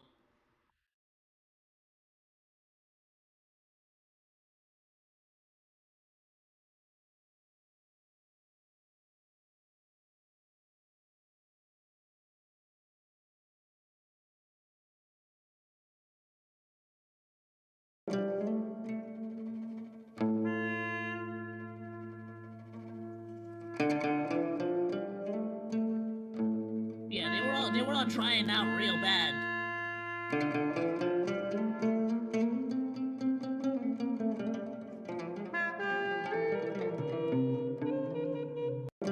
Luckily, that one seems to at the very least still be standing tall, but they've gotten real freaking bad at certain points.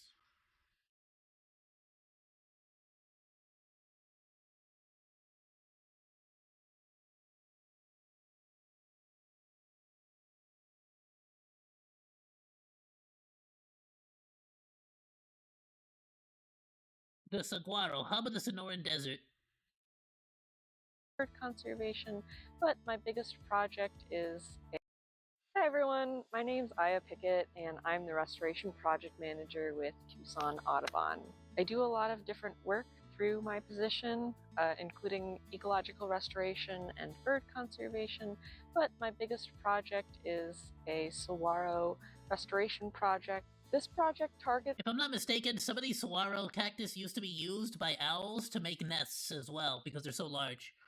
saguaro restoration in 3 different Someone ways correct me on that that we're if I'm going wrong. to cover throughout this video series. The first way is that we're planting It might have been a different species. 6,500 saguaros in their native environment. Whoa! We're going to cover throughout this video series. The first way is that we're planting 6,500 saguaros in their native environment. The next way is we're creating new novel nest boxes for birds that use saguaros. Okay, We're yeah, I was also right. going Okay. to look at some threats that saguaros face and how we're eliminating some of those threats. And that looks like invasive species. And we'll talk to my coworker Tony a little bit more in Oh, there's a invasive subsequent grasses video. as First, well. I wanted to just give a little introduction. You know, you would think that like, oh, it's a desert. You want more grasses that would help bring like, you know, good soil or whatnot. But theoretically, everything else there has already like developed in an environment where it doesn't have grasses. So the saguaro needs all that water. Into saguaros if you're not already familiar with them. Saguaros are the largest cacti in the United States. They can be up to 78 feet tall, which is as tall as the White House, so they can get pretty tall. They're also a keystone species within the absurdly Sonoran huge. Desert ecosystem. I want to start growing one. Over 100 different species rely on the saguaros. Rodents and rats will eat the little seedlings when they're just starting out. And then when they grow older and then they produce flowers and fruit, all sorts of birds and bats will eat the nectar and the pollen. The fruit also ripens during the hottest and driest time here in the Sonoran Desert, which makes it a really valuable food item since it's so high in nutrients and sugars. Saguaros that makes are a lot also of used sense. by a variety of birds for nesting. Birds will nest in saguaro arms and also in cavities excavated by woodpeckers. Cause like when you're playing survival games, like in like on the island, like sometimes when the winter shows up, like there's like you can't get like food sources anymore, so you have to rely on like your like traps. Like you can't get fish anymore because of the lakes are frozen, and so like you gotta use like your traps to catch squirrels and eat squirrels for the winter. It's like the same thing here. It's like when it gets really dry, like the animals gotta survive off of the fruits. You know, that's like an extra resource that they can have, and if that don't exist, then they don't got the fruit.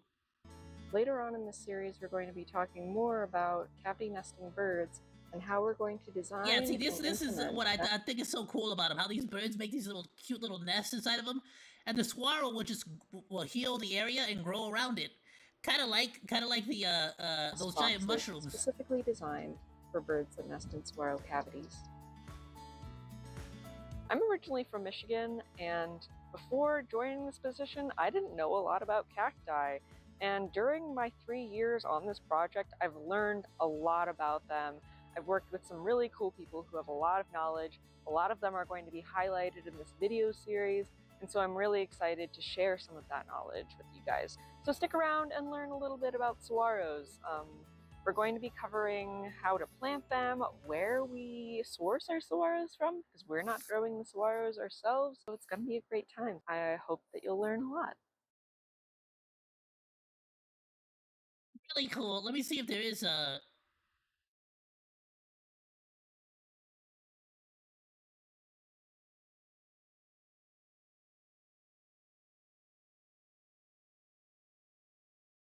Hi everyone, welcome back to the saguaro video series. Okay, this is episode 2. The other one was 3 minutes. This was 8 minutes. Just so we could get a little bit of an idea.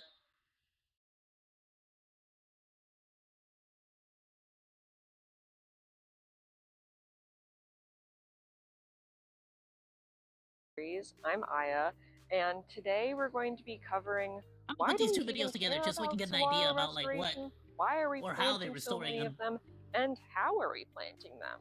Have you ever planted a cactus before? It might be a little bit different than planting other things in your garden. So let's take a look. If you've ever been to Tucson or southern Arizona, you've probably seen saguaros around. They're pretty much everywhere. It's pretty hard not to see a saguaro. So this is actually way more full than it was 3 years ago. Or then, like, well, compared to the images we were seeing 3 years ago.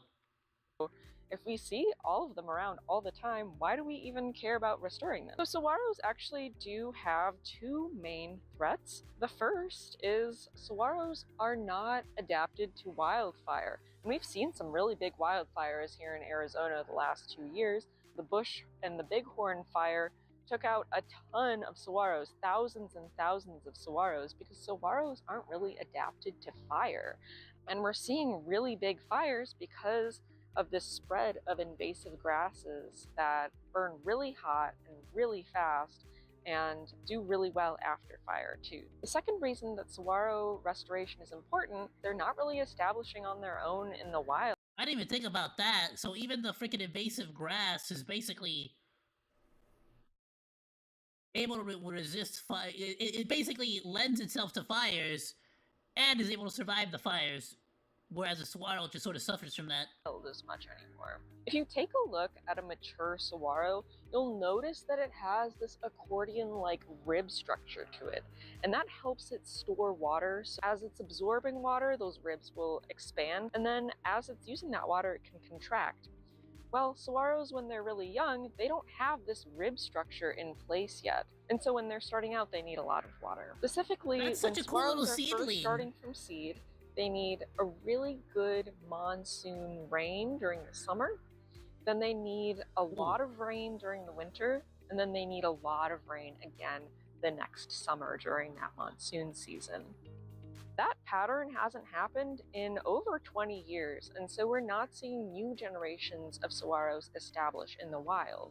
A large part of this project is a saguaro planting project, where we're taking saguaros that have been grown in nurseries and we're planting them out in the wild. Specifically, we're planting them in locations that have been impacted by wildfires in the past and in places that they might do well in the future. Specifically, we're planting over 6,500 of these little guys. We've gotten pretty experienced with saguaro planting, so I'm going to show you today how to plant a saguaro.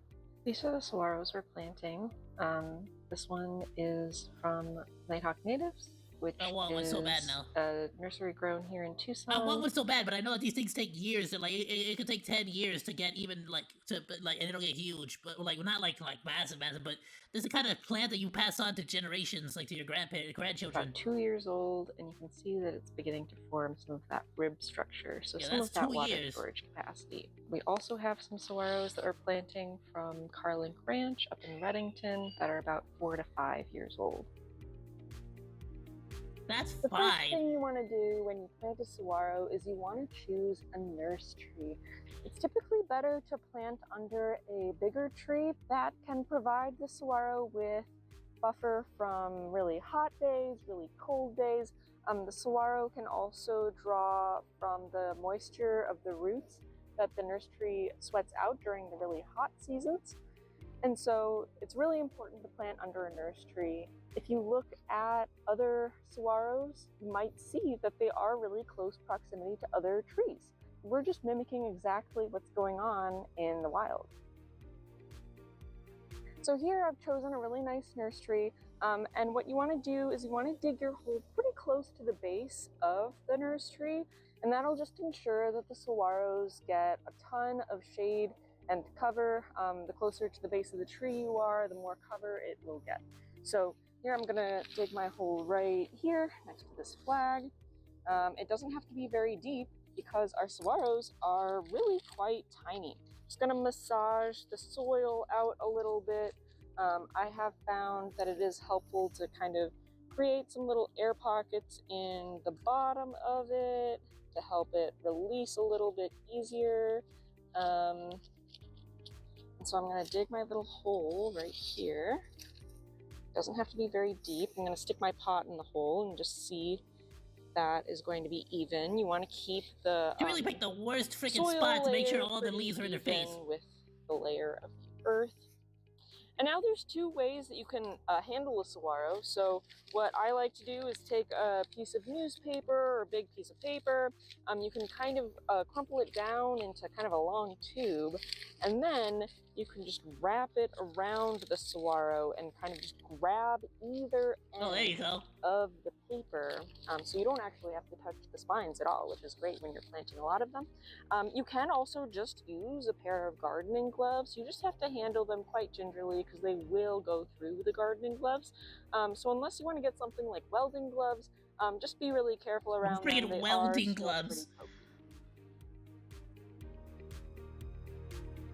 You don't want to have any air pockets in there, so really give it a nice little tuck into bed. Sometimes I'll even take the soil knife and we'll kind of stab around the sides of it to get rid I of wonder any if of they those go air and pockets artificially in it. water them as The well, last or thing we're like gonna how are they do gonna is just put a little log maintain, cabin I should around say, it. So I am and going to ensure take the some project continues? sticks, any rocks, just to give it a little extra protection and cover. And we also like to plant it on the south side of the nursery because then that's going to be the side where it can get the most sun in the morning. So if it gets any frost on it, it can burn off that frost pretty easily. And yeah, frost is one of the worst things for saguaros. So that's something that we really want to watch out for. So here, I'm going to build my little house.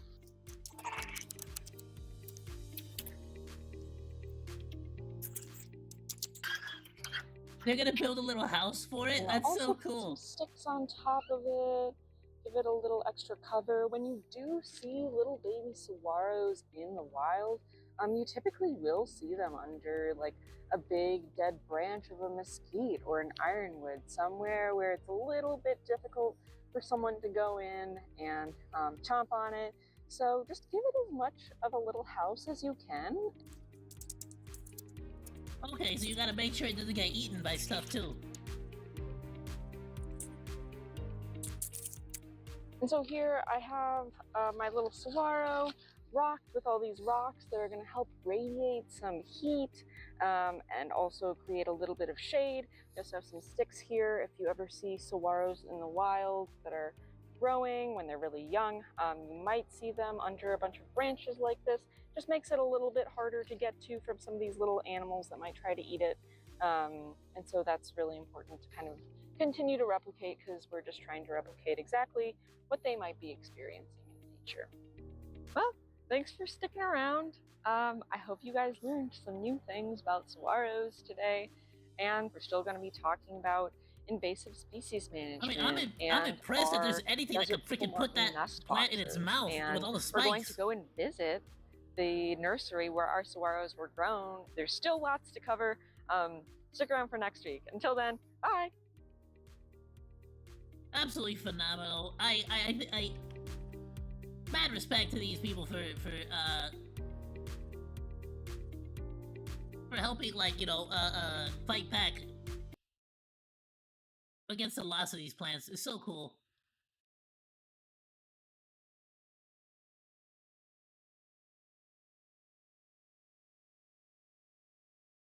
Conservation. I'm gonna link the video on Discord for all of you to go check out. Please go show some support. Go show some love.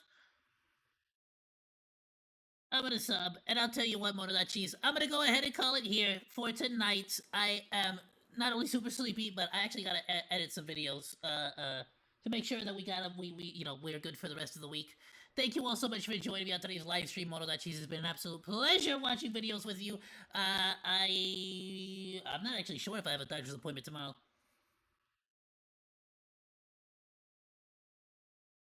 If I don't have a doctor's appointment tomorrow, then you can expect some Expedition 33 early in the morning, 10 to 7.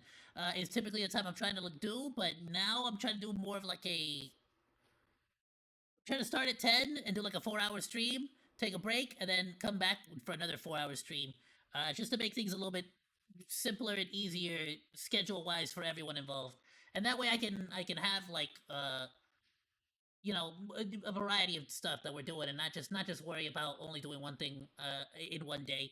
I want to sort of give myself a little bit more flexibility on the channel. I think it'll be more fun overall. Thank you all so much for joining me. Have yourself a wonderful rest of your day, night, morning, evening, whatever it happens to be. Blech. Whatever it happens to be, wherever you happen to be. Goodbye, and thank you all so much for swinging by. Sadu! Later, Bonodachis! Freaking hell, I told you I was tired.